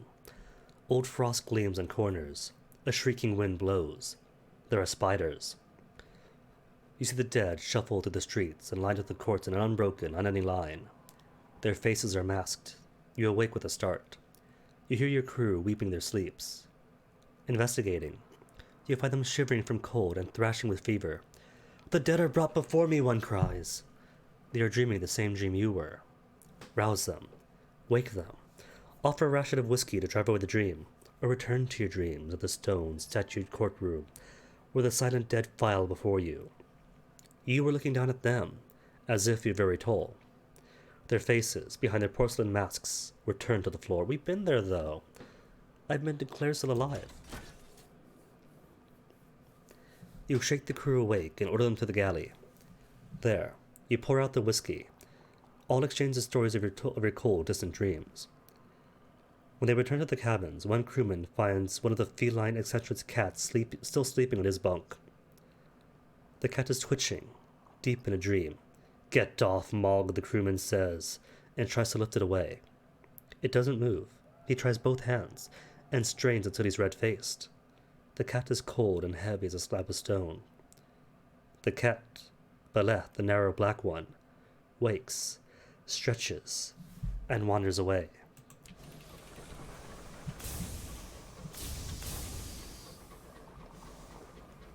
So, surely then, the eccentric couldn't have been too monstrous. Just one of the gem-encrusted, scully people. Titania's offensive. Oh. Gotta drop down to 3 crew.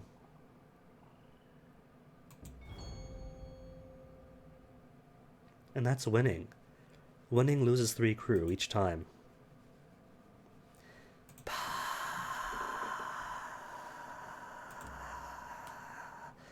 Port repairs, pay for repairs. Alright then, look for the magician. The fortunate navigator wants to see a tiger, and needs a magician to do so.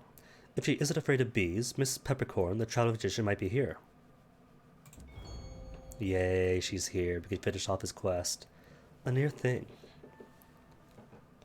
A Titanian points towards the far end of the docks, where a woman in a battered tailcoat ferries boxes onto an engine. She beams as you approach. "The great Peppercorn, that is me. I've just finished here, but I'll be back, don't worry." The navigator's wide-eyed request for private demonstration, one requiring skills only she possesses, catches at her pride. "Glasswork? I understand I am the best." She shakes her head. "I just don't have the equipment with me. Tell you what, I'll meet you at Palmier and Plenty's. I'll get my speculum americanum ready." She smiles. "And because I like you, I'll only charge you 200 sovereigns for the travel." Yay. Easy. Porphyry font, art exhibition is what I want. Encourage a visitor to invest in Titania. Funding progress only 10. Nuh-uh. It was like 40 last time. No way it's just 10. Oh right, it is. Because of the theater.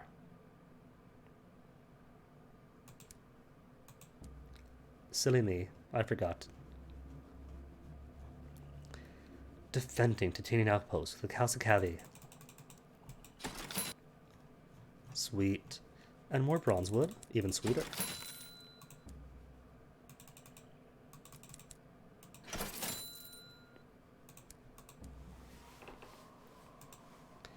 Visit then the theater. The theater is almost complete. The arguing over what type of performance you should focus on is very much not. Crab Boy, hello. Missed it, Crab Boy. The princess got married. Took her to the Will of the Wolf, right?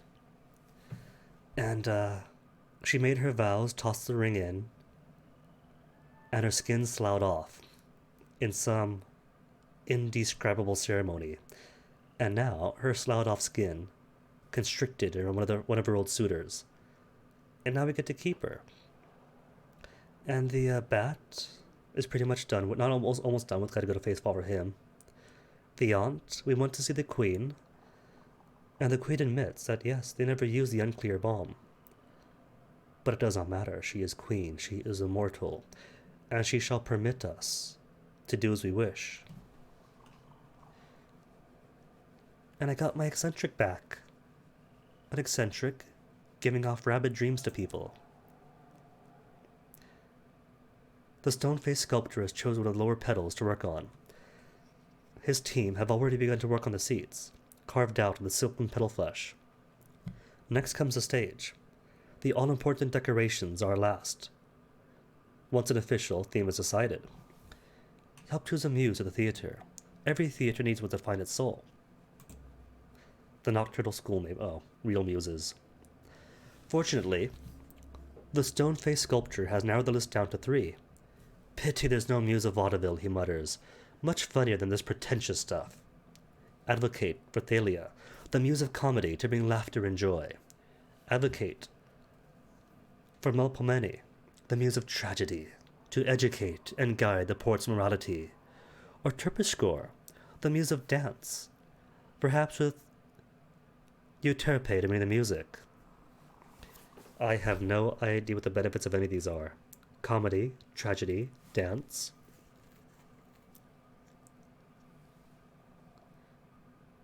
Aw, crab boy, you see. The princess was a very beastly thing. We took her to a Purduance to see the engineers. And all the engineers went missing. Of course not, she says. Why, my friend engineer over here is perfectly fine. We took her to Woolbury to see the poets. And the poets all caught on fire, speaking her praise in celestial tongues. Nonsense, she says. My poet friend is over here, he's perfectly fine. And then we got her some souls of bees to give to the devils. Got her a ring. Took her around, got her dead father's permission to marry. And then took her to the well where the bee thing is. The Ur Devil. No. Before that was a Purduance, where people changed to escape.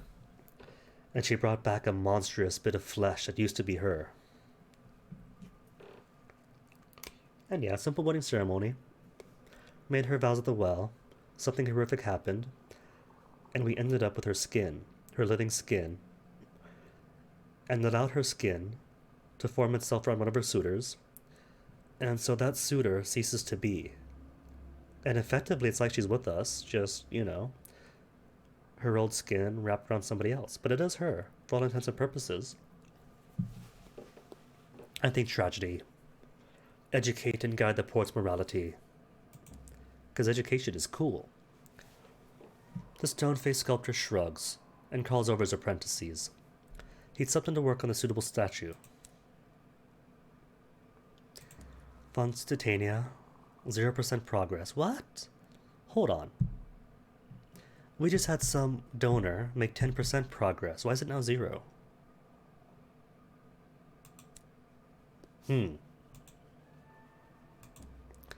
Theater. The Sin Theater is built on one of Titania's great petals. Perpetual stage lights provided the courtesy of ambient glow of the high wilderness, being focused through the crystal domes above. A director is preparing a rubbery man interpretation of Othello, or at least plans to once he can find a squeamish cast. 3 Tales of Terror. Oh, that's it.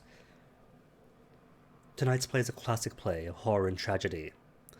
So I think I chose poorly. What I should have done is check the wiki and see what benefit each muse gives. Because Tales of Terror I kind of cut. I got like 50 now.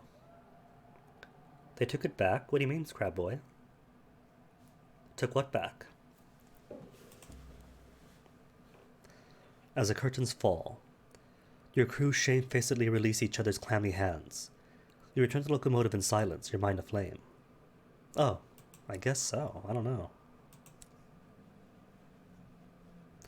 Either way, got what I want here.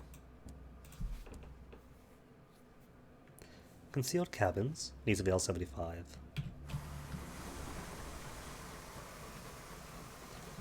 So back to Levetters then.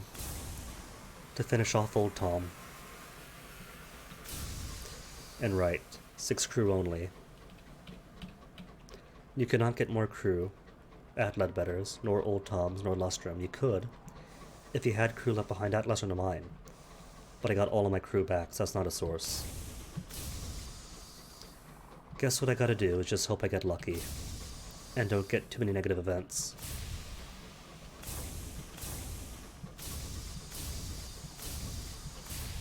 Let's see, Crab Boy, the princess is totally okay.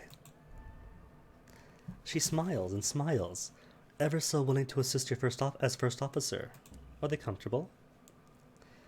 The analytical princess is delighted to assist. She is pleased to be able to support the smooth running of her locomotive. This is exactly where she wishes to be.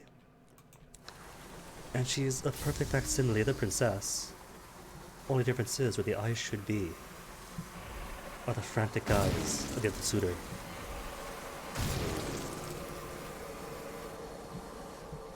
So a happy ending for everybody except for the poetical suitor. The logical suitor, analytical one, gets to stay with her forever. Within her skin, helping her live on.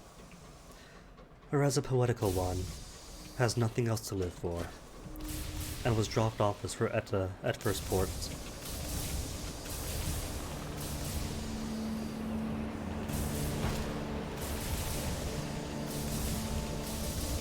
Come on, hurry through. The sad thing is, right, this is a shorter way to Ledbetter's. There's another route that goes all the way around, pretty much towards Straker's Wood.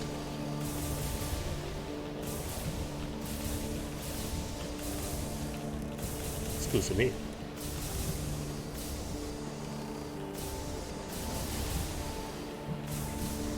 Freedom. Unsettled dreams. Seek company, 100% chance. See, it's fine. Drop the terror even. To make up for the flight of the winds.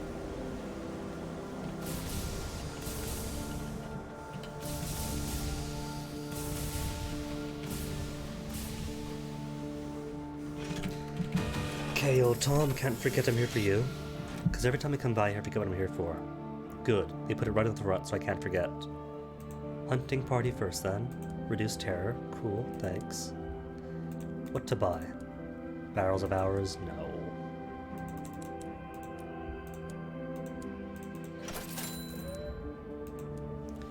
In quest? Anything else for me? His completed research. Drop by, more of his troubles. Come back with guns. Cool.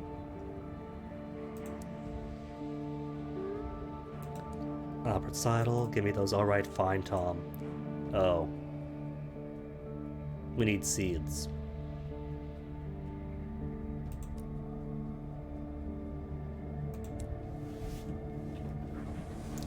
Okay, so we won't finish them yet.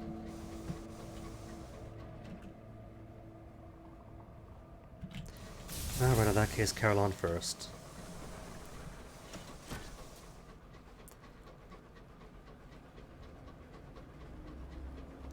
What do I need Caroline? Can't remember. Lustrum, at this point I could ignore. Except no, I shouldn't. Because I have a whopping 40 stovepipe nameplates to turn in. And that's going to translate to so many artifacts to give to the insistent surveyor. And finish off the new Singe Jenkins relay to Eleutheria.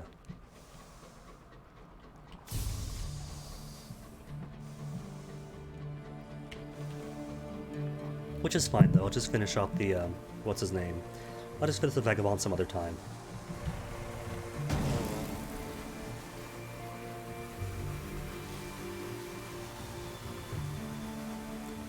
Captain, a hive, I know, it's an old hive, I've already plundered it. There's nothing there for me. Crew, I appreciate the enthusiasm, but it's already dead.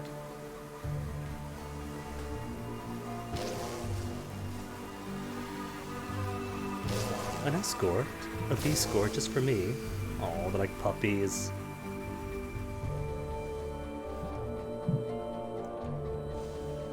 Oh.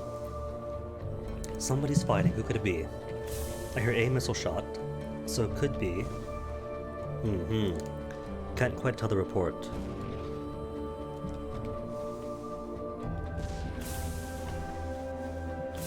Oh, just one of them. It's a Takati scout, maybe. Considering it's just a small Jerusalem. Yeah, Takati scout. Which is fine then. Takati scouts have their right to fly too.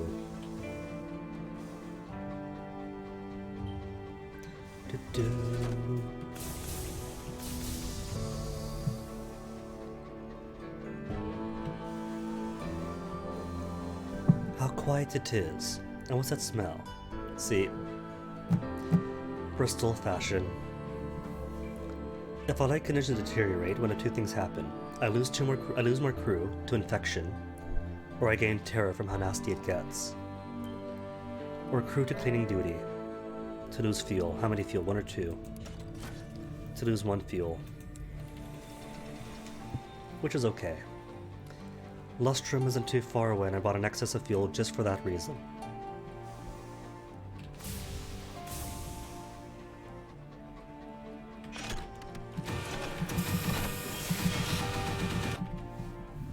And how's my soul? Perfect. Flawless.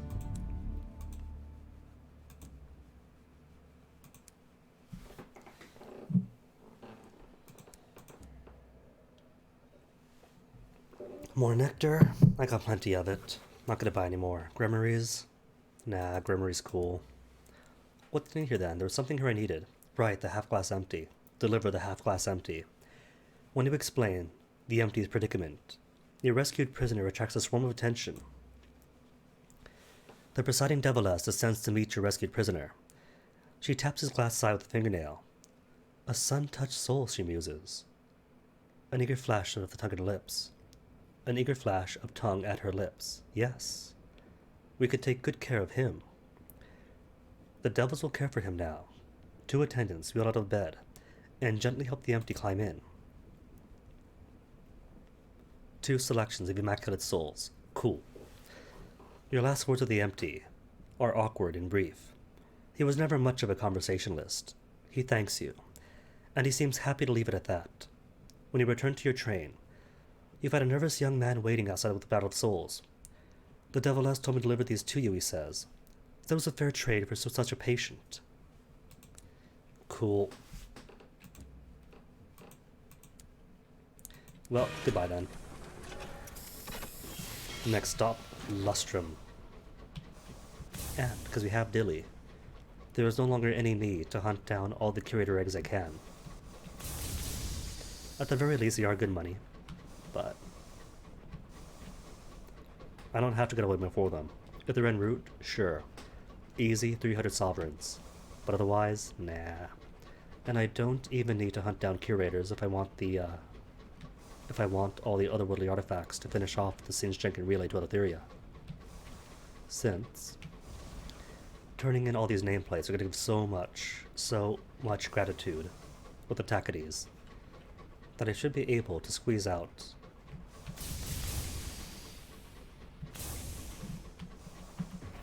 if not all that I need, most of it.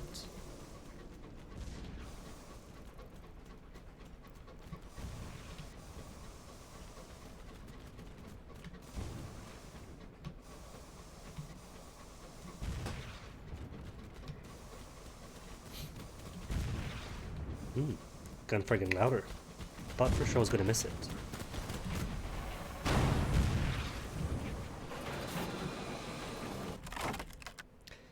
Kitchen for supplies, cargo. Lockbox, cargo. See what he has for me. Just permits, cool.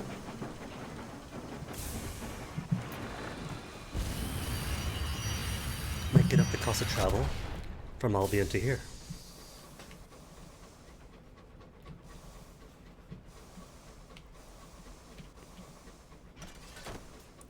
Got excited, saw the XP bar, and thought, cool, not too far away from the next level.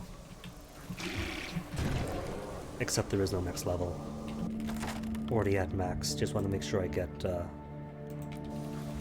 the heart catcher facet for the last one.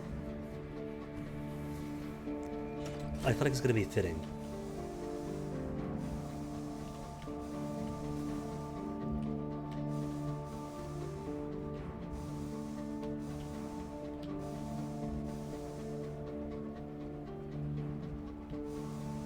New engine, who this? A monitor this close to Lustrum. Well,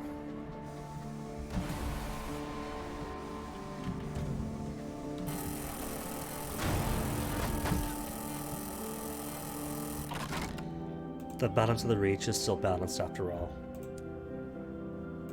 And the Woodward Company does have presence here.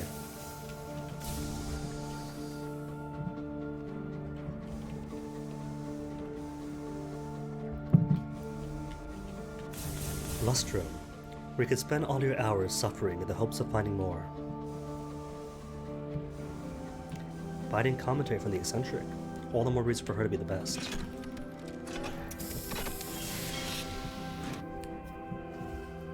So first, Sweet Jane. 3 charred nameplates for miniature stamp permits or artifacts. Artifacts and more gratitude. Or inspiration is cool too.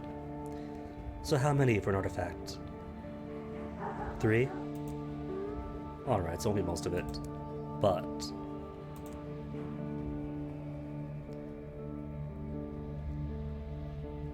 oh, just reputation will company. So it's not going to shift their favors. Oh well. Loathed by the Windward Company.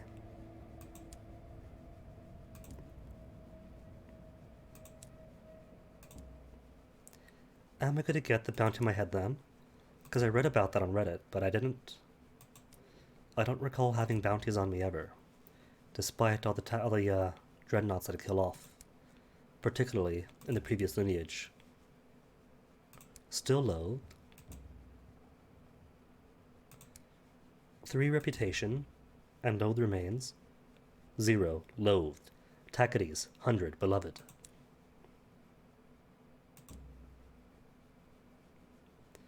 Still loathed, 103 beloved. Cool. New total, 12 otherworldly artifacts.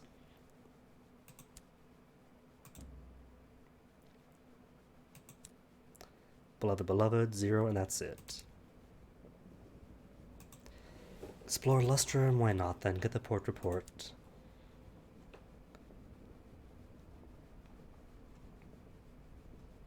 Visit Murgatroyds. Let's see, anything else for me here? Examine. A familiar looking plant. Black and purple leaves. It sits in a small pot at the countertop. Oh, that, says Melusune. That was from my big sister Amberly. Arrived a while back. That's a big new flavor over in Eleutheria, and I should get to work on her own crop before anyone else got in on it first. This one's still just a little baby plant though. I hope it doesn't get too big. I'm sure its leaves took a nip of my fingers the other days. Cool. It's all here. Cage catches. Cool, but don't need them.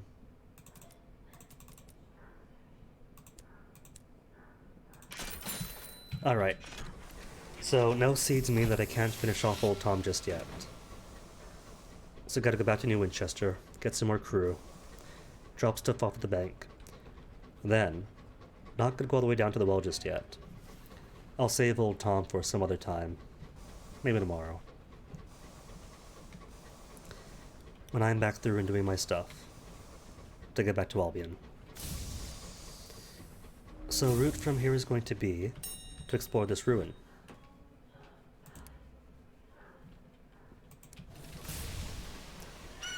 Then the circus.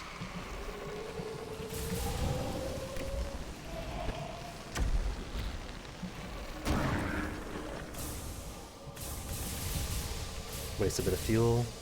Cool. From the circus to Fate's Fall. Then from Fate's Fall, back to Pan. Still have stuff to do in Pan.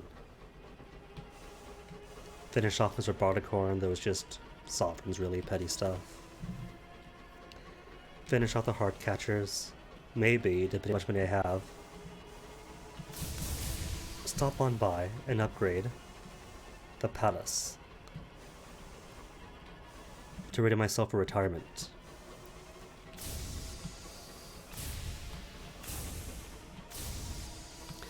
Alright, and because the circus will give the navigator, him and Altan, a vision of tigers, his quest should be almost over.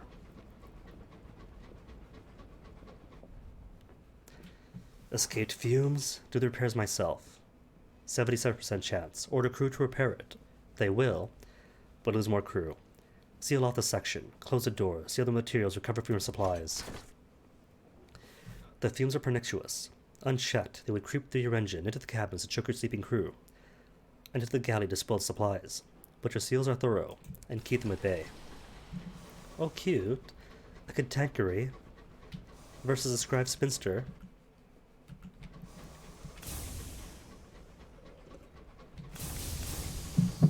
That's precious.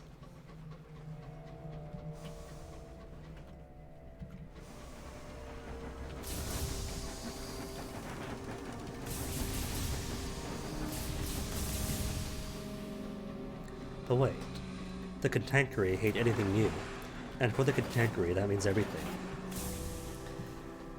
But what's older then? Cantankerous? Oh, now we're shoot on sight. Perfect.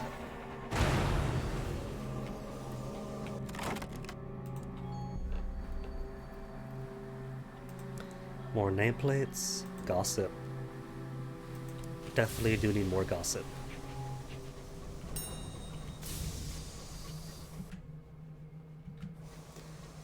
And even more stuff down there, something grave. It's probably just gonna be a wreck. Although, just a wreck, but a wreck does have the possibility of giving more crew.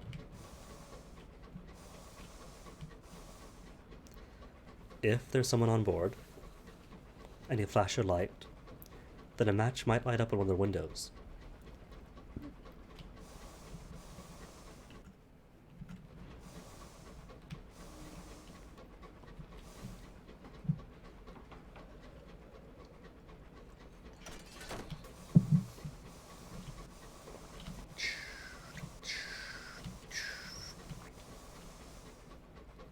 Alexander Yang claim. There's a joke in there somewhere, but I don't know it.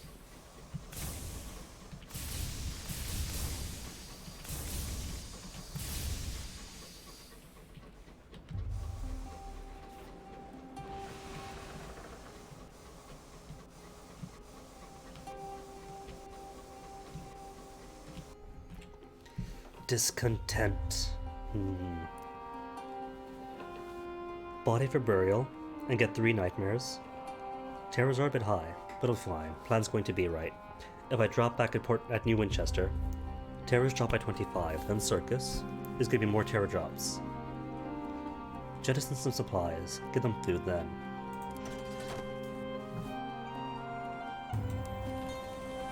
And minor terror drop even. From 50 Sun to 51.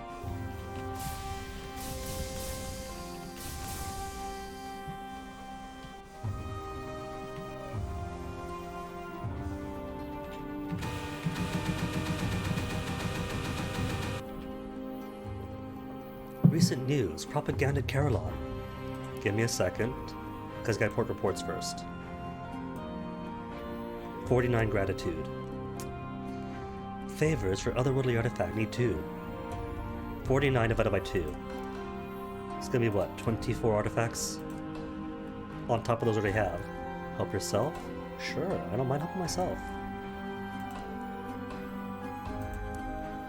41, only near 50. 50 to finish off the relay from that side.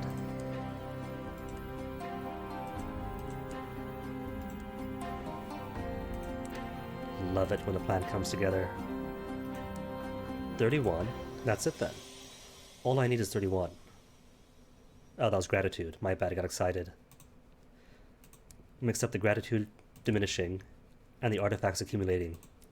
Just 25 so far. 26, 27.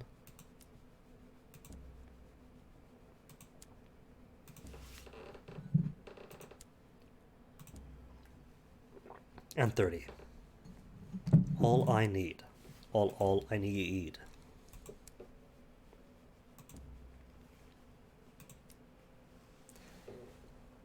Affect the balance of power in the reach. You provide a great deal of information. Rather than repaying the debt, you'd rather the Tacades use it to cause for the independence. And it just costs 5. The Endured Veteran leads you into her office. It is paneled with bronzewood. A painting for the old world hangs on one wall. A single sun burning in a bleak blue sky. Below the sun is a temple, tiered with brightly colored gods. The veteran pours you brandy, and you discuss the distant ports and the patterns of recent events. Independence is a charming idea, as he confesses after an hour. But when it comes, it'll take a nation to stand against her. Tacades beloved. Gratitude, neutral to late. Thriving, Tacades. Stovepipes, mixed. Alright then. More artifacts then. Alright then. And then more balanced power shifting. Thriving at 115. Stovepipes. Still mixed.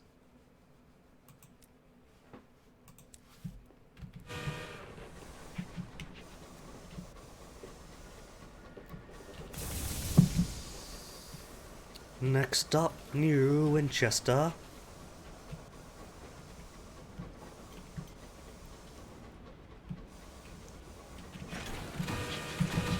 Open up. Knock knock.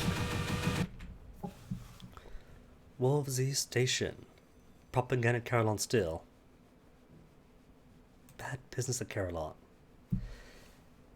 Allegedly, the devils have been proselytizing against Itacides to the guest, some of whom are very influential indeed. The Windward Company have issued carefully worded denial of any collusion. No collusion, no collusion. End quote. The endured veteran has put out a request for information. She refuses to go to the place herself. Fine, then I'll investigate. It just costs one room, one savage secret. You learn several profitable bits of information. The staff at Carillon are apparently colluding with the Windward Company. You learn nothing further without going to Carillon. Well, first, hire crew. 11 of 14. Cool, perfect. Seeds for Avon? No. Explosive for Lustrum? Not this time. Opposite end of the world. 36 Immaculate Souls. 34 Chorus for Nectar. 24 Bombazine. Not Bombazine. Navartine Gemstone. 17 Bombazine. Doing good. Fantastic even.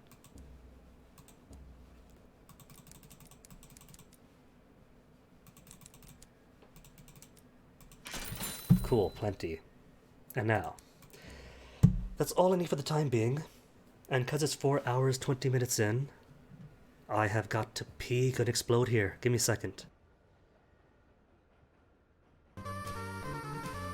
Long trip out back to Penn after all. And we're not turning the engine around.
thought I unmuted myself.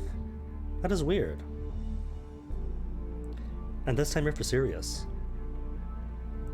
How long have you been muted? Because I know I pressed the button when I came back. It turned green, did its thing.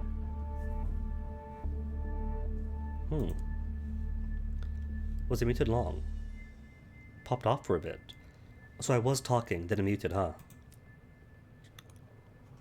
That's bizarre. Anywho, here for Miss Peppercorn, to show us a tiger. She stands beside a full-length mirror framed in ornately patterned bronze. She is delighted to see you. Do you have the money? For the fuel? Yes, of course. Miss Peppercorn transfers the coin from one hand to the next. With the wiggle of her fingers, the coins are gone.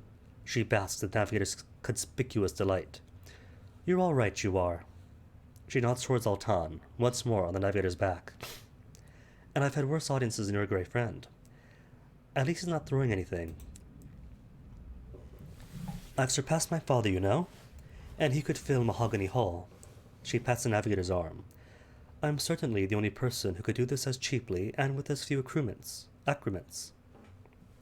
In fact, I only need one more thing. She beams and looks at you expectantly. Oh, now, well, one, the joke was fine, and two, I saw the button. And, yeah, the button was off. The navigator looks decidedly crestfallen. Even the jovial piping of the Circus Cleope cannot cheer him on. I need a cat. I will not catch one for you, she scowls. And once you have one, you'd better keep an eye on it. I don't like the gossiping little things. They're too fond of scandal to be trustworthy. Oh, imagine. We don't just have the useless cat. We also have the feline eccentric and all three of her cats. So what if? What if you could use hers? I know you can't, but if you could. And if the mirror could show us what the cat really is. Miss Peppercorn stands by the brass-framed mirror. While she waits for you to procure a cat, she practices sleight of hand. She's currently making a cane appear from thin air. The ease with which she makes it appear and disappear is a marked contrast to her fumbles as she tries to draw it dramatically. Give her the useless cat, at last a use. You will not lose a cat, however much you might wish to. Miss Peppercorn places a plush red velvet cushion before the full-length mirror. She addresses the cat in your arm. I forbid you from sitting on this cushion. It is my favorite. You will only ruin it. The cat squirms free. It leaps straight to its inevitable destination, the cushion. There. It freezes, mesmerized by its own reflection. The mirror reflects a steaming jungle of thick ferns and amber light. Dappled light pours down on the useless cat's reflection. It is a tiger, vast and strong. The cat, the tiger, yawns slowly, admiring its fangs. Exactly, crab boy, that is a trick. Provide a cushion, say no, don't is my favorite, and how could the cat resist? The useless cat and its reflection begin kneading, the tiger's thick claws flexing, the cat's thin claws shredding the cushion. The fortunate navigator gasps. The useless cat blinks smugly. The cat hasn't seen anything it didn't already suspect. You have glimpsed a moment in Parabola, where every cat is a big cat. Alright then, navigator. What's next on your agenda? Check on the navigator. He only speaks when questioned. He has missed the last 3 crew poker nights. You need to tease out what caused his change in mood. You find the navigator in a quiet corridor, to the rear of the engine. He is staring out the window. When you speak, he jumps. Damn. Oh. Sorry, Captain. I thought I was alone. He takes you back to his cabin. It is tidy. His desk is empty, but for a fresh journal. His clothes are neatly folded in the footlocker. Altan's body lies on the bed. The body wears only the garments it wore in the graveyard. We have one last journey to make. One last adventure. It'll be an ending fit for King Kassar himself. I want to take Altan to death's door. In the Blue Kingdom. Alright, so I guess you aren't finishing the navigator then.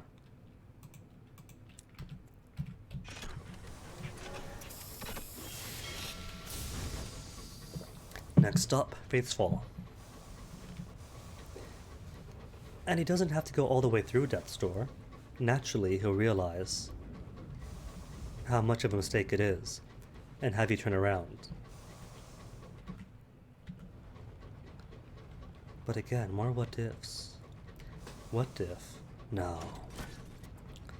Altan's soul should be long gone by then.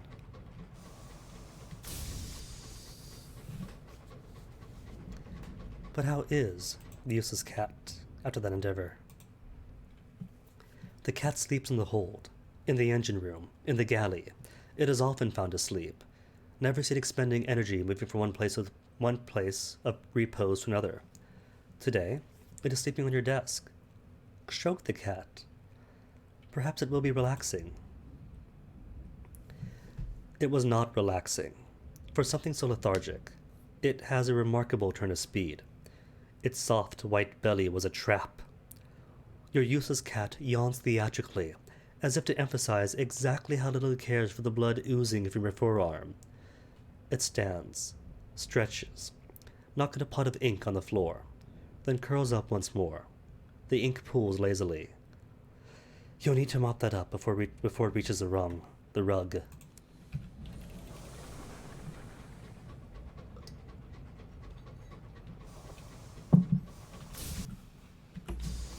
I'm tempted though to check the wiki, because I'm pretty certain that there is no possible way to find Altan's spirit in the land of the dead.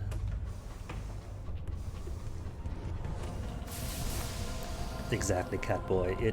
Catboy? Crab Boy, sorry. Had me talk about cat still. It is the epitome of catdom.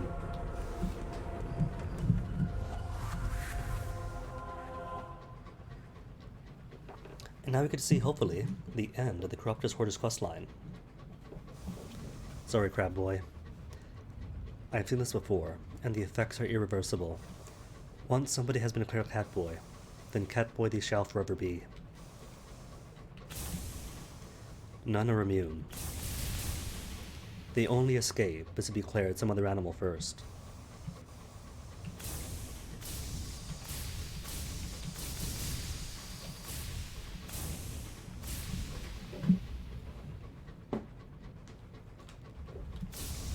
Ooh. Nearly caught me there. But at least these fungi look soft, so it won't be too damaging. Oh no. Told you, Crab Boy. The effect is permanent. Sorry, buddy, but it cannot be undone.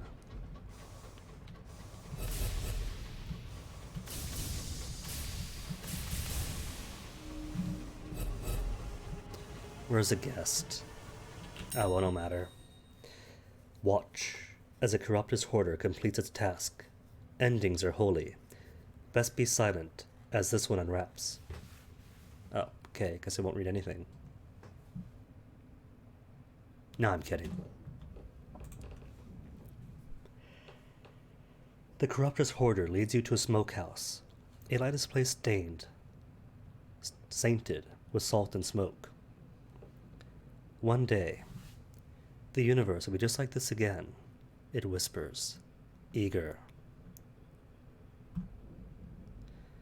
A curve of shape and claw against the void. Like us, masters, the universe is not eternal. Don't give me that. Oh, this is cute. You know those bots that say, want to become famous, buy followers, primes, and viewers on suchandsuch.com? They've learned that if they speak their ill in chat, they get banned. And so they're going to whispers. Report for spam malicious links, bot account. A shame you can't click all that apply. I think this is a bot account, yes. Attempts to scam with the members, yes. Sending malicious links, yes. But I can only pick one. Well, if I have to pick one, malicious links it is.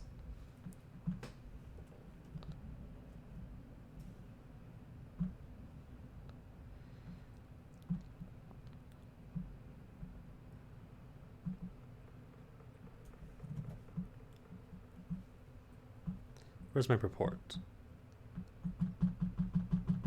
Alright, gotta click the cog. Report.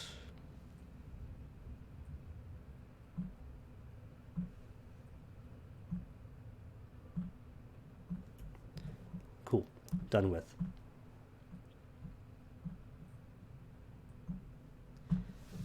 Anywho, the black peels away as a hoarder lights its lamp.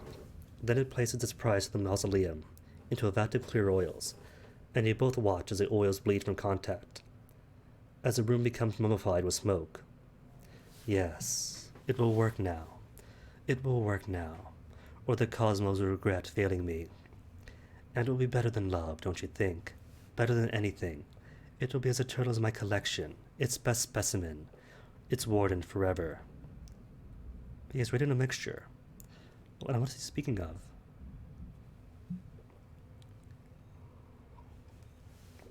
Price a mausoleum into a vat of clear oils. You have duties as captain. You move closer.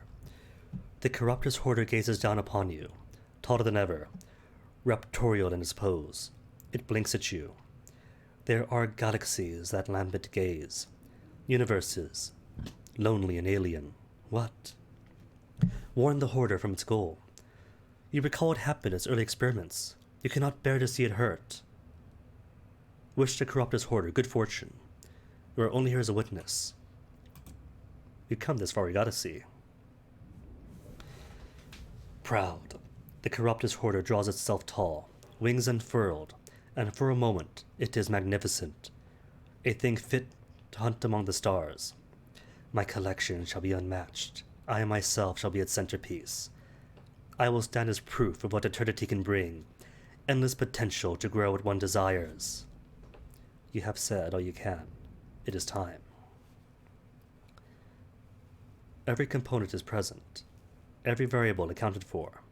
Now, there's only one way forward for the Corruptor's hoarder. But he seems uneasy.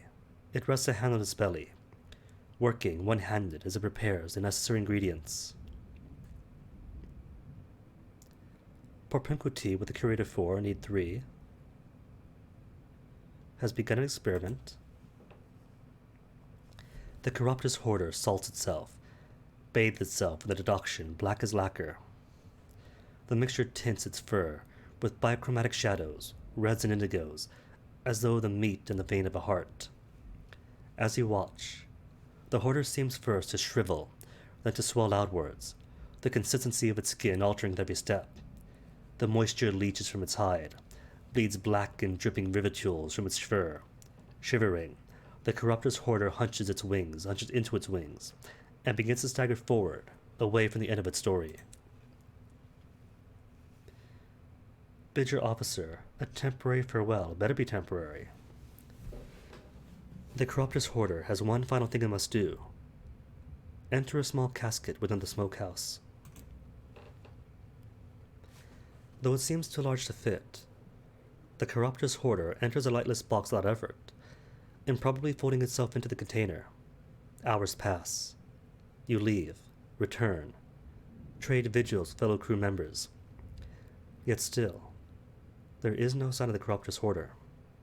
But then, 3 days later, a chorus of noises erupts, cries, that could almost be mistaken for the squalling of newborns. The Corruptor's hoarder unfurls from the box for a second. It looks almost infested, its pelt riddled with small and curious eyes. Then, the moment passes, and you two are alone again. I was so close, but they would not leave me alone. They would not cease screaming. They insisted on being born. Rage sharpens its voice. Quickly as it comes, the fury molders, rotting to rueful wonder. But who knows? They could be useful. There is always time to try again in several decades. The Corruptor's hoarder's journey is complete, and has sated its need for eternity. Multiplicitous hoarder will now serve as your officer.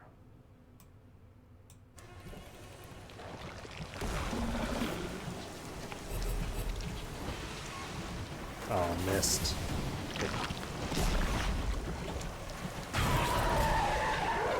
Out of the way.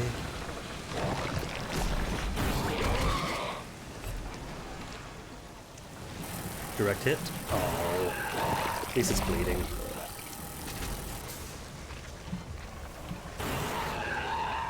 Oh no, too close. Cannot and should not fire this close range. And I think it knows that. Spin, spin, spin, spin. Cool. Gotta let a whole loss just lose terror. Continue bombardment. Your crew cheer. Their guns blaze. The guests burn to sprays of mints. As they die, they emit a gloomy whistling noise. It is rhythmic, devotional. Are they praying? Terror dropped, but now the waste wave is watching. Oh well. What's done is done. You know what I haven't seen in a while? I haven't seen the event where the guests actually get caught aboard your engine. Glad for it, because it does have some hard skill checks. But this is late game, with nothing but good stats. 76, 42, 65, 66. Plenty of good stuff.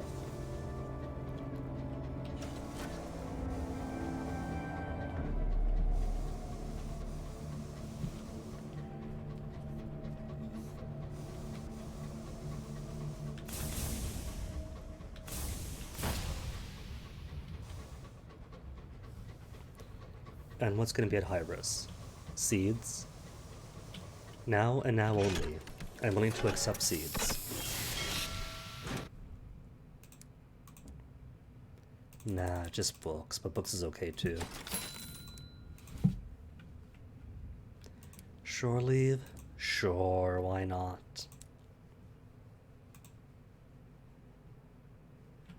Scavenge? Nah. Port report? Sure. Onwards then, back to the beauty of Eleutheria. Hey, my ex. How many hits with this?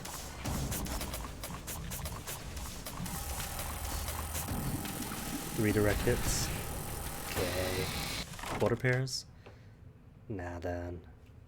Just destroy it. Terror Fallen and a Sky Story.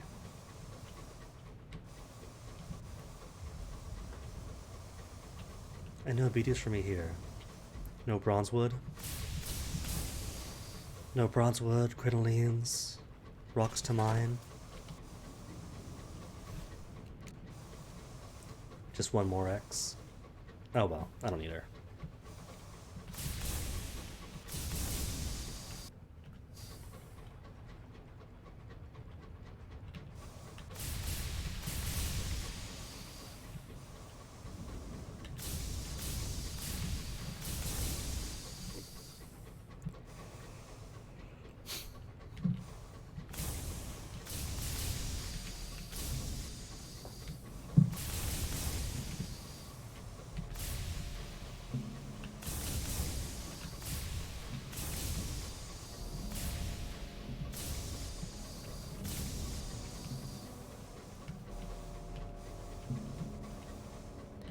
Bing bong, bing bong, bing bong.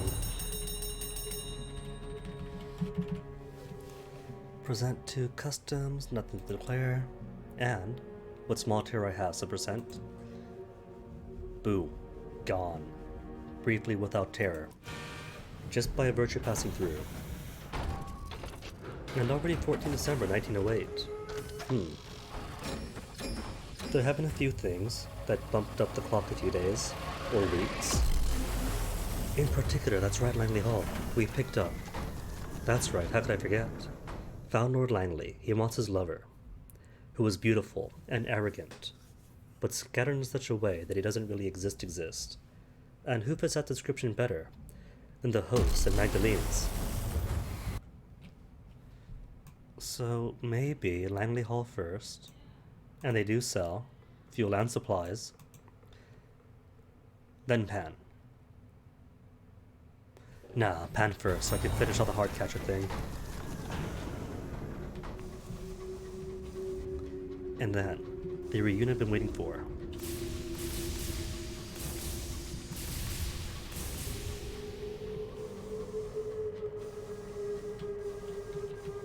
Snipe.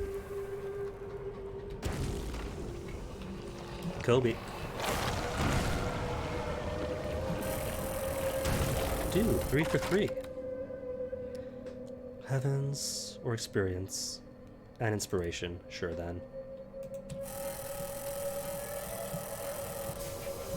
It's a more expensive option, but I got plenty of Visions of Heaven. Need 6, have 5, or not. Either way though, 20 inspiration is loads.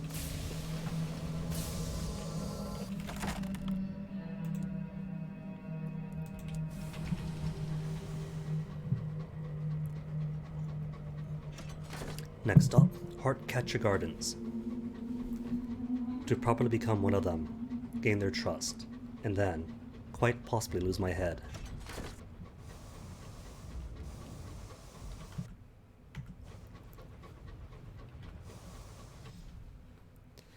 Memorial, sure then. Get the storm that speaks to watch me. So you don't even need to have any terror to have that event pop up. Just need dead crew, I guess. And I have 30 dead, oh my goodness, 30 dead crew. For this one captain alone.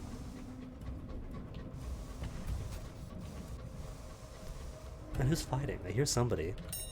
But I don't recognize the report to the shots.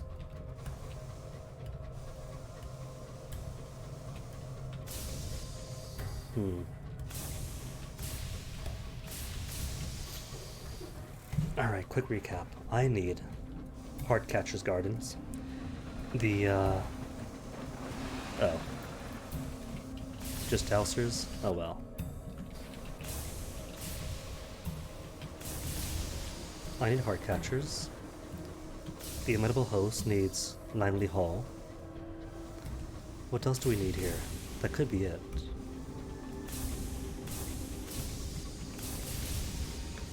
Then back out, I'm pretty sure. Scent of burning. More marshmallows for my crew. That's like the 4th time that's popped up. Them sneaking marshmallows and campfires at night. Wasting one whole field to drop terror some. And I thought that might pop up with terror, like if you actually had terror. Then sure, why not? They do need the bonding moments. But I got no terror that popped up, maybe. I'm being too lax on them. But I don't want to forbid it either.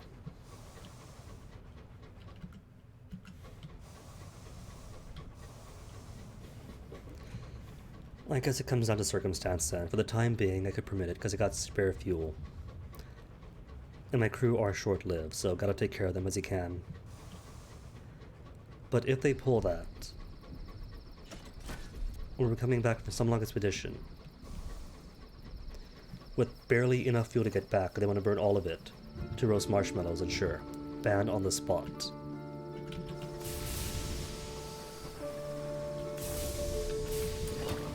Ooh.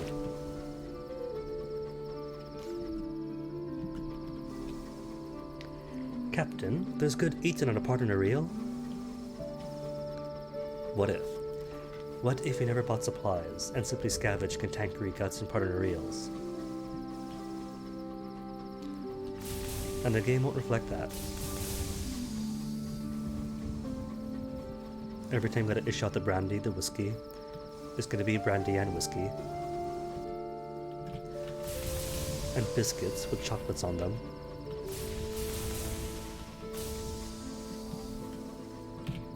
Going to assume then that we're fermenting the blood of them. Hour of veracity when the world eaters are abroad. Right, one short, need 12 crew. Avoid them? Not going to avoid them. No success! Dang! Twice! Alright then. When they accepted the Heartcatchers, tell the green-fingered old warhorse you have disposed of the 3 unwanted deaths. You hand over the empty box, and begin to tell him where you dispose of the death is contained. He raises a hand. No. It is best no one knows, especially me. There is already too much I'd rather forget. He leads you along a thorny hedge, that encloses the inner gardens. A single archway, made from vines and tangles of wary, fully grown heart catchers, allows entry. As you step through, the heads among leaves bow. Death Barrier, one cries in a tone of deep respect. Fate Breaker, calls another. Friend, whispers a third. Beyond are the deeper glades, where mature heart catchers hold their council. The inner gardens are surrounded by a hedge as thick as a fortress wall, knotted with thorns and strangled with vines. Behind it are the grove homes of the heart catchers, steeped in Eleutheria's midnight and frequented only by the favorite servants. Within the Mimicron, the heart catchers are big as trees and clustered with mature heads. Each plant is a council of intellects, debating the secret of the sky. Seek counsel with... Oh, I haven't got enough visions of heaven. Seek counsel, do not trust me enough yet. To seek an audience with the first of the heart catchers. Okay then. An old heart catcher has succumbed to insidious poison. Drastic measures are required to effect a cure. For some reason, the mouth's all dry today and yesterday, and so the flexibility of the mouth is a bit lacking. But I'm drinking plenty of water, and I'm not sick, so I don't know why it'd be so dry. Not to put too fine a point on it, the old warhorse says, but we won't need your head. He eyes your neck critically. Well, first, who do I have? Plus 10 veils, plus 10 mirrors, 6 hearts. What are you? More mirrors? How are my current stats? 76, 42, 65, 66. Alright, I'll risk it. If successful, this will allow access to the innermost grove of the heart catchers, where the oldest of them sleeps. If not, well, the game features a robust legacy system, allowing diseased captains to pass on much of their progress on those that follow. I love that part. The Nepentine ritual. The old warhorse explains the problem. One of the heart catchers has been poisoned by doubt, and we have been unable to arrest the toxin's progress. All but one of its fruits have contracted the poison, and if the last one succumbs, the entire plant will die. We need you to masquerade as one of its fruits and fortify the remaining heads. The process is not without danger, he confesses. First, you are asked to inhale mists from a copper bowl. Vapors from the Aclean Marsh, the old warhorse explains, is for the best. Your roll disjoints. Events separate into isolated moments, each untroubled by the sensation or emotion. A lamp-lit grove, ringed by veiled gardeners. The heads of a heart catcher looking down at you, speaking in tongues of fire. The old warhorse advancing with a set of golden shears. Object, this was a terrible idea. Or observe how the firelight gleams upon the blades. Let what will be, be. A sharp sound, like tailor's scissors. A period of darkness. Then, you are being carried, facing backwards. You can't see where you are going, but you can see what's left behind. A body, slumped among the roots of a heart catcher. It does not look back at you. It cannot. Then you are lifted up and set amongst the branches of another heart catcher. Around you dangle a gallery of stern heads. The nearest is unsmiling, distinguished, and reminds you of your aunt. This is the head you are here to help. The others cluster around it like vultures. Their cheeks are veined with green poison. Lost 7 Eleutherian mysteries. I want to get it back, though. I'd be besides myself if I don't. The poisoned fruit cluster on the healthy ones like vultures. All our counsels go awry, please one of the heads. One handsome head, its sideburns speckled with grey. Another, pinched lip like a sour old lawyer, nods, yes. That is because we're a fraud. We pretended to know much more than we do, and others, through kindness or gullibility, have believed us. A chorus of nods. The head that resembles your aunt has no answer. Challenge your assertion. No. No claim so simple could be true. Reliable, but costs inspiration. 91% chance success. To lend the dignified head your stubbornness. Whisper a word of encouragement. Her jaw tightens. If you fail, you will lose some hearts. No. Locked. You are a severed head. You are a severed head. Why is this one locked? To lend the beleaguered head your sight. Huh. Anywho, challenge their assertion. I got 20 inspirations after all. Might as well use one. The healthy head tilts to one side. My unexpected colleague makes a viable point. I must question your assertion. We've advised kings and curators and measurers. If our advice was bad, why did they return? One of the poisoned heads falls silent. It seems lost in thought. Are its veins less green than they were? Oh, that's why. Because letting sight is only available here now. One of the heads turned their attention to you. Who's this? The pinch-faced one demands. Are you new? A younger head, fair-haired and mournful, turns her attention back to the victim. A stranger. Someone who hasn't known you as long as well as we have. Conceal yourself from their sight. You've learned a trick or two in your time in the skies. All it costs is 2 savage secrets. We got loads of it. Or lend it my sight. You represent a pair of fresh eyes. And admittedly, not much else at this moment. But it's only 79%, which is still only a 21% chance of failure. Wade. That means it's 79% more likely to win. But that is not good enough. Using an old murderer's trick, you withdraw from the attention of the glaring heads. The one that looks like your aunt clears her throat, an achievement given her physiology. My associate's identity isn't important. Their point is, absolutes aren't a helpful frame for this discussion. Another of the poisoned heads no longer seems sure of its case. You're making little progress. The other heads grumble. Don't be dramatic. It was a little exaggeration for rhetorical effect, says the handsome head sulkily. Our point was clear. We have done more harm than good. Must I list our failures? I have plenty of time. Present a counterpoint. The heart catchers are here to advise, not decide. This one has done so as well as she was able. Or lend the last healthy head your ambition. Now, it's only 77%, so yep, take more inspiration. The head nods at his cradle of vines. This is so. We have never given advice we knew to be false. We have not wasted our cognition on matters of no significance. We have, of course, been wrong, and will be so again. But that has to be acceptable. We don't have the privilege of certainty. We are counselors, not priests. Some of the poisoned heads have begun to argue amongst themselves in the background. The accusers scoff. And that's enough, is it? The pinch-faced head demands. To try and to falter? As long as we did our best, that's what matters. Never mind those we fail. The handsomer head looks at her, pityingly. Do you really believe that? He asks. Listen to her response. You have helped her as much as you could. Now, you find out that was enough.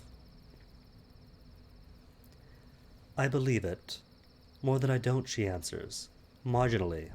And that will have to do. A couple of the heads nod, convinced. The pinch-faced one is one of them. Perhaps it will, he says. The green tinge has faded from his cheek. The majority of the heads are still poisoned. The heart catcher is not cured, but maybe can manage. Some time later, during the hour of knots, the green-fingered old warhorse retrieves her head. There is another bloody and elaborate rite to the lamplit grove. With a complex series of stitches, your head is restored to your shoulders. You are left with a persistent itch, though. Around the base of your neck, it will endure to the end of your days. The devils of Caroline claim to be experts at the assessment and improvement of the soul. Describe yours as pungent, febrile, and appetizing. Really, is that bad? Fermented soul. Soul appears faintly bubbling in its bottle. It is pungent in odor and indifferent to taboo. Ah, that's why. Seek an audience then, with the oldest heart catcher. You have saved a heart catcher's life, a feat few have managed. Therefore, you are permitted audience with the first of them. You are led to the roots of a gnarled heart catcher, and on a tunnel of stone. The green-fingered old warhorse stops. I am permitted no further. You go on alone. Into a wide space, half cave and half chamber. An immense creaking heart catcher fills in. The oldest of the heart catchers is a crooked tree, roofed with rattling leaves. Stone props support its vast branches, keeping their weight from toppling it. All but one of its heads has grown huge, old, and died. Now, they are great, grinning skulls. The last living head rests on an altar. It is as big as you are tall. Lank-haired, stone-gray, graven with wrinkles. It sleeps. This reminds me of that one Doctor Who thing. The head of what? Not the head of Ooh, head of Boo? Head of something.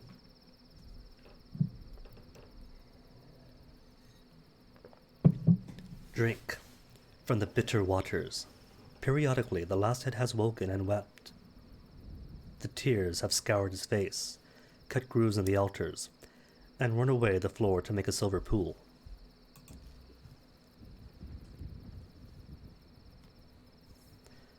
A bowl has been set beside the pool.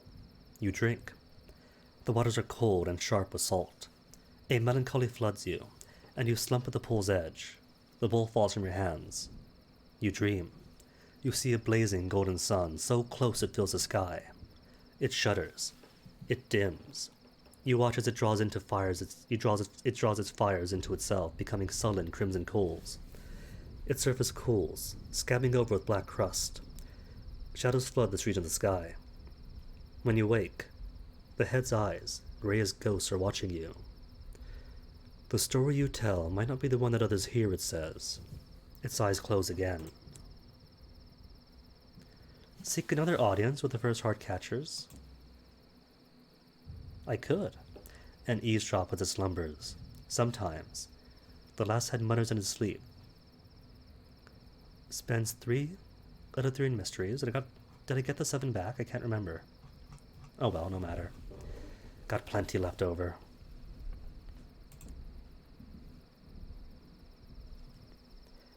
You crouch as near to the altar as you can, and listen as a heart catcher stirs and mumbles in his sleep. It mutters of starlit libraries with books of fire, of the shifting alliance of the sun and delicate wars between them. As you are preparing to leave, its eyes snap open. The first storyteller began a war, and was cast into a well, it says. The second turned a sun to night, and was cursed to live. What will the third do, and how will they end? Second storyteller. No, the first one is the, in the Well of Wonders.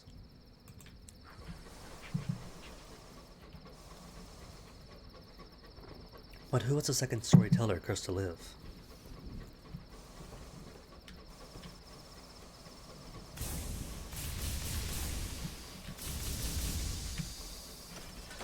Not the have, surely.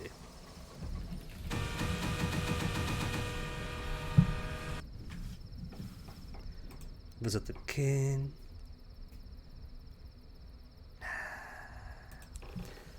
Nothing there for me. Wealth ambition. Could I afford to expand yet? Nope, not yet. Need 5,000 more sovereigns. Shops, bazaars. Crockery. Crockery for the Empyrean. Empyrean and Langley Hall, really?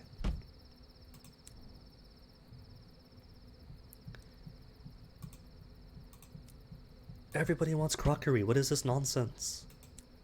We have so many things we could offer. And all they want are crocks of pots.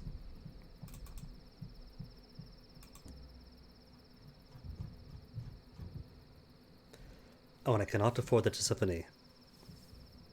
It's too bad. Or at least I could, if I actually had some real prospects, which I don't.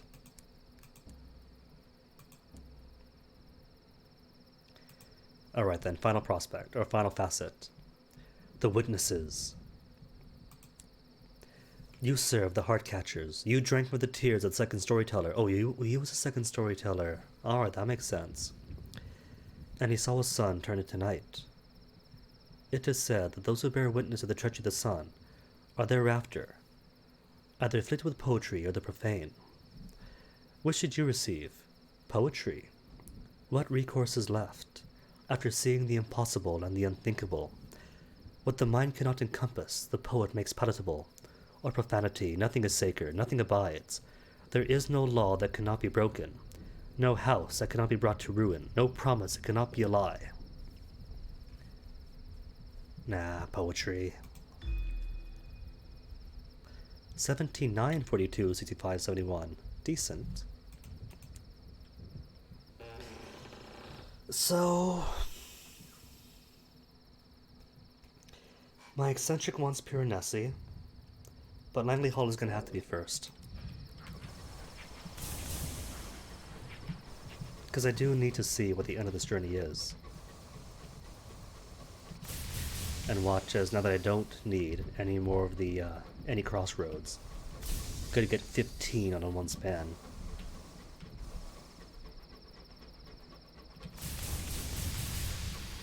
Wait a minute though, wait a minute. Now that I have so many. 79 hearts. Which means if I drop away you with your 4 hearts, then I'll be back down to 75. And 75 is perfectly okay.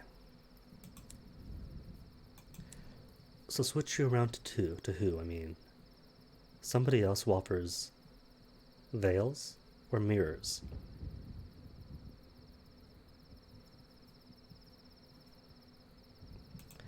If I do veils, 48 veils is middling. I think I'll take all the mirrors I can get. Ooh, and with all the mirrors, hold on, turn around. Bright eyes.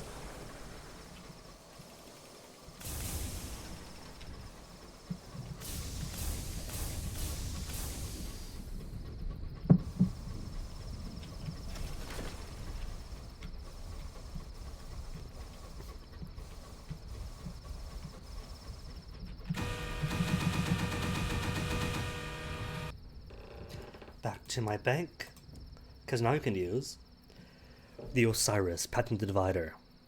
A wheeze of the renowned Blue Kingdom expert, Sir Francis Fitzwilliam. This ingenious cannery cuts every morsel to exactly 13 parts, and comes equipped with its own set of glass jars for easy collection. Butchery, plus 8 hold. Giving me 30 potential hold space. Oh, but you get plus 4 hold too, by virtue of being the Durandal pressure canning system. So I can carry it, couldn't I? For 34 hold. Nah, but it's plus 10 weight. If I need more hold, I'll come back with something else. But first I need money. So chuffed to have so many commodities, so much Immaculate Souls, and Bombazine and Avertine Gemstones, but nobody's buying it.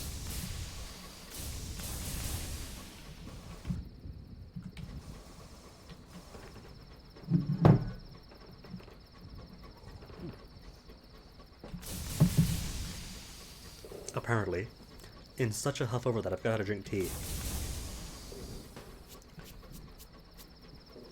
Luckily, dark drink on black shirt, so nobody's gonna notice.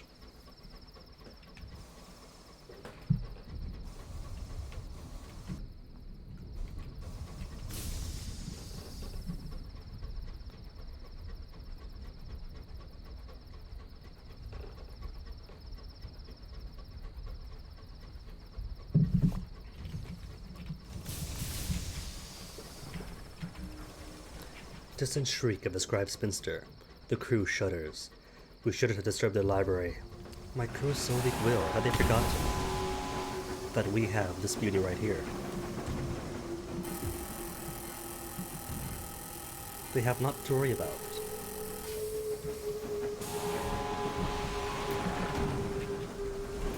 Whoa, excuse me. Rude.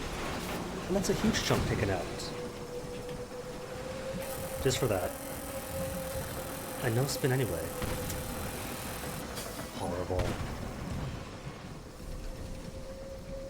They better hold for me.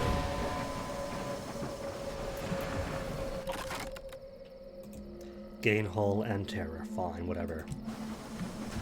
Either way, they max me out.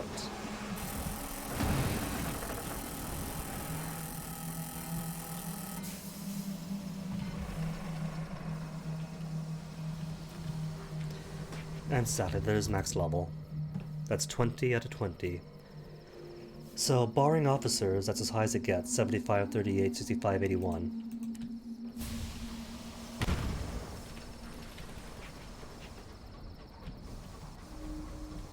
Like I said, crossroad. Not that I don't need it, except gemstones. The figure introduces itself as Mrs. Perch and offers charity of a sort. A measured charity to be exact. Wit, we get Eleutherian mystery, inspiration, little more.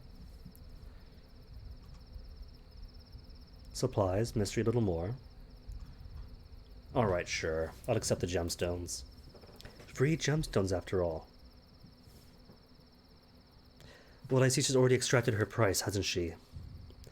Mistress Perch extends a leg from under its skirt, curling it around your hand to seal the deal.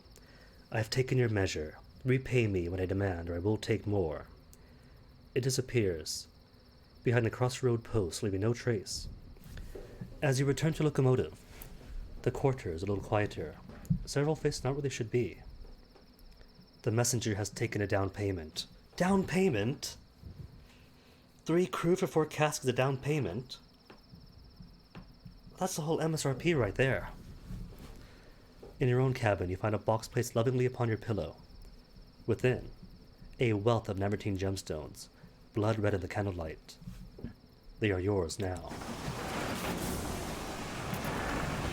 Blood diamonds is what it is.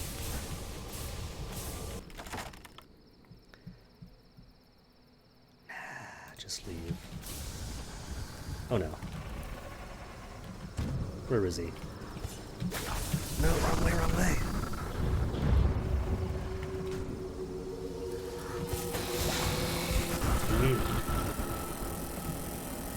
Scoot, scoot.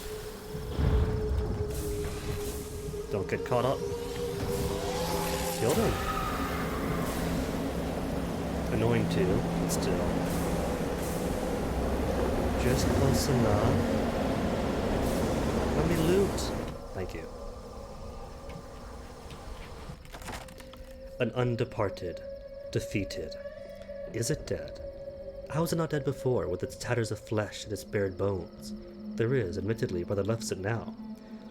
But is that enough? As you watch, parts of it fade from sight. The touch of a lamplight reveals them again. But it is enough to make you wonder if it is there at all. If it is there at all, which is true, the presence or the absence. Burn it, expunge it from the sky to reduce terror and get a tale of terror. Pry out the eyes, for Namertine gemstones are sovereigns. Behind its strands of twig-light hair, its face is studded with gems of many colors, or harvests its bones for more repairs. They look strong. Perhaps you can use them to brace the hull. Nah, man, got good for the gemstones. Failure. Just sovereigns and 10 terror. The gems are cracked in the battle. They come away in fragments, sparkling with gems dust. You fill your pockets. Suddenly, the undeparted begins breathing again, its breath thick and moistened in the skin, rank as weak old meat. You leave a thin trail of glittering dust behind you as you hurry back to your engine. Okay then. Give it a go for now, back to Langley.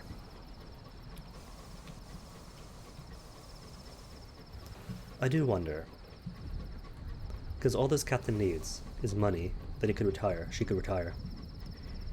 But if and when she does, has the next one got to redo, like half of Langley Hall, just to get the perfect hang of them back? I feel like that is the case. That functionally she is no different from the dog or the cat. But maybe she's more like to Dilly.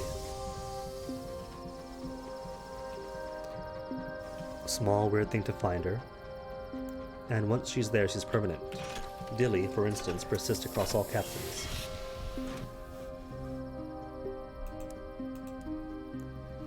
Crockery and catches. Sure, take it. His lordship's grand clear out. More crockery? Or more thirsty bombazine, that'll do.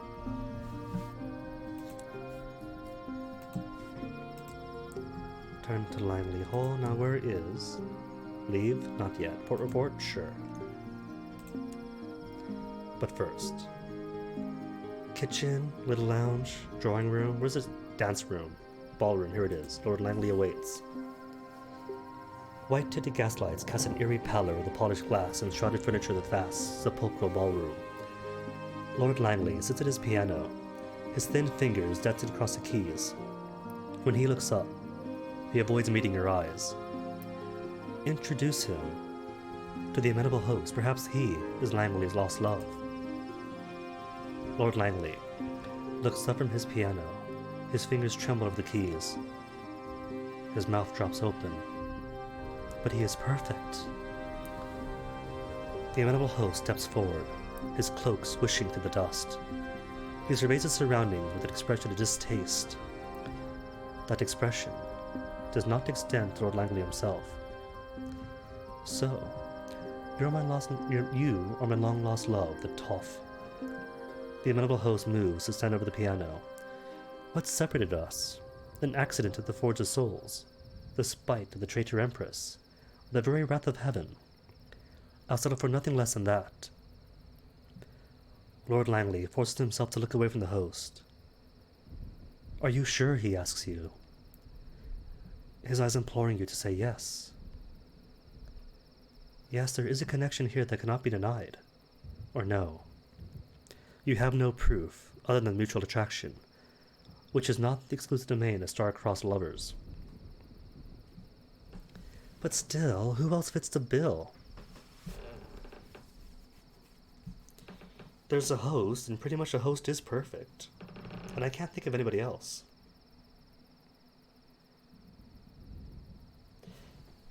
You gotta say yes to this.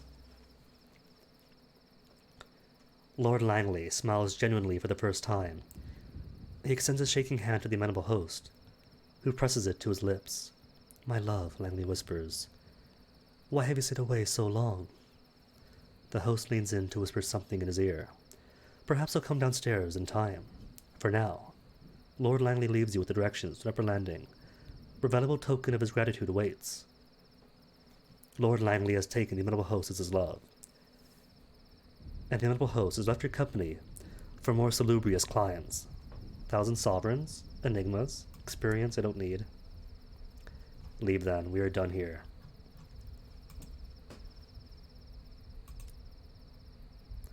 Wait a minute, hold on. Could I tell anybody? Like I go to the study, I think, because where the deviless was. No, I can't tell her. What about the flirt? Which you want to know? My goodness, even the curators will throw you back. Nope, nobody cares. Alright then, off I go back into the sky. Wait, what does Caduceus sell? Just supplies. 7's plenty to get me back to the House of Rods and Chains, from which we can go ahead and refuel and top off. And give Mr. Barleycorn the last of the seals of the curators. Ooh. Speaking of last seal curators, how's my bat? Check on the multiplicitous hoarder. It is a captain's duty to ensure the officers and crew are happy, especially in this situation. Just for a second, burnished by the candlelight, You see an entire constellation of small eyes, blinking at you from the multiplicitous hoarder's fur. A corona of amber gazes gleaming like a necklace around his throat. Then, they vanish, squirming back into the hoarder's fur. The multiplicitous hoarder bobs his head at you. If you don't need me, Captain, they do. It does not explain who they might be, only ushers you from the cabin. And Aunt, we checked up on you already, right? Oh, right, the translation. When I get back to port, then I'll switch over and get all the mirrors. What's up here?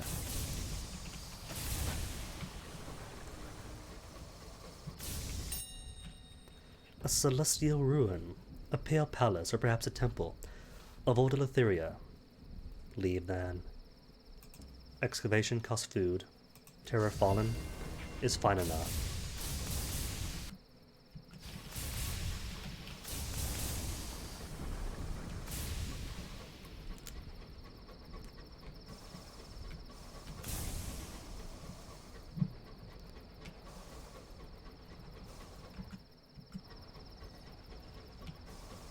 You can hear the well from here.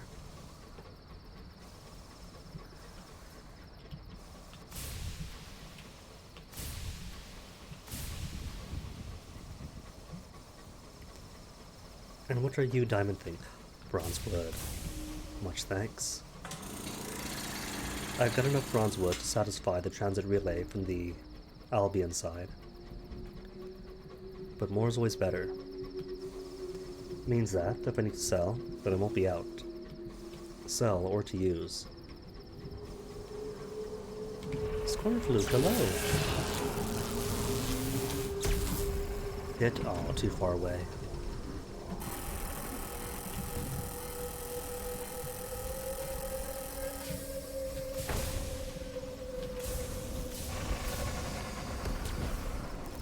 Oh, that was so close, gonna be direct hit.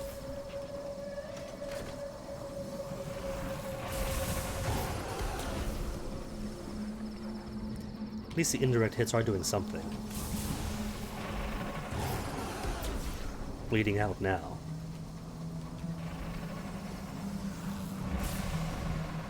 Ouch.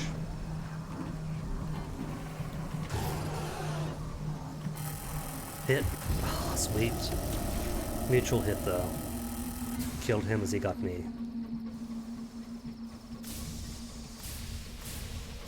He's my Hulk can take it.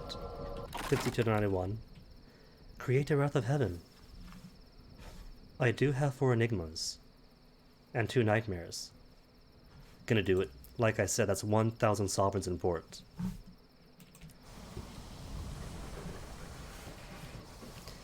And Enigmas are renewable.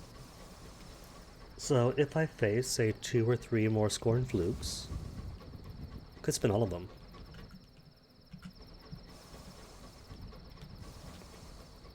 And there's a possibility of Scorn Flukes also around the House of Rods and Chains.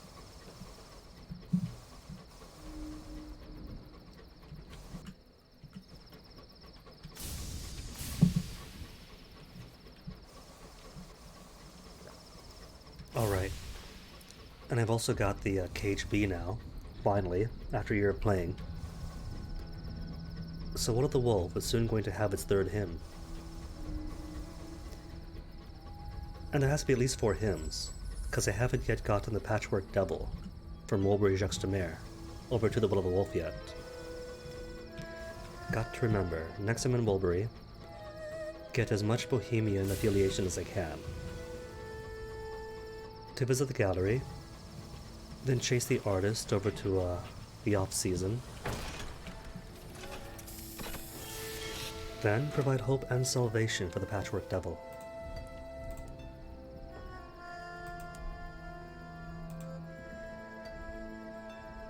Rite of Roses, not yet. Return to the Ebullient Decadent. Mr. Storrs rejected his work.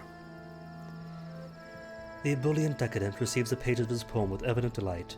My poem! You know, I think it could be even better. What do you think about the line, pierced by pleasure and poisoned by pain? A maiden in a crown and thorn and chain. No, don't answer. Your expression says it all. He sighs.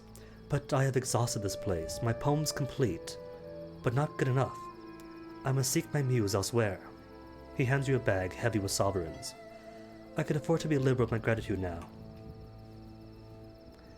The ebullient decadent failed to get published, and has moved on to another muse. Cool. Port to port then. And souls at the bazaar. You know what though? As cool as more souls are, and immaculate souls sell well, again, nobody's been buying, so it's just been a hole. And I can get them for free, prying them off dreadnoughts. So nah, not gonna.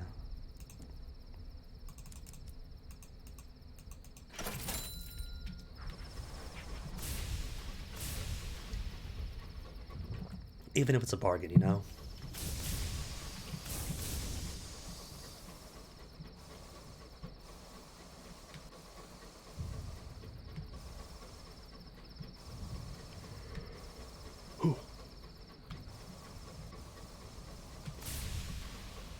Is it 2:29 already? That time skip.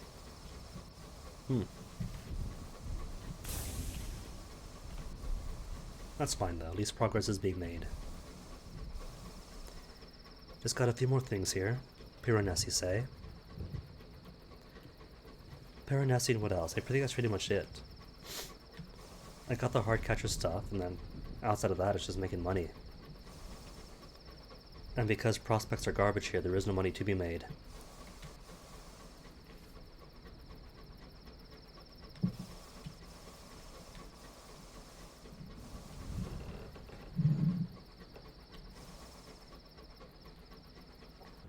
So the big remaining things that I want to do is a vagabond at Old Tom's Well under the Betters, if I had a singular seed.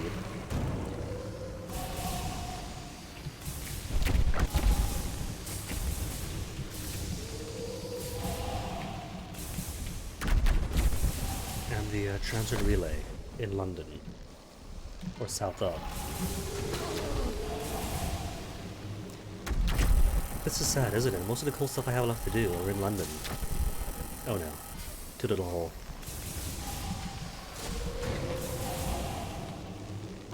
Direct hit. Cool.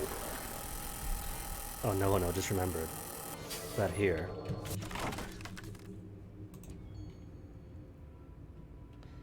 Here there be undeparted. 3 bronzewood.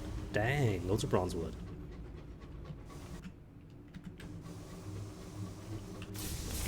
It's alright, they'll still have 38 hull.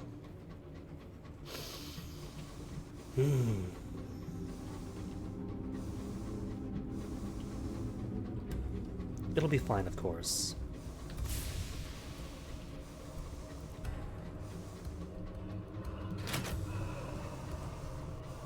I hear it. It's not fine. It's behind me. I hear it behind me.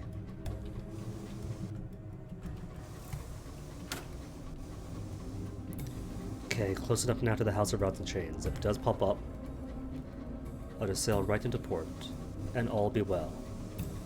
And all manner of things shall be well.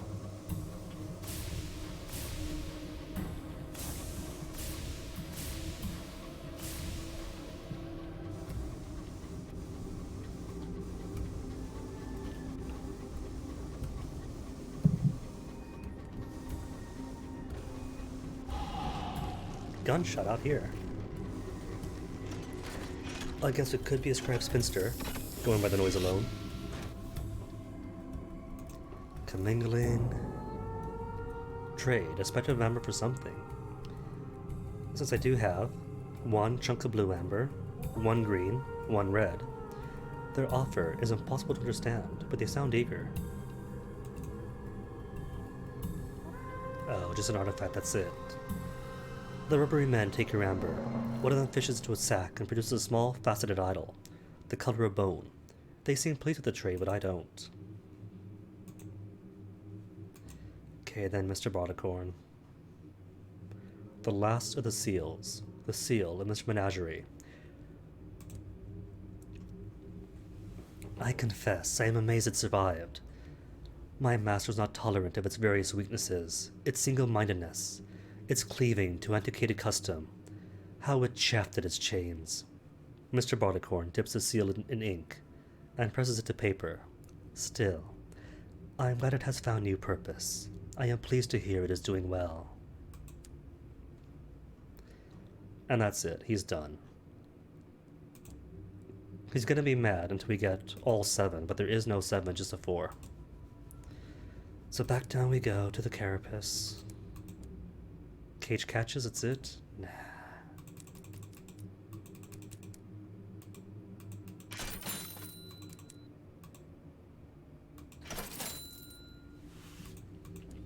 Alright, fine, I'll take 3. What else do I carry? Oh right, a Wrath of Heavens, forgot about you. Cool. Satisfied in the hall. So next stop's going to be Piranesi.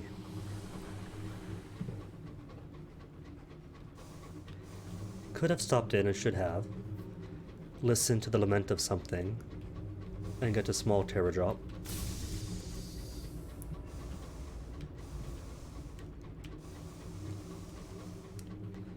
And pick up a rotary passenger to take to the, what's her name? I couldn't quite tell if I heard anything. But I'm gonna play it safe. And assume that is an ambush. Which wouldn't be too bad, but if it is again, a star, madam, whatever, are they gonna be persistent? Are they gonna crash into me? Or launch stuff into me and be far too close to fire my main gun at? And by main gun, I mean only gun.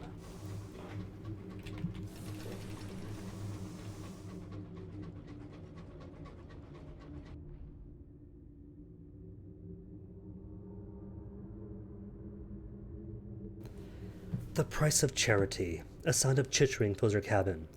From the shadows near the door sits a familiar silhouette. Mistress Fathom has come to collect what it deems you owe. It was Perch, not Fathom. Pay the nepentine price of betrayal himself. Nah. Refuse to pay. But she already accepted 3 souls. 3 of my crew as a down payment. So clearly, she took enough. Beg them release you in the name of the Waste Wave. Since we do have her attention. You call upon the name of the Waste Wave. And a sudden howl of wind rocks the locomotive. The lights flicker, and when they return, Mistress Fathom has gone. So has the weight on your shoulders you are not aware you're carrying. You are free of your debt now, but the wave's mercy is capricious, and its attention has moved on.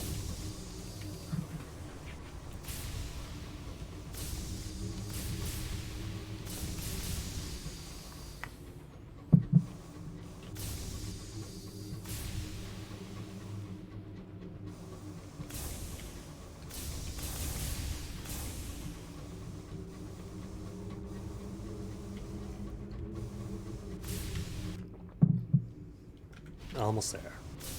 Piranesi, then Pan. I'm gonna be dumb and pick this up. It might be an ambush, or it could just be crockery. Fuel and no ambush? Okay, acceptable. I was hoping for repairs. A little bonus plus 10, but that's good too.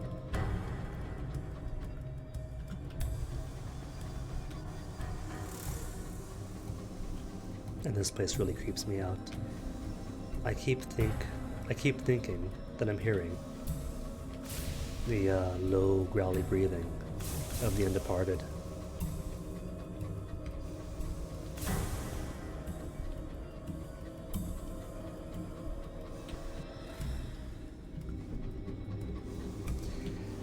Anywho, no undeparted here is too narrow. This is going to be the domain of the scribe spinsters.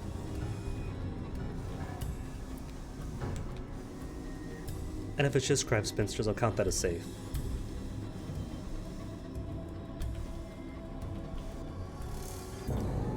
You are not alone. Tonight, the stars shine, the stars are hard and cold. Sleep eludes you. Investigate the incessant noise, what is that? A set of frostbitten fingers tap on the outside of your cabin window. It is your old friend. The corpse with the bristle mustache. 58 terrors.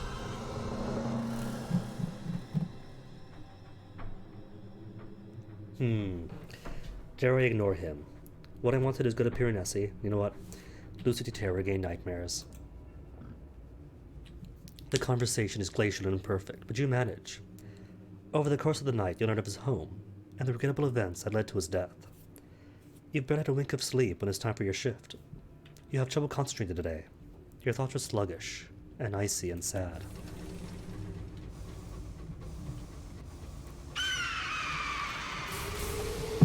Oh no, gotta be careful.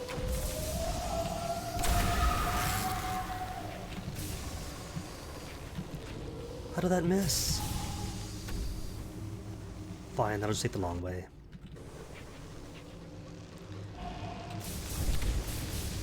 My concern is that with only 30-something hull, that'll be too easy to break. Did I say 30-something or 28? 36 still. It's fine for now, but given the right enemy, that's like 2 or 3 hits to destruction.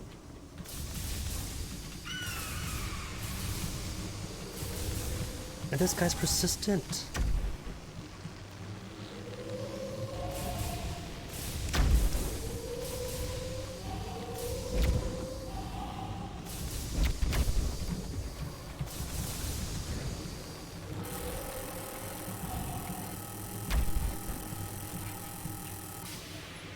Still 36, cool.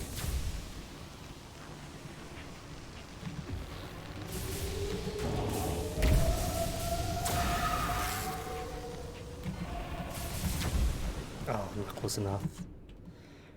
Visitation. Psh. Cut me a break, give me a second. Say combat 0 for these things so I don't get interrupted. Finish this off and forget. The cold is sharp again today. The engineers have already had to fix 2 burst pipes. Your thoughts turn to the bristle mustache corpse who has been clinging to the hull of your ship. He must be cold out there and hungry. The dead are always hungry, aren't they? Invite him in for dinner. It was a charitable thing. He is unexpectedly good company. You laugh so hard, wine sears your sinuses. Later, you learn his enlightened view on the subject of inheritance, but by God can he eat. The crews didn't give the galley a wide berth. How consider them? Okay, one more hit. Cool. Just leave me be, you jerk.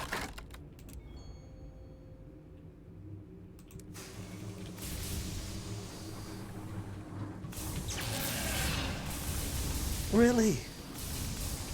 Then a scorn fluke of all things. I don't mind fighting scorn flukes, but now? Of all moments. And up here by Piranesi. Is there a director, some AI director, that can detect when your hole is narrow and you're taking a semi-risky maneuver to finish off something en route, and then gives you everything on Earth?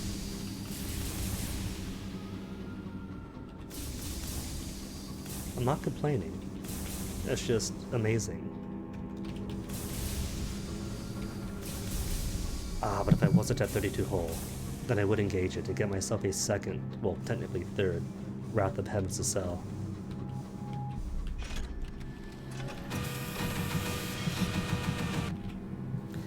Okay, first Bazaar. Nevertine gemstone still. I gotta say no, because nobody's buying yet. So they sell normally for 300 at market value, but I could buy them for 250. Even then, it's only 50 off.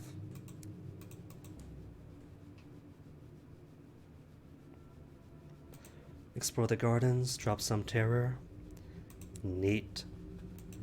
Now then, engineer buddy.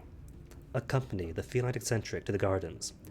She said that here you would learn about her malevolent cats, and why she can't be rid of them. I entered Piranesi as something else, something vast and inhuman, something tired. In my nightmares, I remember a cold court, countless statues. I remember the dead, prostrate before me as I pronounce a sentence. She shudders. I wasn't kind. Piranesi changes you, but I was merciless. I cut off those parts of myself that were false and laid them on the protean altars. I outwitted the facemonger and chose a countenance of my own. I hauled my better self to the labyrinth of names. I defied the judgment of the moon's lock, and they opened. I emerged, new, raw, happy, the person, more or less, that I'd chosen to be. But the cats came too. She scowls at one, which is clawing at a sapling. I have my suspicions about them. She stops. A stern, gray-haired woman is watching you both from beside one of the sculptures.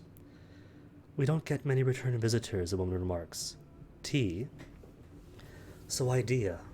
Either my beloved eccentric was one of the gem-encrusted skull-faced judges of the White Well in Urd, or maybe she was a Black Sphinx herself.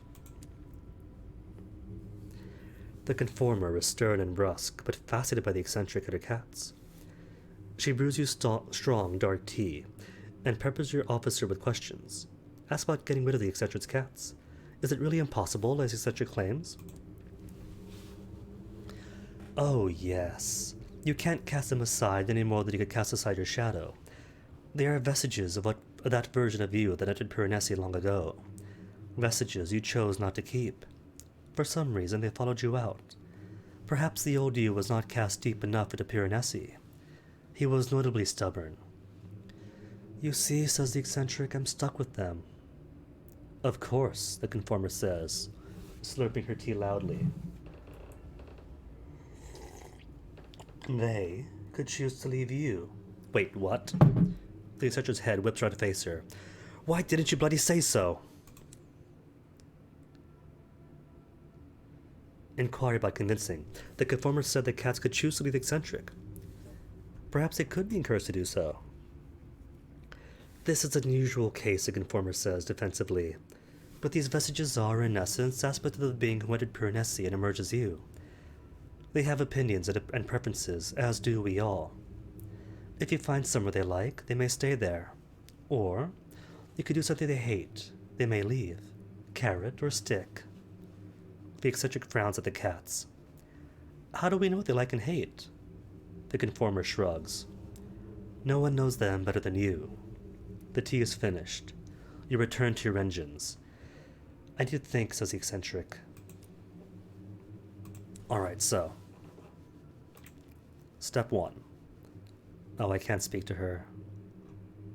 Seek her out. She's repairing a leaking pipe with an expression of harried concentration. Sorry, Captain. Busy, she says. Half disappearing into a cavity full of machinery. She swears floridly as another pipe springs a leak. Engine needs to be made a repair before the eccentric has time to talk about personal matters. Okay then, to Pan. Pan's gonna be awful though, since their engineers are rubbish. But at least it will be enough. That bit of ash floating down scared me. At least it will be enough to get her to talk.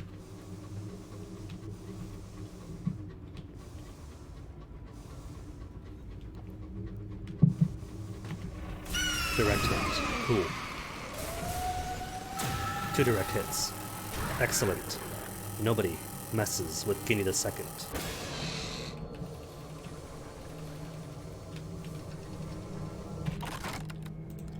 More bronzewood. How many now? I need total 6 on board. Almost half of what I need to finish off. Did I hear growl?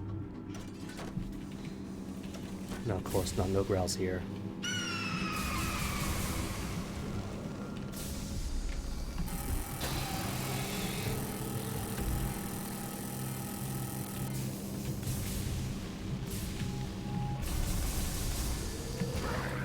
Cool.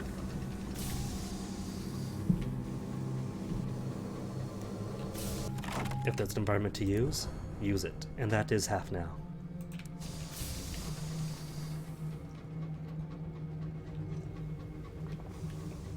Spinster's Garden. What choice do I have? What I could do is find a wreck. And wrecks often do have hull repair options.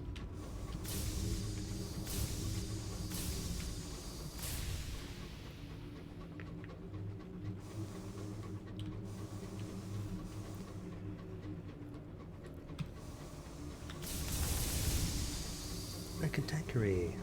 Cantankerous's cool, but they don't have hull. Food's okay though. Doesn't help, but it's okay.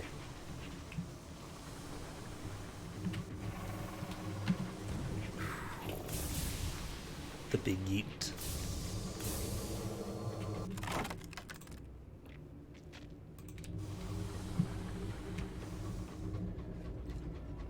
See, even when I first played this game, I saw the value of getting the drill, not the drill, the cannery. Food out of the sky from monsters. And even better, not just from monsters, because you don't always get Cantankerous. And pretty much the edible ones, but eels too.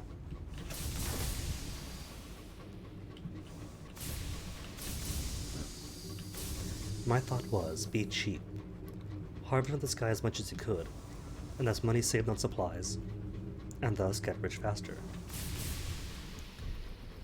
But it turns out it's more of a bonus, because supplies are cheap anyway, just 40 sovereigns per.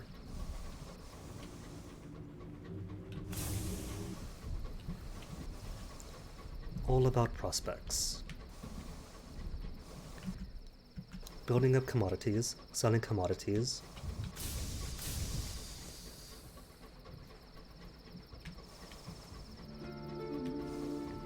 Doing the old mercantilism bit.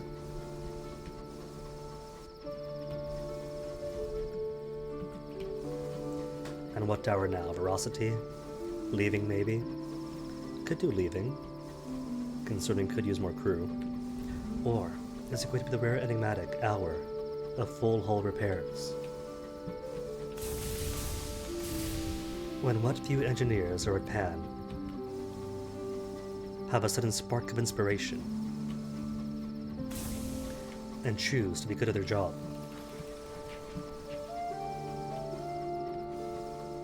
Ow. Still above 30 at least. Hour of leaving. In that case, give me more crew. Maxed out, so this time they do have to eat. More crew and hull repairs. How about is it now? 62. Okay, squeeze a bit out. 15, 14. That's crew. That's hull. Now bathroom. Ba-da-ba.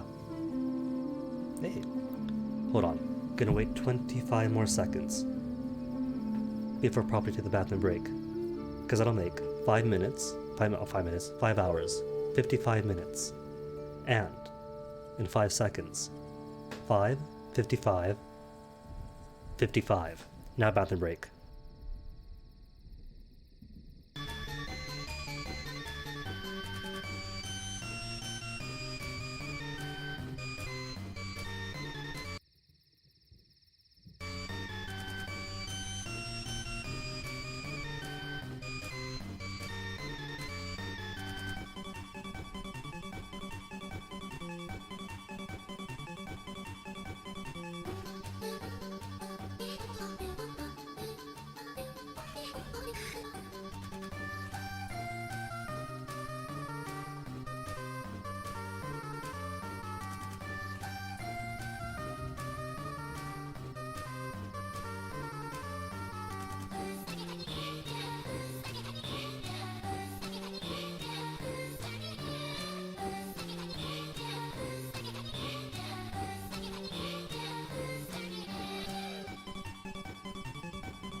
Alright, back and refreshed, as is water.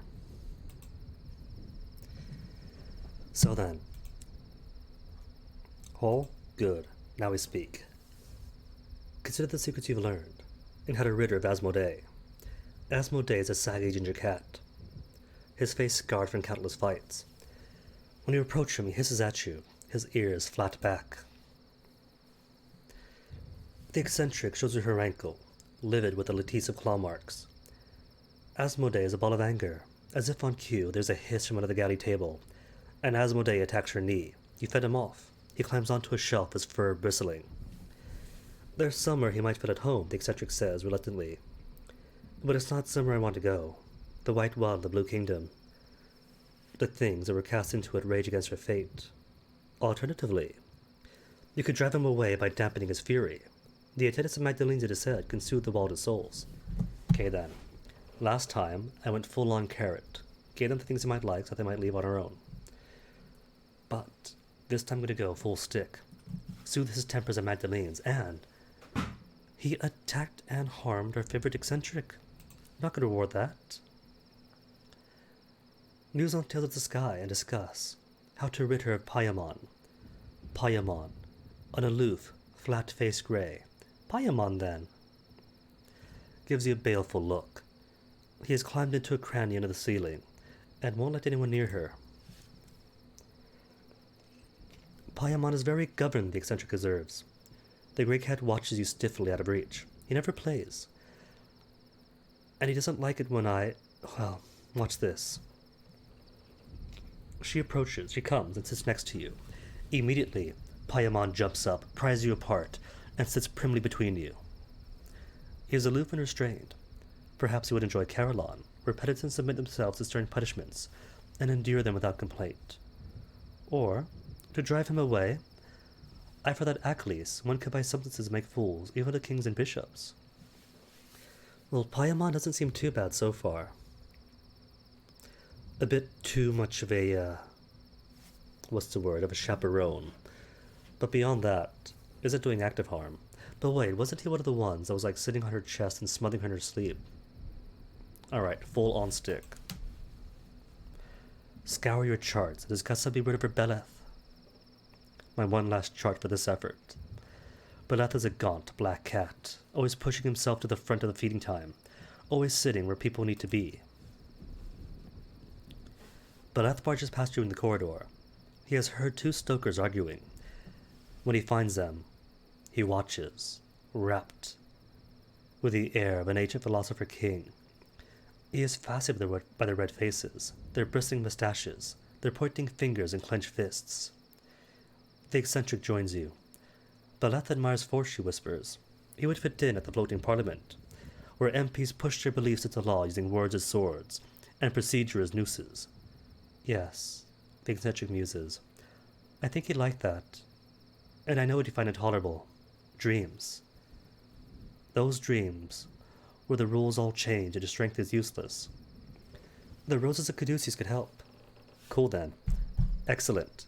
Rat pen already, Caduceus, Achilles, back home, finish stuff off in the Reach, and while there, Magdalene's, and that's all the cats. Consider the eccentric situation. You were helping to rid her of the troublesome cats. The eccentric was not always as she is now. Once, she was something else. Something vast and celestial. Something masculine. Something unknoble and inhuman. But she was cast into the tangles of Piranesi, and when she emerged, she was the lean, diligent engineer before you. Her cats followed her from Piranesi. They are vestiges of her old self that refuse to detach from her. Angry, isolationist, forceful, they are making her life, and the efficient function of your engine, difficult. Okay then. Nothing else to talk about, so... Bazaar is nothing else here. Right, just crockery for Langley. Abandon. Crockery for the Empyrean. No. What I will sell is my Wrath of Heaven. An easy, free 1,000. And then bank everything else.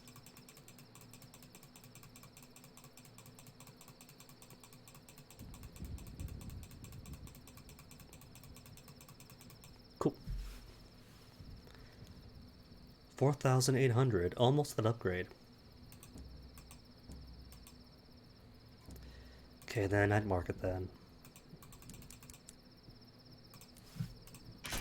Away we go.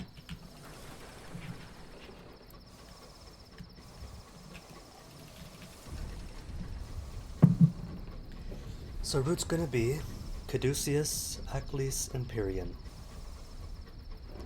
And that'll be it for the Empyrean today. Empyrean today? Yes, this is the Empyrean. It's Eleutheria now, but we all know that in the future this is going to be the Empyrean.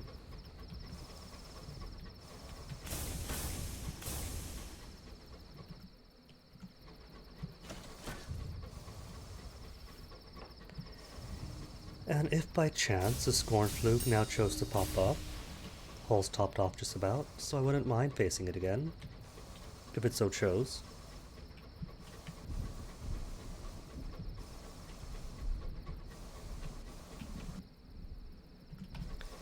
Caduceus down this way.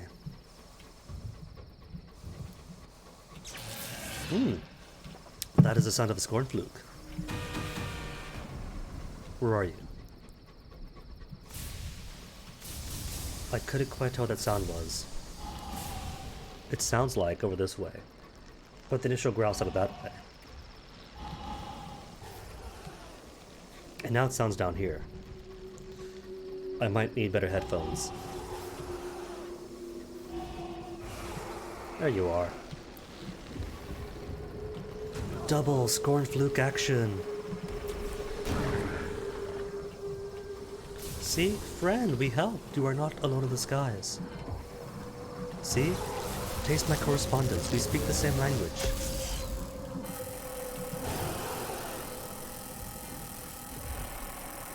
Miss.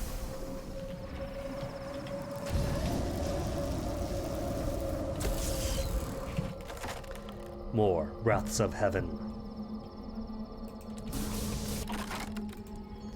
Alright, for real though. Gotta make sure I don't get the final nightmare.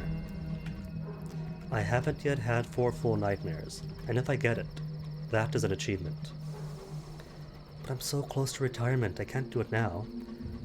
And if I succumb to nightmares, that's still a death, that still counts as dying. If it's not retirement, it's dying. And so, I stand to lose everything on here. My drill, my cannery, my caddy, my watchers in azure, the Wrath of Heaven herself. If you retire, you keep everything. If you die, they're all rolls of the dice.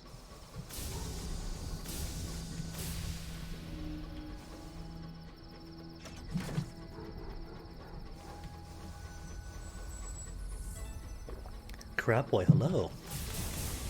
In time for us to get rid of the cats.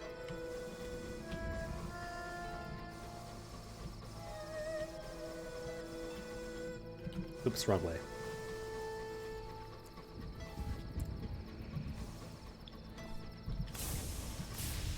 You're near Caduceus, of the Golden Dome. Caduceus, of the Greystone Steps. Caduceus, where roses grow. And I think I do have enough inspiration that I could take on all the rights to get to the end of it. But it's 3 o'clock and I got things I want to do in-game, other objectives. No, sadly. Wasn't me to this time, you don't get to tease. Help the feeling eccentric, rid herself of Beleth. Beleth is a stubborn, gaunt black cat who depends on routine and reliability. The eccentric meets with a furtive devil. She leaves with an armful of impossible roses, whose scent imposes the logic of dreams. The is not. When Beleth next enters the engine room, he finds it filled with roses. Their scent cloys the air. He pushes through, looking for his customary sleeping place among the pipes. A jungle rises around him, its trees hung with expressionless porcelain death masks. Beleth's hackles rise. The path twists like a snake. He tries to ignore it, cutting across its loops in a straight line. Doing so takes him through a whispering marsh and a silver river, which he stubbornly swims, only to find his sleeping place has become a bower of bones, threaded with thorny vines. It is home to a pair of masked, silent lovers, entangled in languid positions, scratched and bleeding for the thorns. In disgust, Beleth leaves the engine room, the locomotive, and the feline eccentric, in search of somewhere less whimsical. The eccentric exhales, relieved. The eccentric chooses a bold course. See, in my worldview, you could be both friendly and bold. But I guess for her sake of discovery, alright, to Aklis. First, for sale. Nothing.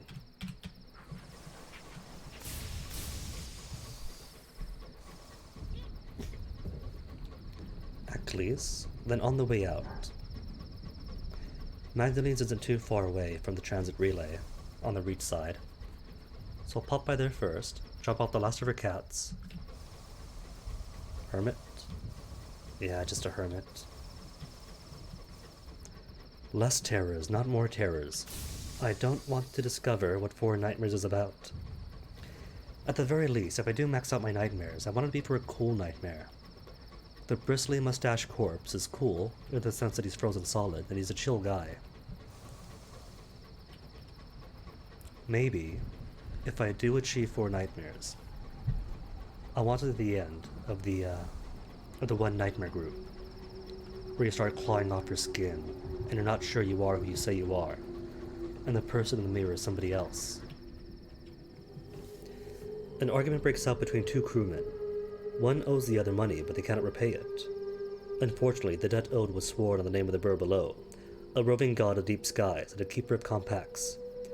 The Burwer has low opinion of oathbreakers. Your crew mutter darkly. They fear that this will bring them bad luck. Banish the oathbreaker, no. Take on and pay the oathbreaker's debt. Skyfarers have invented 1,000 ways to placate the Burwer. For she is liberal to her displeasure, tell me about it. One allows a new person to take on the promise another made. One of your crew, tattooed with dragons, acts as an occasional mediator with the Burwer. She conducts a simple midnight ceremony, in which you recite the promise that was made, and immediately pay the amount owed. Your purse is lighter, but the debtor, the dettee, and the mediator seem happy. Outside, the sky's fogs are thick as soup.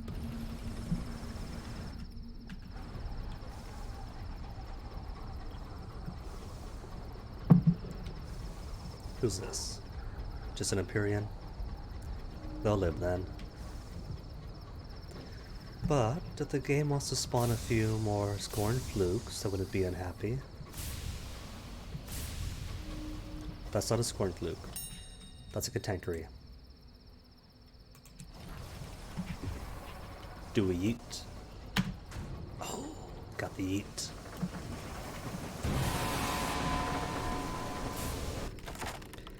Yeet and something to eat.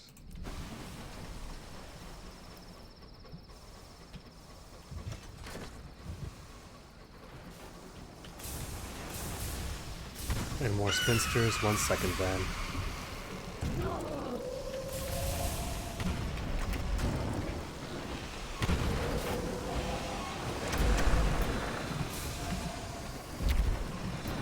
Who's that? What's that third person from behind? Oh. Right.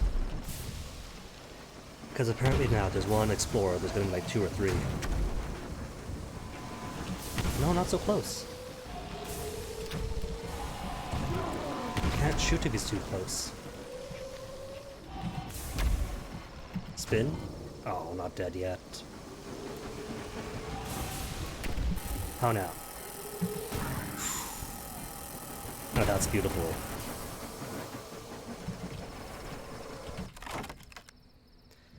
Crew with axes, more axes. Get more bronze wood.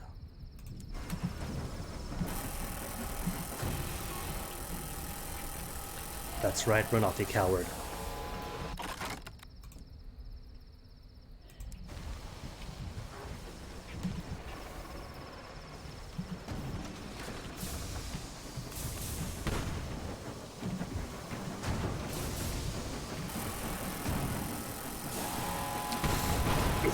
It's alright though, just a small bit of hull damage. Nothing to worry over. If he could stop getting right so close to me.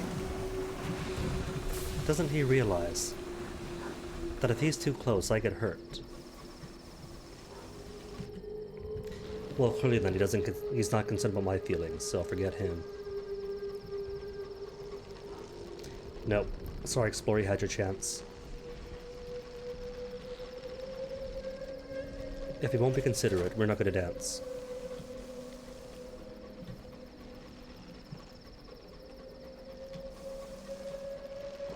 Gave up so easily. Of course he did.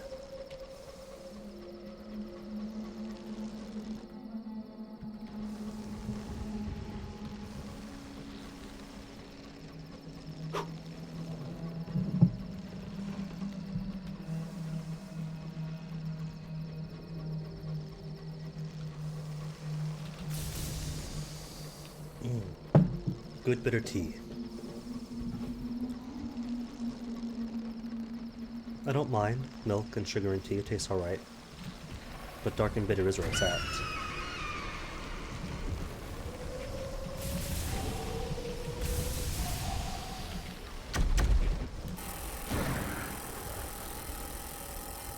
More bronze wood, and with the grievers, possibility of more Namertine gemstones. If not the gemstones, then Vision of Heaven and Inspiration.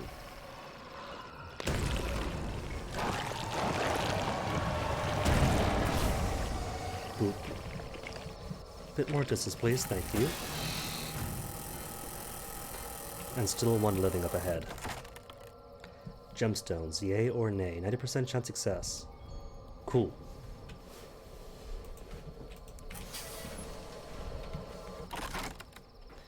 More hull, or, well, I can't decipher yet then. Fine.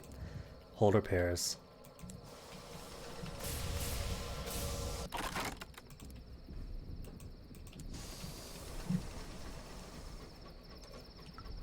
Where's the last one? Thought there was a 4th. Unless it was just 3. A little prop just looped around that way, really quickly. Oh, I hear more. Well, there she... As I said. Ow.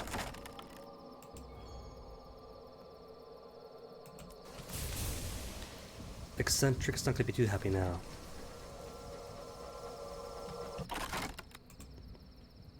There we go. Now she'll be happy. Too aptly said. Well, barely dodged the candle wind.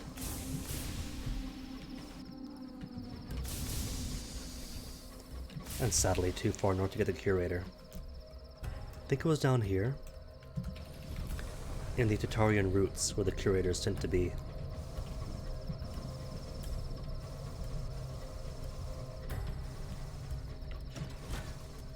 No egg, I don't think. No eggs, just... Last couple of times I've been there, there has been at least one.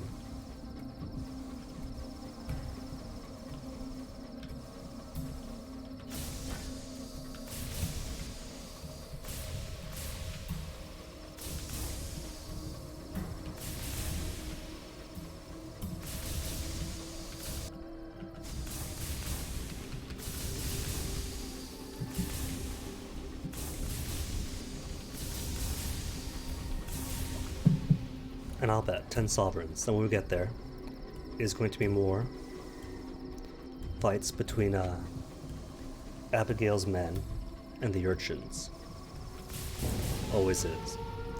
That might be different now that Midnight's favor has been allowed to spread. Probably not, though. Like bees at Titania. Until the thing is resolved for good, then it's going to keep on happening. Touch of Skies, back to work. More brandy, we're here anyway, just give him brandy.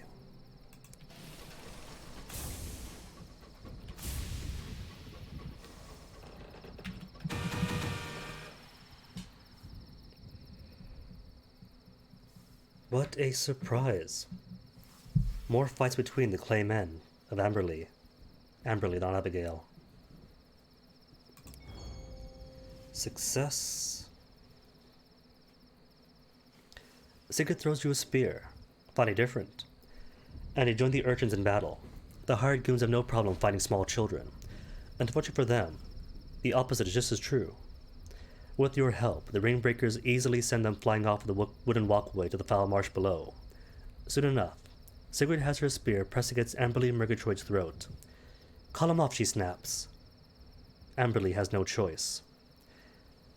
Less than an hour later, she and her goons are marched to the port in their underclothes towards a plank overhanging the marsh proper.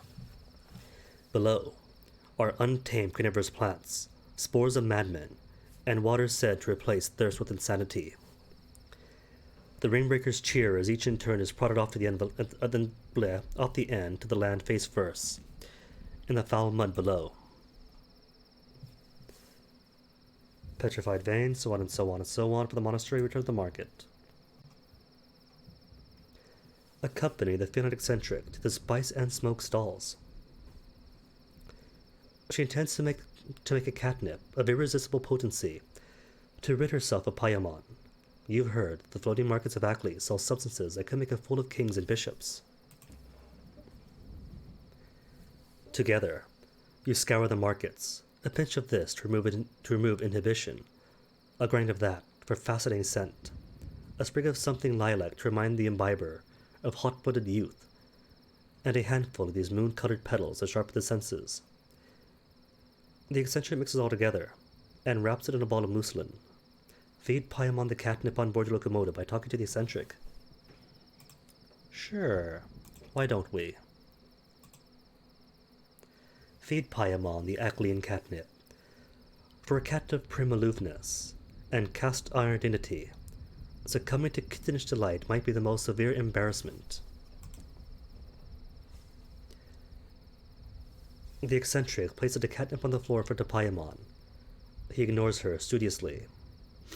Then, sniffing the air, he advances cautiously on it.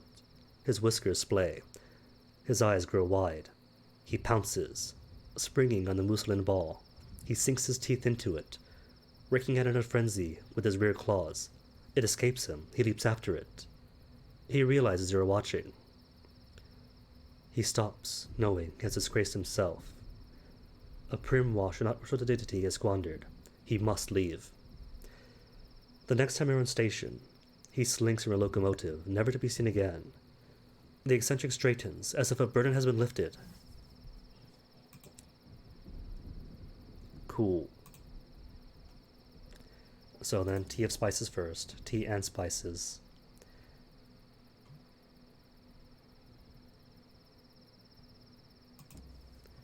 Are they still not worthy of Midnight's favor? They are not worthy of Midnight's favor still, despite Midnight spreading. Wait, hold on. Was that new text? Midnight Garden. The Midnight connoisseurs agree that helping to rid the port of Amberley Murgatroyd is worth interest of the salon. Well, that's it then. All it means is that you don't have to pay the Bohemia tax, but you can't go back in. Unless, hold up. Return to market. What if I just go to the monastery? Nope. Can't do a thing. Can't go in. It's done for. House of Silks then. Hookah the night away.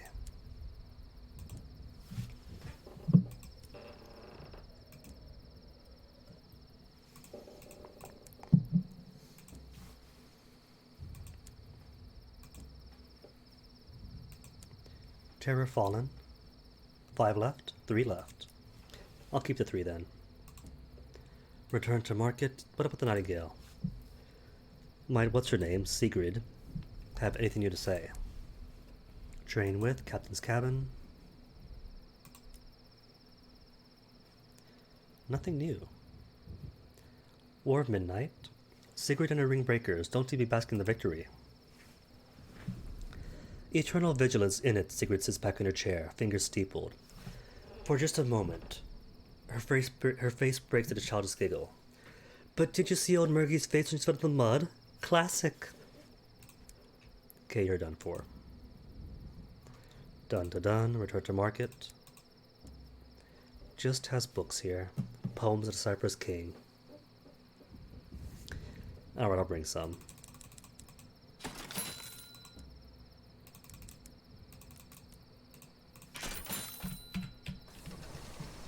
Then back to the Empyrean and with it home. Or at least what home we have. Before the palace finishes.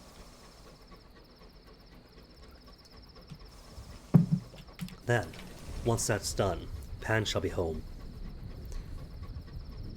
Good atmosphere, good places. You got tea in Langley Hall. And it's a palace. You get to buy an actual palace. How could you compare the governor's mansion, which is still nice, Winchester nice city, to a palace, and without the smoke pollution? And the exact same price, too. 5,000 sovereigns for the governor's mansion or a palatial estate. Fit for a son, and now all yours.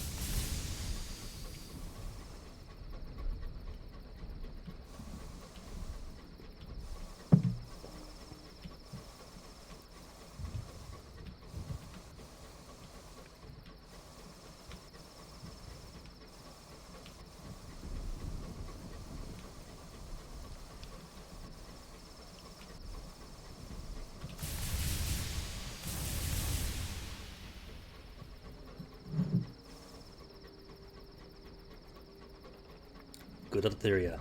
Was just going to say that I thought this area had more music than this.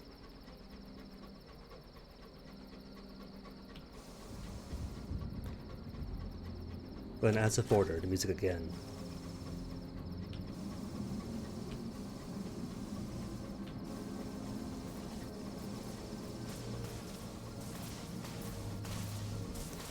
How much do I have now? 4,000? Just 4,000, not quite enough yet to get the Trebiscore engine. But almost. This talent's expensive, like 6,000 for the engine, 7,500 for the next upgrade to the mansion, to the palace I mean. Then I think it's 10,000 more after that to finally retire in wealth and luxury. Like 10,000. Plus... oh, just an Empyrean ship. For a second, that headlamp looked narrow, and I thought, what on earth is a monitor doing way out here? Even if dreadnoughts were to spawn in Eltheria, something tells me that the Khan doesn't want monitors of all things in his heartland.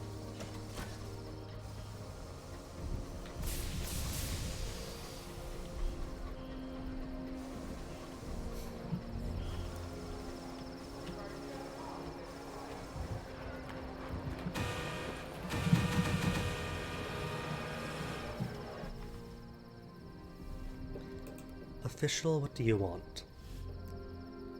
What I had done was given all my stuff to the embassy first.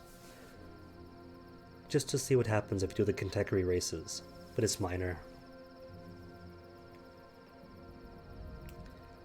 Deliver intel on Aklis. London still considers me a useful informant. The Eagle is suspicious. What's his next one then? House of Rods and Chains, perhaps. Nope, Aklis again, twice over. No matter then. Dowser Plaques. Crew, good on. Enclave is nothing for me. Just port reports.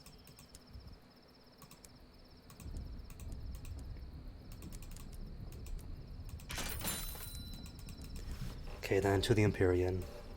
Repairs? Sure. Repairs, watch an outrider, join the ceremonies for more terror drops. Which, to be fair, didn't have to do, since... What's... Oh, no. Forgot. Did everything I need but the bazaar. Haven't got much room, but just in case there's something good. Probably won't be, but just in case. Guns? Sure. Now go. And as I was saying, the transit relay drops terror anyway, most times, so no real point to dropping my terror then.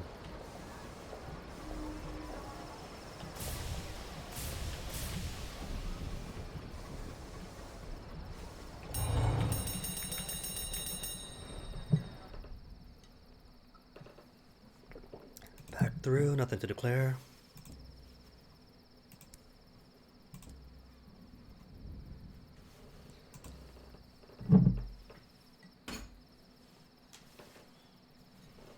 Lost 3 munitions, terror unchanged at 0, and did not get the hate of the burler.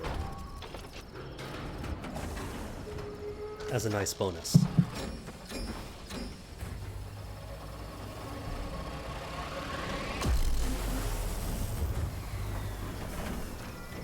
So the 2 main goals here in the Reach, for now.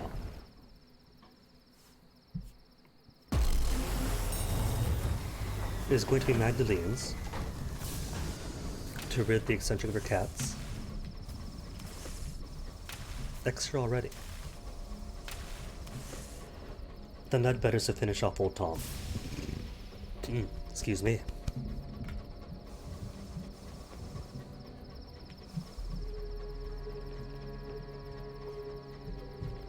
And once that is done, straight on to Albion then. We got the B, so we can finish off the thing with the wolf and get him number 3. Who else needs what? We have all the artifacts left to finish off the transit relay. Or so it seems.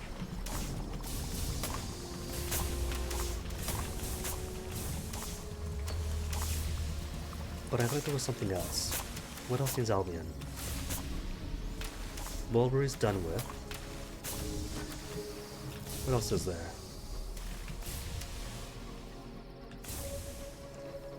Oh right, Mulberry's not done with, because Patchwork double, for the possibility of him number 4.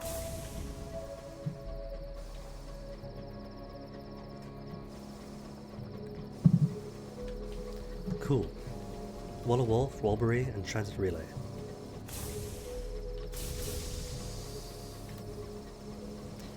And I could return to the Clockwork Sun and find out that the Stewart is nearly blowing it apart, and then start helping her out to repair the sun.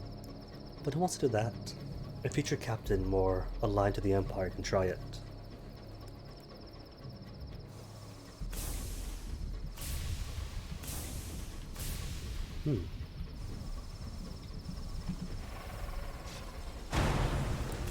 Sudden thought. You know how the sun never sets in the British Empire?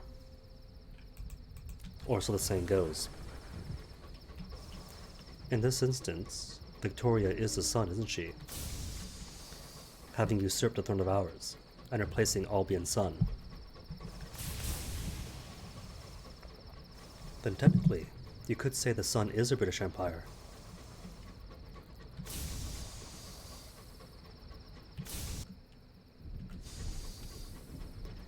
Michelin's Meadow, then down to Ackley's, not Ackley's, Magdalene's. Different, terror-reducing place. I think while I'm there, I could go ahead and drop some inspiration off and cure my, cure a layer of nightmares. Could afford to cure all of it, but I spent the freebie, spent the 1. Next one cost 2 inspiration, 3 after that, then 4. So kinda gotta live with the nightmares I have.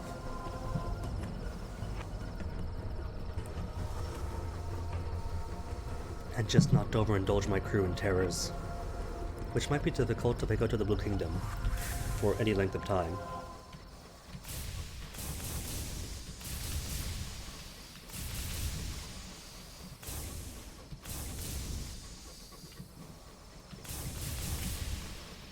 I don't recall there being any good, reliable source of terror reduction in the Blue Kingdom. Ours? What have you found here? A bulging sack. Sovereigns? Sovereigns. An okay prize.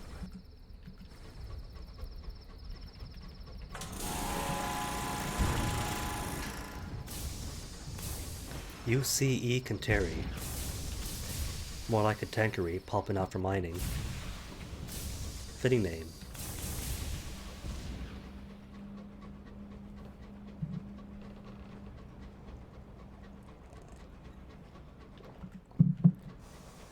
And almost there. Hold up. If the balance of the reach is still divided, then should be, maybe, usually, a battleground around Magdalene's. But I hear no combat, so probably not. Oh well.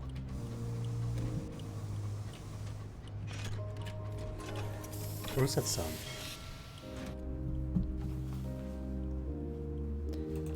Treat nightmares. Cost 2 now.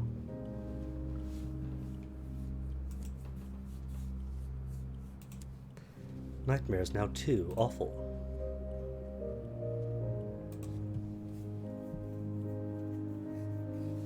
And port reports are the same, even with the absence of the host.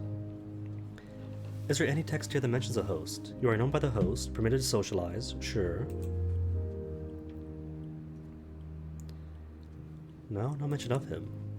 Cool. Help the villain eccentric locate the attendant to quell Asmodee's anger. You require someone good with animals, with an ample lap and boundless patience. The most senior attendant Magdalene steps forward. I could do the challenge, he says. The attendant is very good. She enters the engine room, ignores Asmodee completely, sits at a chair, and begins to read her book. You close the door. Half an hour later, you burst into the room to discover Asmodee stretched out to the attendant's lap, his paws treading the air, her fingers running through the dark fur of his tummy. A thick bass purr of utter contentment emanates from his throat. He springs to his feet, but is too late. The feline eccentric fusses over him. What a good boy he is. How nice it is to see him happy. She knew he was a softie, really. Asmodee hisses at her, then at you. He doesn't hiss at the attendant, though. Instead, he stalks from a locomotive that is never seen again. Yay, she has been cured. This time from a different angle. Talk to the eccentric without her cats? Her eyes are bright. She's been sleeping. She has been able to mingle with the crew without the cats intervening or haunting her new friends with their nightmares. And as she works, she talks softly to the engine. Her voice is rhythmed, as if she was soothing an animal. You hunch near her, and pass her a wrench as she gropes for it. Trying to decide what to do for myself, she tells you, still working. Apart from this, I mean. She sits back on her haunches. On one hand, I could put all behind me, start fresh. On the other, her eyebrows furrow. I fancy causing some trouble. See, so my first time through, that's kind of how it was framed to me. Starting fresh, becoming a new her, a her she wants to be. Or mischief. So it seemed satisfying. It seemed that gentle eccentric was a choice she wanted to make. Encourage her to misbehave. She's carried a burden for a long time. Now, she should live a little. Become a brilliant eccentric, 10 mirrors, plus 1 of villainy and bohemia. Or encourage her to leave the past behind. See, it sounds pleasant that she's been locked in a struggle with those damn cats for years. She deserves some peace and quiet. Requires. The eccentric chose only aggressive options, so I don't get the choice. Oh well. 100% chance success. Costs 1 inspiration. She breaks into a crooked smile. Why not, she says. The sky could do with a little more trouble in it. Over the next few days, the crew come to meet the unfeline eccentric. She laughs more, apologizes less. She invents several modifications for your engines, which no one can understand but nevertheless work brilliantly. She forges a small number of close, fierce friendships, most of whom are going to die because they are all on my engine. She still sleeps in the engine room most times, and still talks to your locomotive as if it were alive. She does not like cats. You have completed the feline eccentric story. Future cats will be able to recruit the brilliant eccentric at the Royal Society. Which is so far away, though. That's more isolated than Pan is. Bronzewood still. That's okay. In that case, to Winchester. And if I don't get Caesar Port Avon, then oh well. Then I won't finish Old Tom today.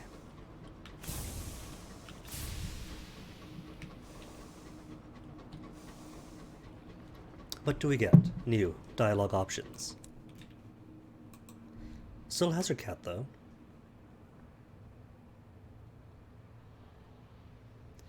Check in on the eccentric. There are alarming noises coming from the engine room. Again. She's making more modifications, rerouting a tangle of pipes along a new route. The engine hums contentedly. Don't worry, Professor, she grins. It'll be an improvement. The other engineers can never quite understand what she's doing, but confirm it all works better than once has.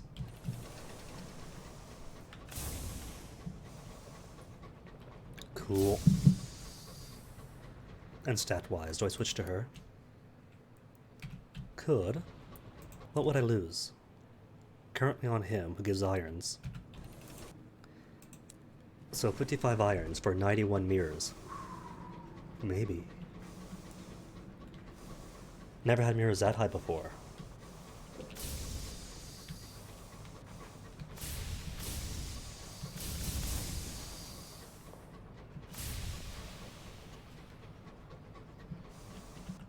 How much further? A little bit further. Or I could stop by the Blue Kingdom first. Make some quick cash and back out. Or hold off on those. Homestead appears to be thriving. Family gathers outside to welcome you. Blue smoke coils in the chimney. Sky stores for supplies or food. Just drop terror. Sure.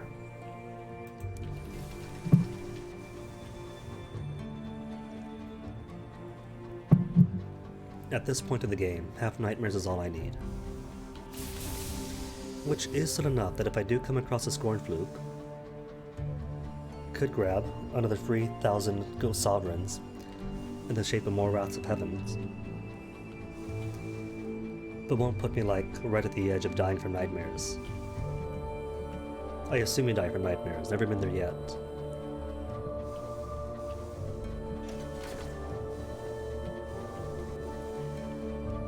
Maybe it could be like terrors. You get to max, then you have the nightmare equivalent to mutiny. Super difficult skill check. If you win, hooray. Go back down 1 point. If not, then rip, there goes you. Your bristly mustache court friend leads you outside, or it turns out you are a bee, or something. Or it could just kill you then and there. Level 4, Nightmare Extreme, then you die.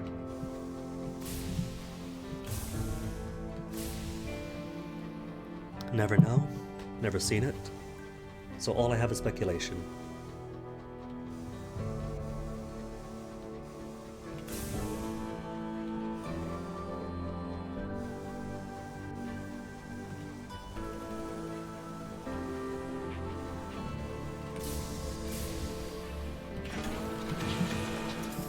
Easy parking. So first things first. New Winchester's in uproar. Crowds of boisterous Tacadies stamp through the streets with the bobnail boots. In the Kissigar Gardens, they are burning piles of top hats. The Woodward Company, whose fortunes have suffered recently, has abandoned the port. Cool, so that's why no battles in Magdalene. You piece together reports from several excited citizens. They must have been preparing to evacuate for some time. The company house was emptied almost overnight. The Takuris had the upper hand in the reach now, and the company has withdrawn much of its strength to fortify the holding of Port Prosper. If you want to deal with the stovepipes, you need to seek them there. Which, why would I want to?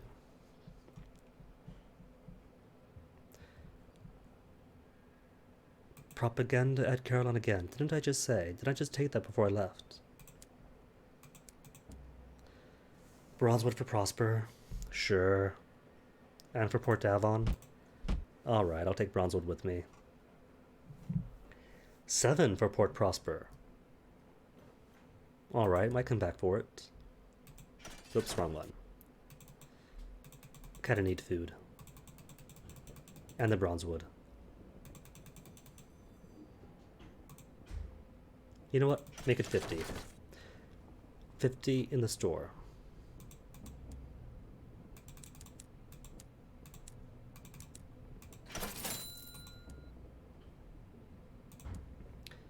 Then sell my other Wrath of Heaven. Which, if I wanted to be clever, I could leave in the bank, just in case I die.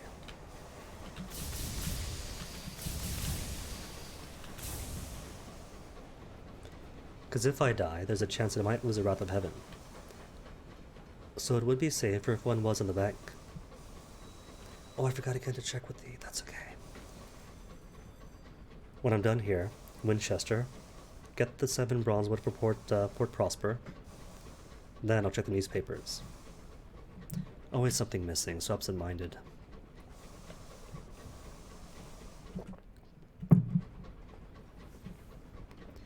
And if it turns out, this will be the litmus test. If there is seeds at Port Avon, buy 1, then down to Ledbetter's. If not, back to New Winchester to get more wood, then out to Prosper.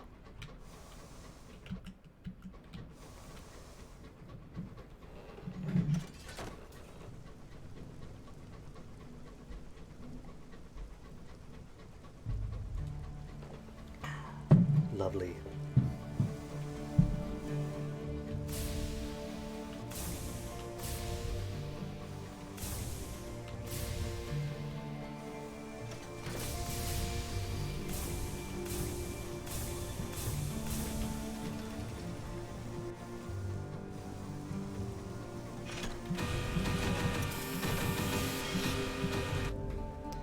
Port Avon, quiet day. 9 fuel just for here. Plenty, that's overkill. So what do you sell? Bronzewood you want? Take them. 5,000, almost there. And just souls.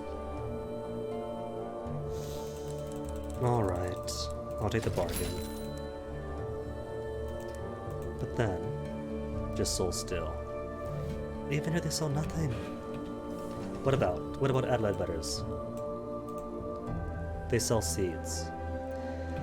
Alright, I'll just pay for seeds at the at market price then. They're super cheap as it is. Gotta finish off Old Tom when I'm here. What am I carrying? Right, just 15 between fuel and supplies, why so much is taken.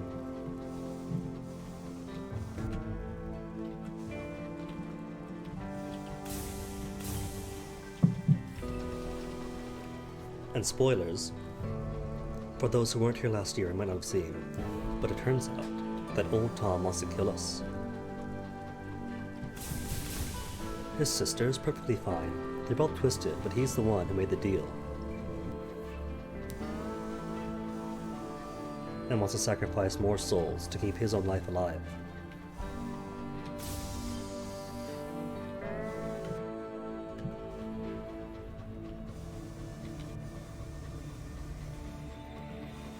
I was still skeptical all the way through the game, but had enough doubts I didn't quite trust him in the end, and it turned out, lucky choice.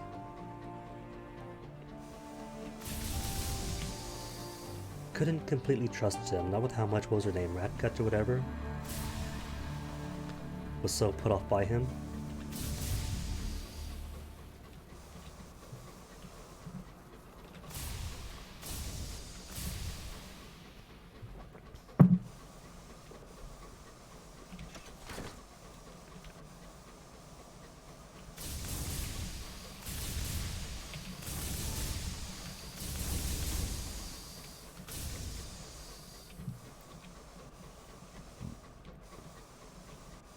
Peacock wind ever close by, but not close by enough.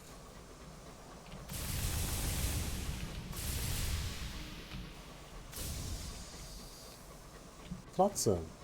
Too far out though. Not gonna try for it all the way out there.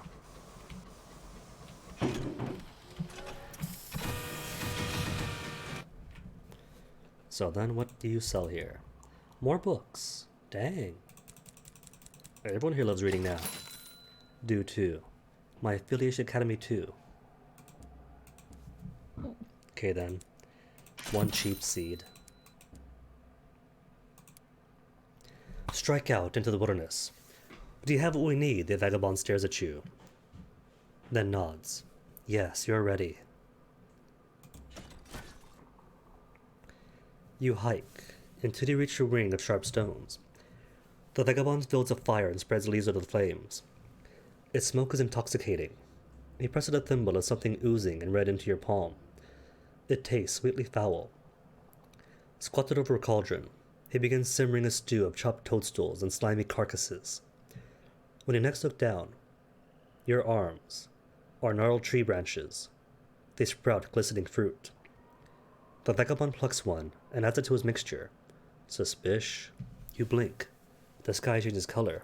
It smolders red. The vagabond has drawn symbols of soil. How much time has passed? You try to stand, but you are rooted to the ground. You strain to speak, but your mouth is sealed by bark. You would claw your lips free, but your arms are twisted branches. The vagabond sets out 2 cups, one for you, one for him, and pours a seething mixture from a cauldron into both. He pauses, coughs, pushes a finger to his mouth and pulls from his throat the final ingredient, a calcified, knobbly seed. When added to your cup, it hisses. The vagabond sits cross-legged, closes his eyes and sings. The surrounding trees susurrate in harmony. Obviously, we're going to switch cups. If you didn't have doubts now, all this, without your informed consent, is kind of way suspicious. With great effort and will, you are able to move, though your bones groan and splinter like sundered wood. Switch the cups. The vagabond's song reaches a pitch you cannot hear. His eyes are closed in rapture. You creak forward, on the cusp of toppling over, and switch your cups around. The vagabond's eyes snap open. For a moment, you fear the worst. But in one swift gulp, he drinks the cup you place in front of him. You drink from the cup you reserve for himself. With that, the ritual is concluded. The birds resume their songs. What do they fall silent? The vagabond stands and begins grimly packing away his paraphernalia. He seems to not notice a ruse. So, vagabond, what you want now? Is old Tom ready to visit his pony as well? You perform the ritual. He should be ready to seek out his sister and confront her about Quivers and the other missing skylarks. The vagabond beams at you, his eyes twinkling. Yeah, I'm ready, he says. Thank you for everything. This'll make a fine story when it's over. Oh, I'm sure he will. Everyone's going to ask him to explain.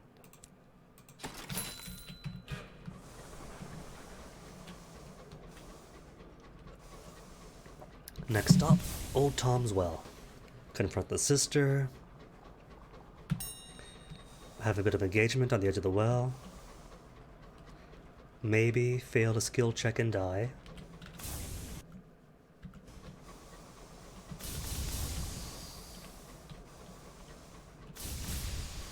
Oh, we are shoot on sight. Cool.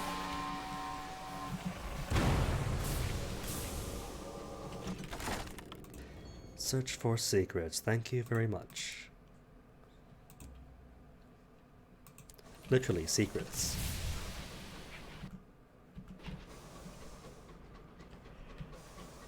Now which way is the peacock wind blowing? All of that there implies a peacock wind is nearby. It's probably here of all places. Which isn't really a place you go all too often.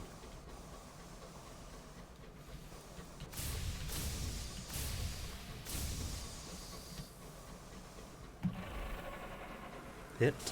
Oh, not a hit.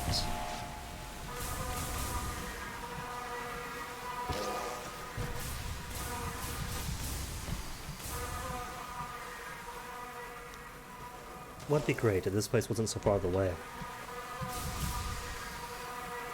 It's a cool area.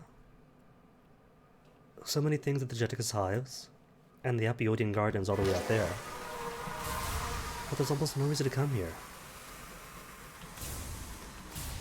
Unless deliberately exploring for these areas.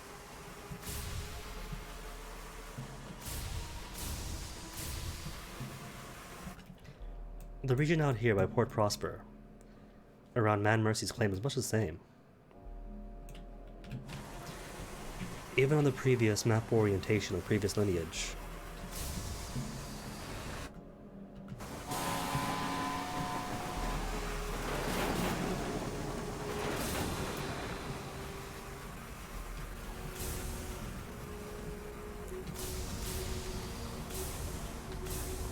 More free stuff. Ambush this time. No ambush.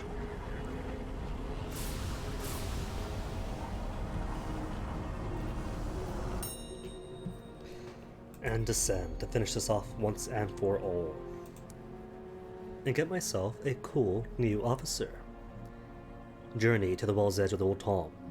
The Lank Minister is waiting for you, surrounded by threadbare gaggle of her parishioners.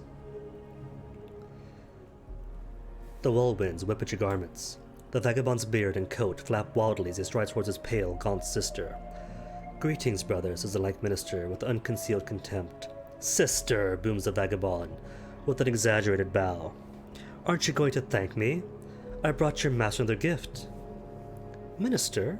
What happened to Quivers? The young Skalak was lured here by promises of paradise, hidden in secret code. What did she do to him? Because we are still naive. The minister's face is stone. She does not reply. The vagabond answers for her. Quivers went to the well, dear professor, he says with a twinkle in his eye. As did dozens before him.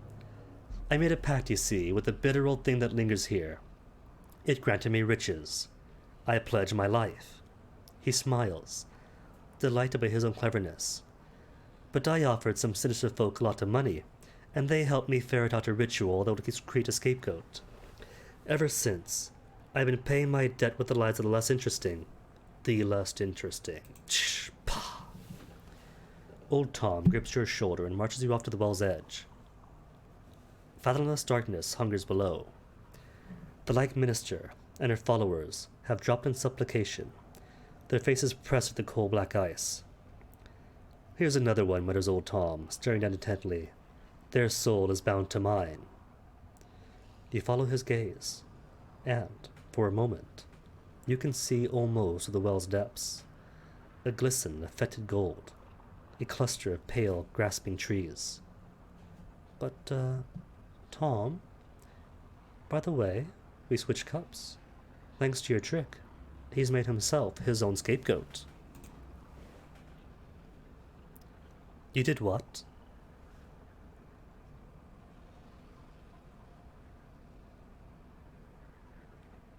I killed him.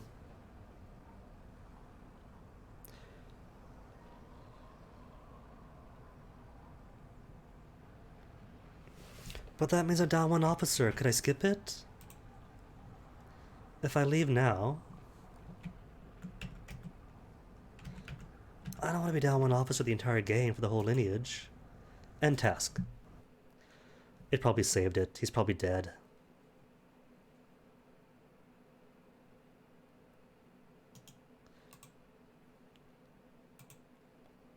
Oh.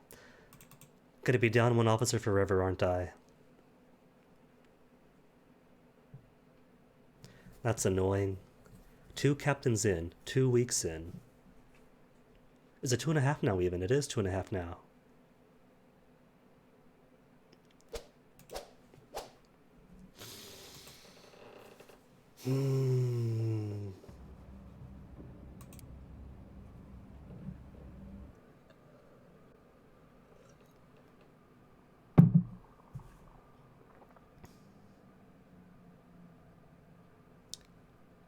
Where did it save?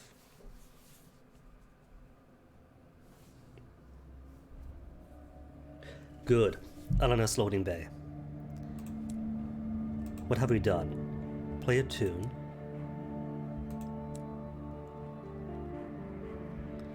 Where is he? Where is he? Further up, maybe? Yeah, that's all completed.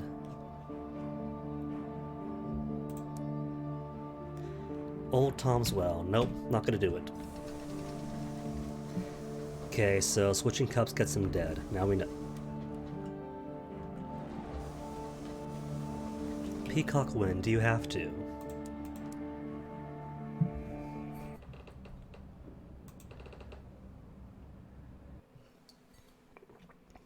Well, that's lucky for me though, isn't it?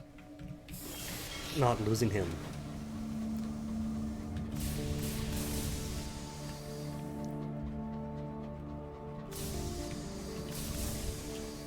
And that is a narrow light of a monitor.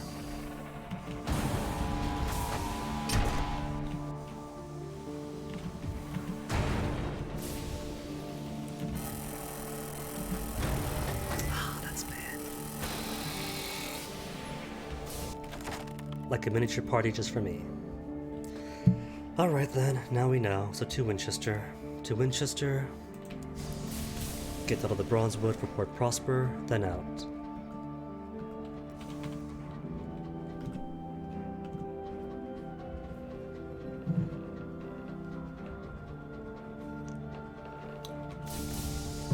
So, logically, switch cups, he becomes a scapegoat.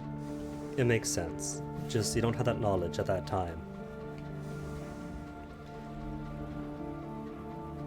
Drink from the cup, and obviously do become the scapegoat and die.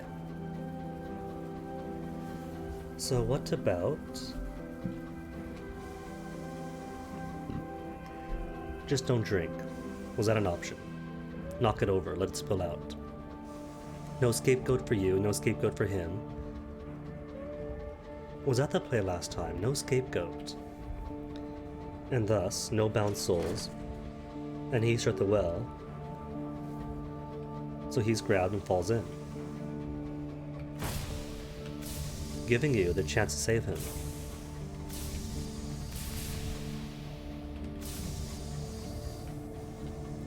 Or must I be his friend? Because this time around, I didn't tell Rat What's-Her-Name to don't spread rumors. But I did last time. And you do only have a few chances to get his friendship. One of which is when you opt or not opt to break her out of prison in London. Use his convoluted plan, and he likes you more. He's a benefactor, and he's grumpy. So could be that what was missing this time after all was an absence of his friendship. To push things towards him being punished, but also turning him into a tree.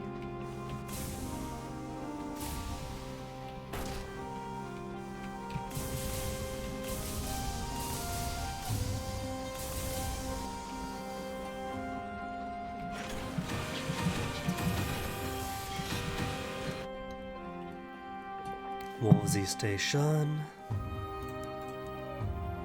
Bronze of Draven again. Avon, you just got Bronzewood. What are you doing but in a fleet of your own?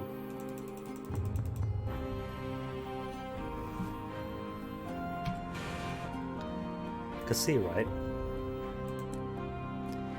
If I go back to the file from last year, Guinea the 11th. Load. Thank you.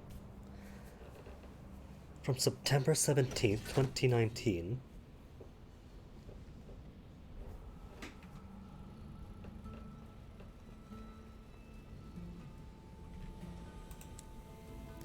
Does have the Dendrified Vagabond. So the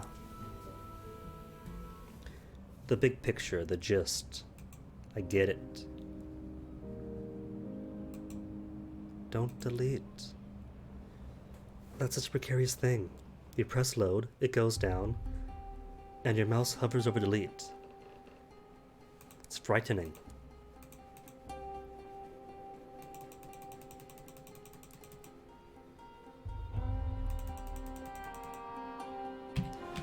Okay, let's go then. To Port Prosper, cry havoc.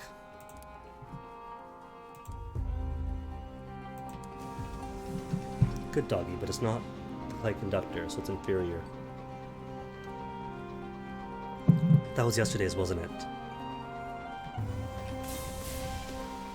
When the inadvisably big dog broke into the clay conductor's room.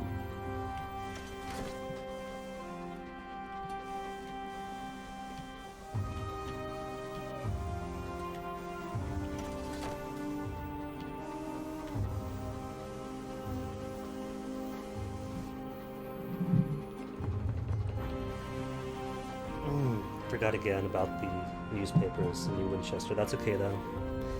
It's just newspapers, not that important. Just want to see what it says when you're shoot on site.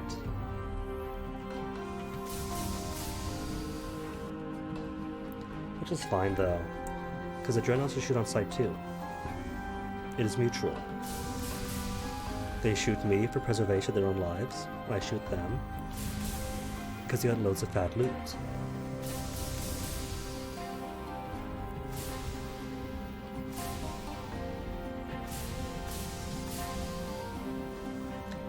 Careful those marauders, says the urchin. When I got a weapon, hewn from a real urchin. But good of her to watch out, though. Not every captain she sails with is going to have the Wrath of Heavens on it. Or be a sharp eye with the marauder mangonel.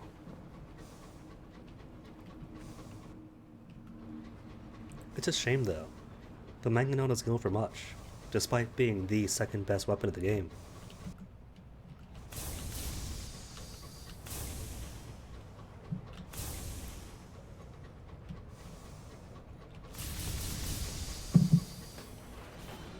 A true inspiration, says Cinders, of the unknown rat.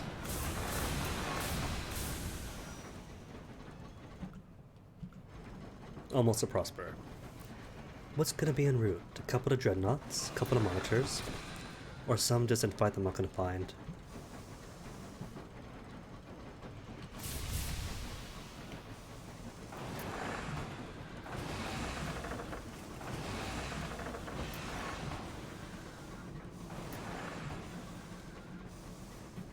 Either way, oh, every time I say I'm gonna have an escort. Is it an escort? It is following me. Cool. Got backup. And it does on a combat. Dreadnought, hello. That already foolishly wants to engage me. War it is then.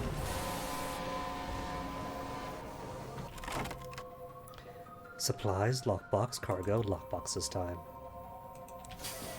An invitation to Purduance, oh my goodness.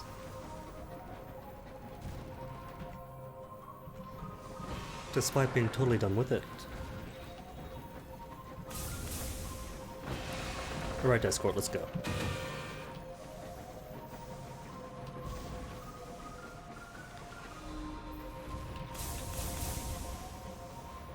It probably is off that way, but I can't be bothered with it. It's 4 PM, gotta get stuff to Prosper, and gotta finish off 2 or 3 things in London before the day is out.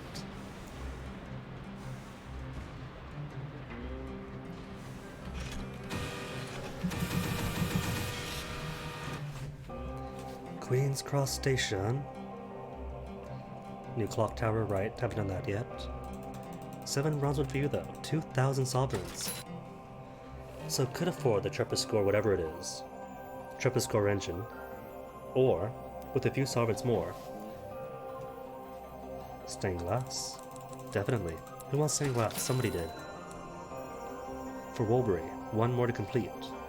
Cool.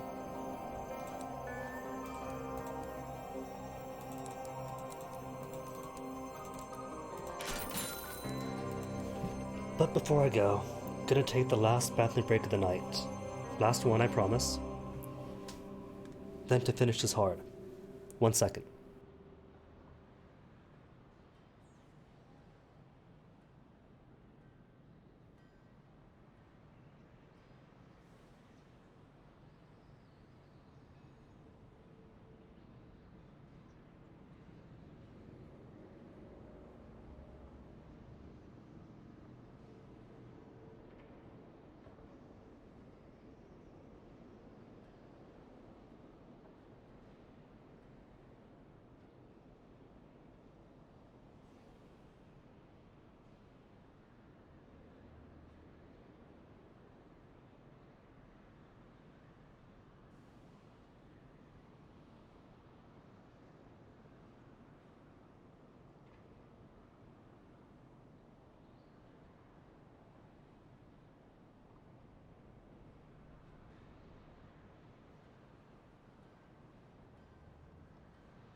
Oh no, I forgot the music. Hold on. There. Pretend that's been playing. Explore, nothing else here. Port report. Sure. Port report, then away we go.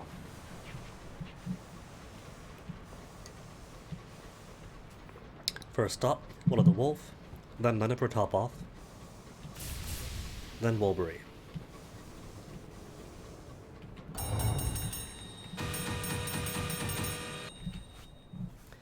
Present to customs, nothing to declare.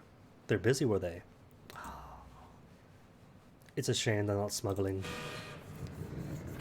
What are the odds then? The odds that customs people are too busy. Because it's not every time, it's not half the time, but it is some of the time. Enough for a small gamble.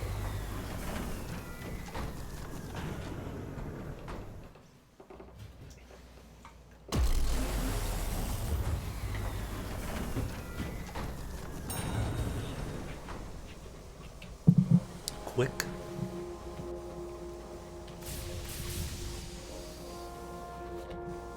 Monitor, stand right there, don't move a muscle. I said don't move, you blinked.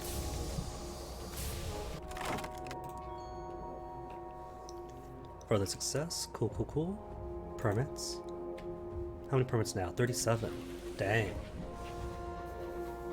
Might end up giving those to the, what was her name? Graceful Princess or something? After all. More burning. Fine then, gonna put a stop to this. This is how many times now that they've had an impromptu fire pit. You roar and remonstrate. How, you ask despairingly, could he have employed so many fools?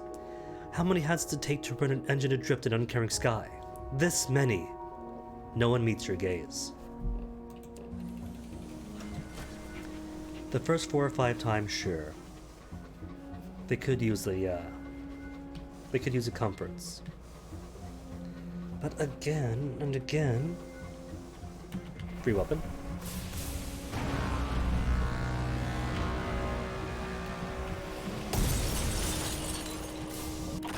Love it. Still nothing, no. Oh well.